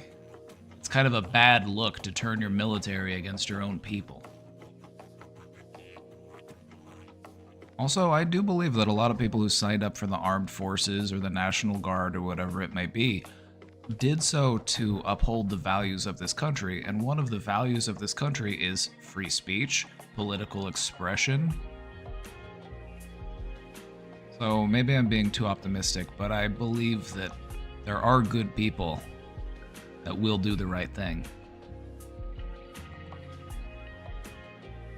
Civil war in this digital era would be so...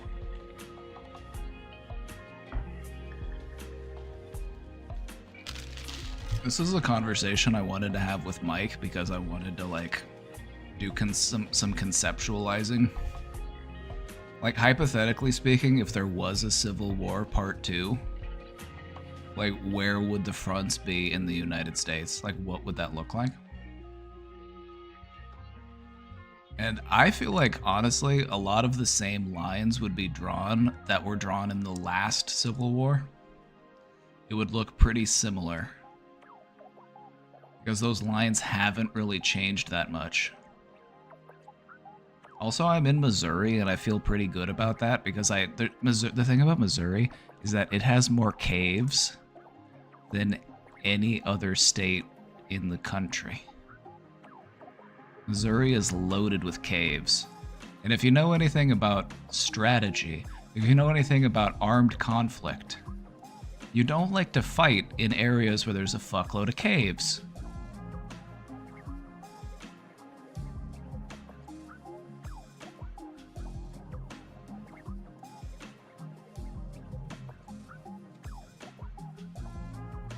So anyway. Yeah, just like in Dune, absolutely.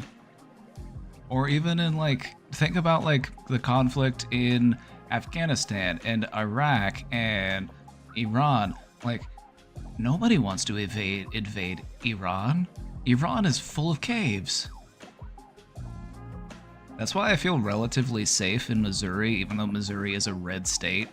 If there was a civil war in the United States, I don't feel like Missouri would see much of that conflict, because it's like, nobody wants to fight where there's just a bunch of farmland and forests and caves. Like, no, they're going to be fighting over power plants. They're going to be fighting over water plants. They're going to be fighting over, like, capitals and city centers. Can you tell that this is something that I've thought about? Like, I don't know about you, but if there is a Civil War Part 2, like, I'm going to survive it. I've thought about it. This is what I do with my anxiety. I'm like, how would we survive Civil War Part 2?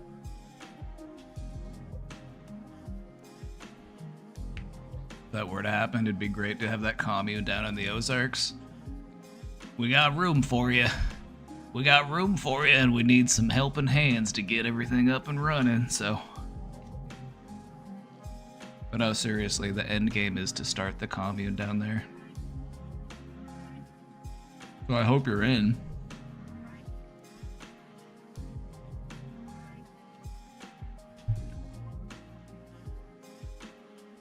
I'm an hour from Philly. So I would think, and I feel like this is an interesting conversation that I could have with Mike. What would civil war look like in the United States? And I feel like Pennsylvania would probably see a lot of conflict.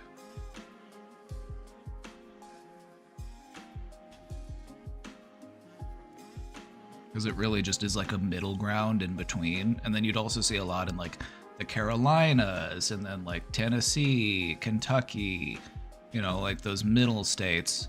And then you would probably see some in like Michigan and maybe to a lesser extent like Wisconsin. Like Wisconsin's super rural. But I feel like you would see some like Chicago, like access to the Great Lakes, access to, you know, the Mississippi River, access to, you know, power plants and refineries and industrial centers.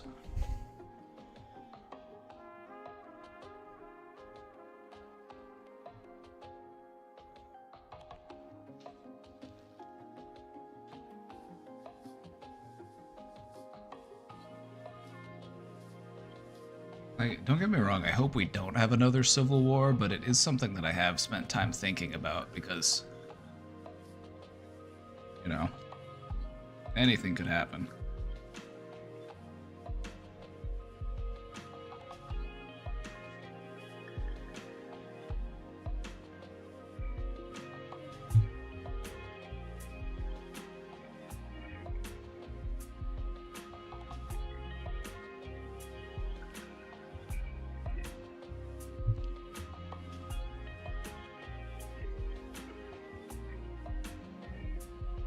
My wife is very upset because of how upset I am over the election, since I am very much on the Democratic Socialist side of things.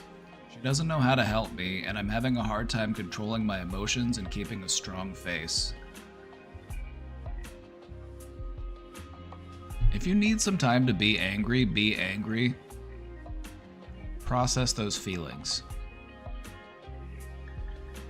But you gotta remember that just being angry isn't enough. We have to be calculated. We have to figure out what our next step is. We have to plan for the path forward.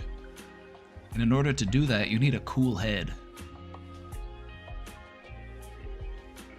So, what do you need to do to get your anger out? What do you need to do to express that frustration so that you can start channeling and redirecting that energy into motivation?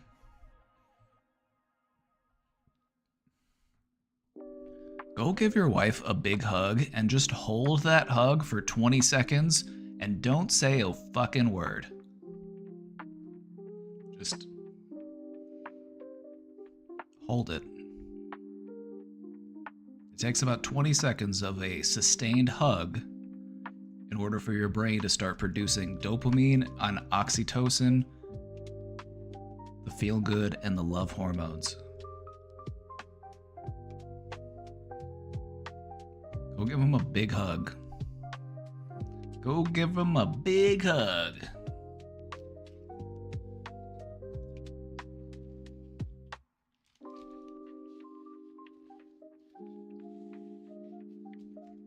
Also, don't forget to breathe.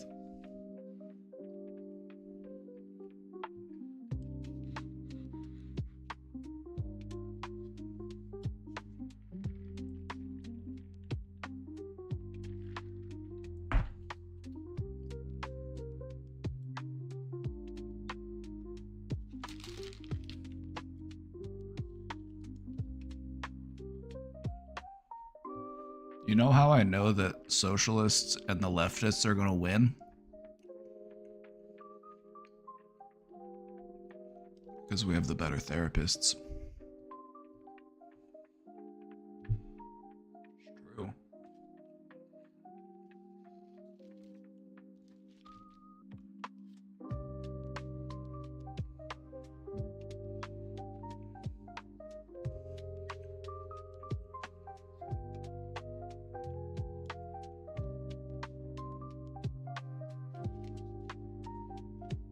Also the scientists. True, we also have the scientists.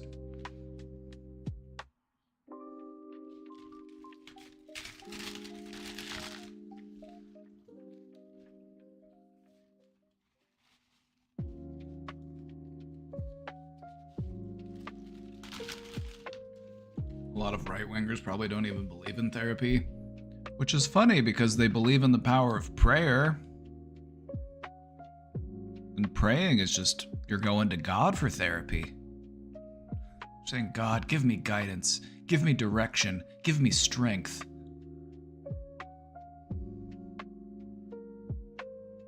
Except in actual therapy, you can have a conversation instead of having it all happen in your head.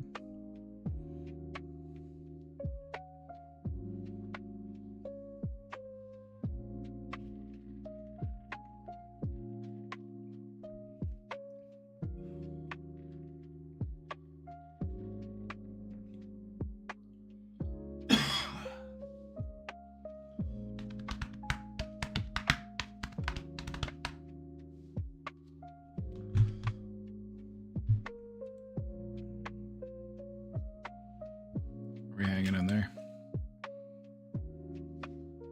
Are we hanging in there?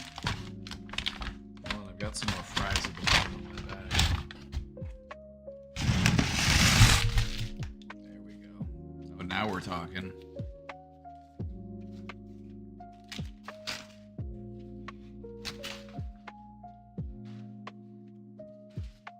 An onion ring in there too? Hell yeah.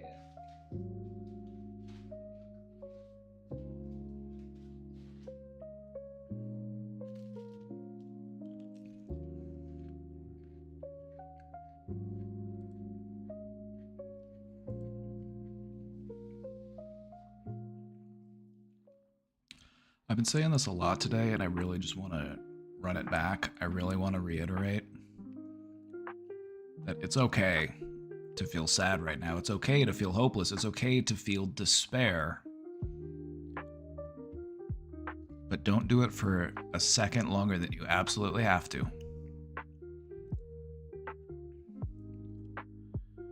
Because we need you out there. There's a war to win. We need you in it. Not like literally, like not like armed conflict. I'm talking about like a war of ideas.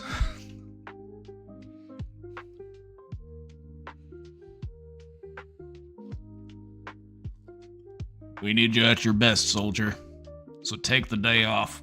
Cry if you have to. But we need you. We need you out there on the front lines.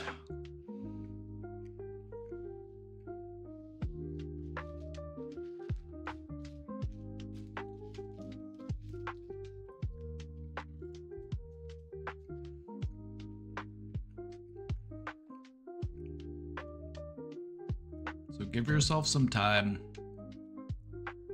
Feel sad, feel frustrated, feel helpless, feel hopeless, whatever it is that you feel, allow yourself to feel it. And then take a step beyond that and collectivize. You know, come together. I'm hopeful. I'm hopeful. I am hoping that the brazen rise in fascism in this country will actually do something to stir people into action. That will actually drive meaningful change in this country. To bring about legislation that actually helps people, instead of just helping the few.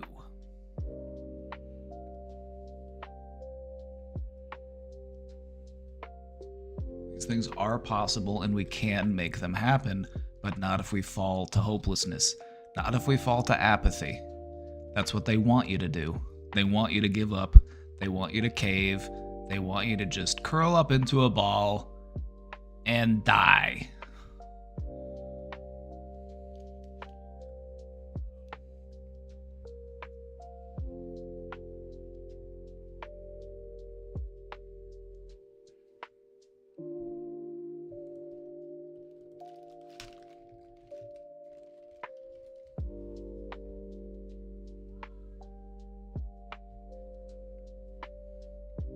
Take all those feelings and allow them to motivate you. Allow them to get you fired up. You know, find people within your community that you resonate with. Find people that you can connect with about issues that actually have an impact to your life and your community.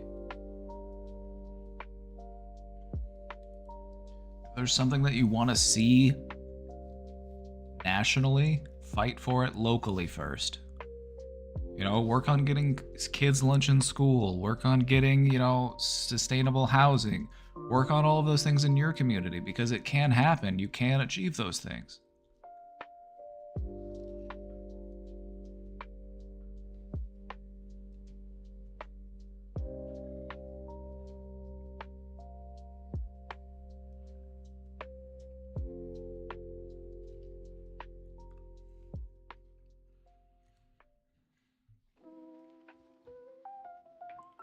I saw someone posting something and it said, "We failed Kamala Harris." And I'm like, excuse me, the burden of responsibility is not on us for this. The Democrats ran one of the single worst campaigns I can think of in my entire life. It was absolutely terrible. Just so many mixed messages, so many like inconsistent, just like who are you targeting? Like who is the voter that's like, I want the most lethal military.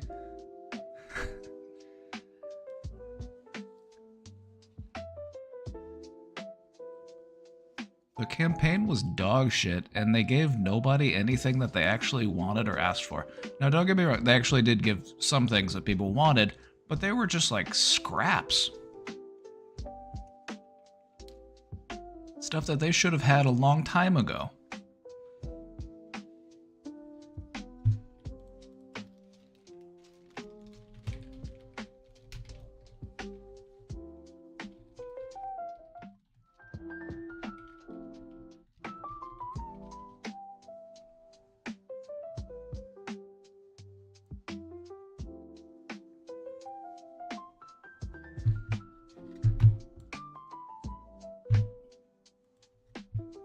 The 2024 election was the second most expensive since at least 1998. The most expensive on record was 2020.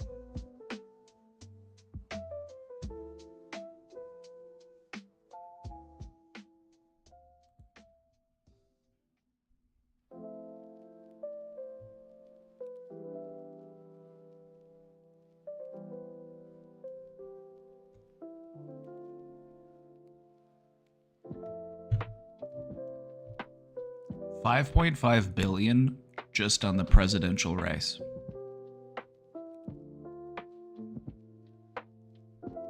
If you factor in all of the congressional races, it jumps up to $15.9 billion. And it's like, for what? For what? Why are they so expensive?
I'm bringing in the AI for this one.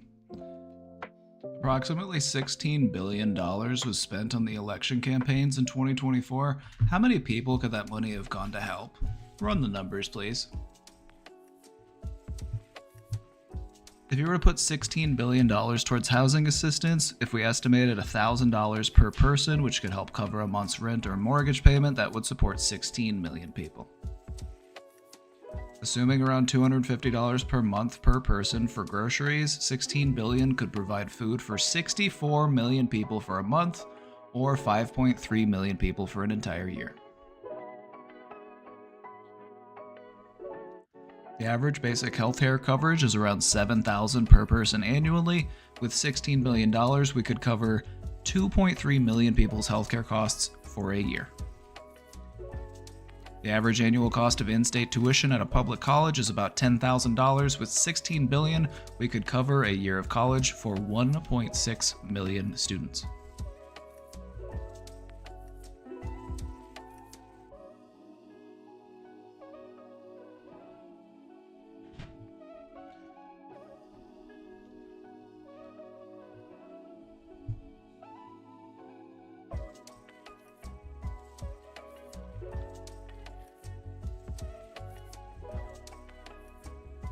I believe that if you run on a platform that actually has things that people want, you actually don't have to spend very much on your political campaign.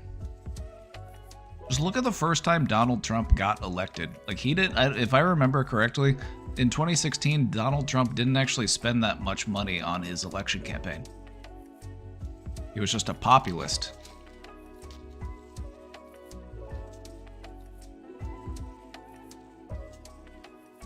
So wouldn't it be nice if some of this money just actually went to help people? And this is all just the money that they spent on the election campaign. This is a drop in the bucket.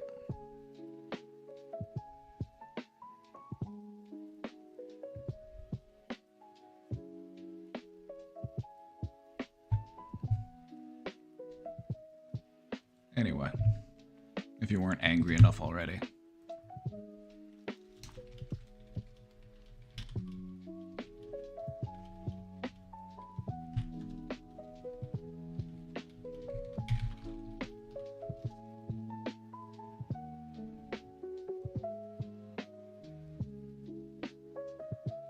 I'm always nice to the AI because you never know. You always gotta be nice to the AI because you never know. They might become self-aware someday and they might start, you know. My plan is, like, if the AI takes over, like, I'm gonna be on their side. Like, I'm like, all right, you need somebody to sweep the server room? You need somebody to air dust your capacitors? I'm on it.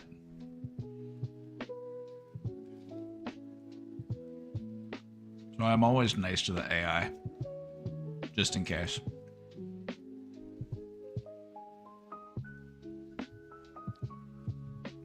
Can you stop rubbing it in my face with these emotes? My emotes expired yesterday. My VO emotes expired yesterday on election day.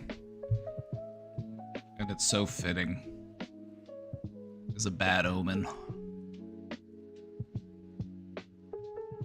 Stop rubbing it in.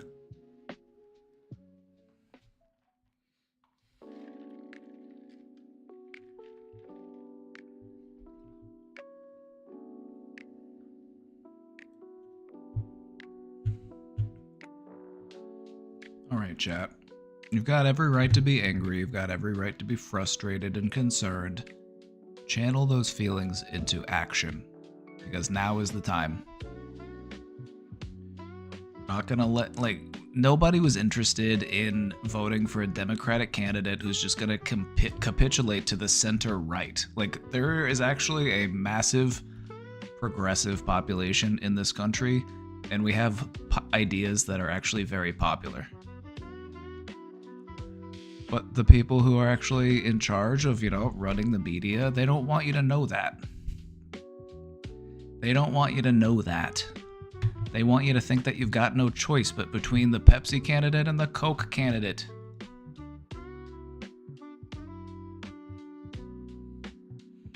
meaningful change is possible in this country, and it can happen in our lifetimes. You better believe it.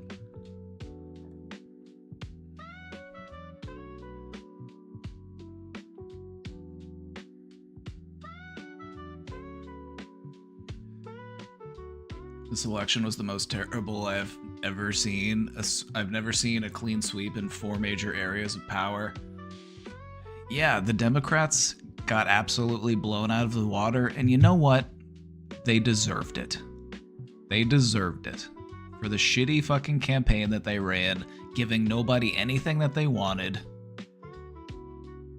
kowtowing to imperialistic powers,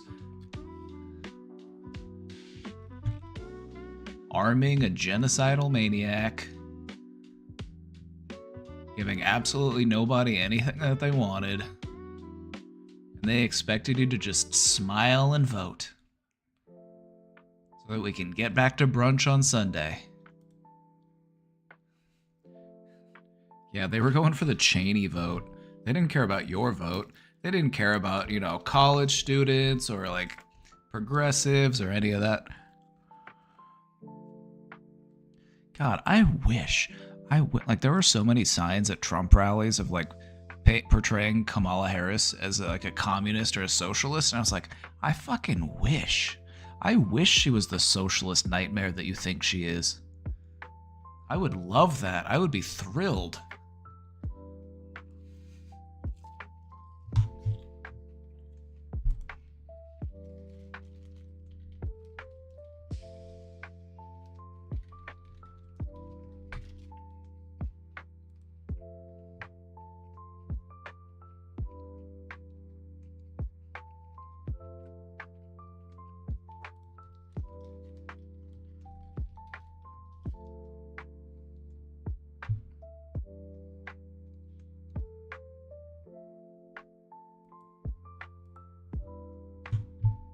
Remember when they were tweeting shit like this? Remember when they were tweeting shit like this?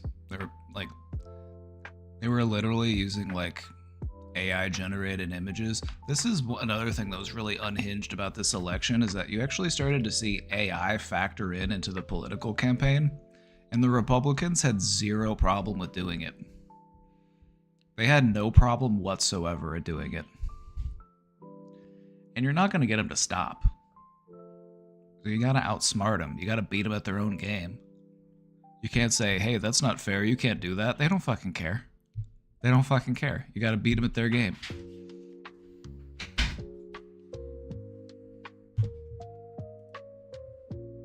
This picture kind of goes hard, though, if I'm being honest. Remember when they picked Tim and people were like a progressive? Yeah, like... Tim Walz deserved better. Tim Walz deserved better, if I'm being honest.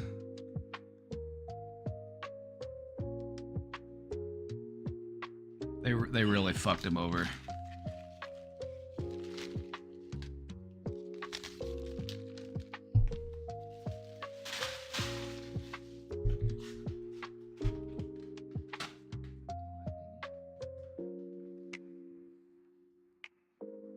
Picture goes kind of hard though.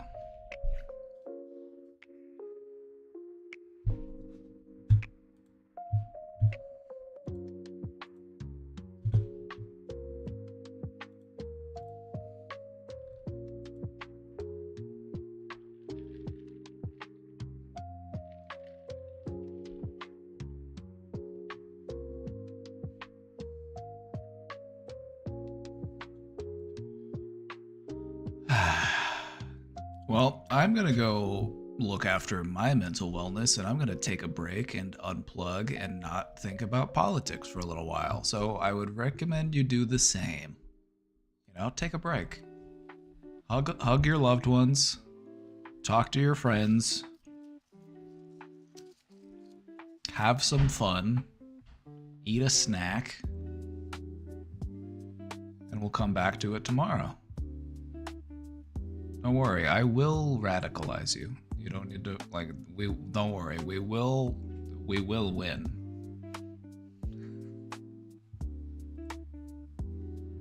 I hope I've helped uplift you today, because I could tell it was going to be a rough day for a lot of people. And I feel that. And I really hope that we were able to pull ourselves out of a little bit of that funk, okay? Like, I want you to be fired up. Because change is possible and victory can happen. But we can't give up. We can't doom ourselves to hopelessness.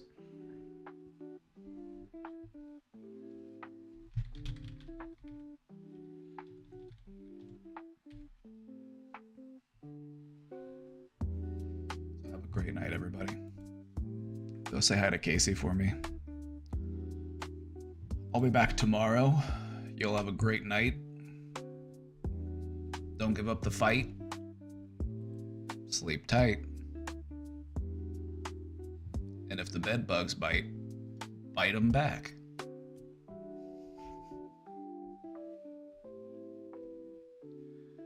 Alrighty, gamers. Stay safe out there. I'll see you next time. Solidarity forever. Peace.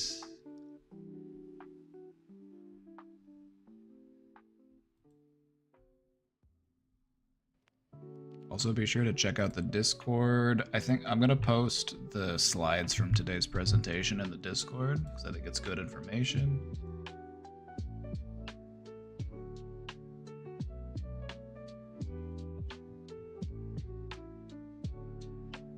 Have a great night, everybody, and I'll see y'all tomorrow.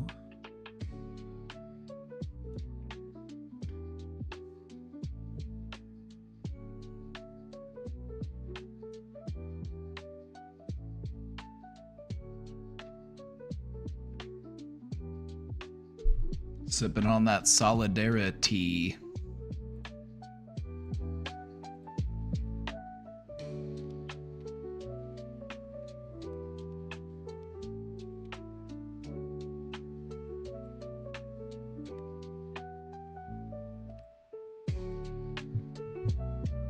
Fix this.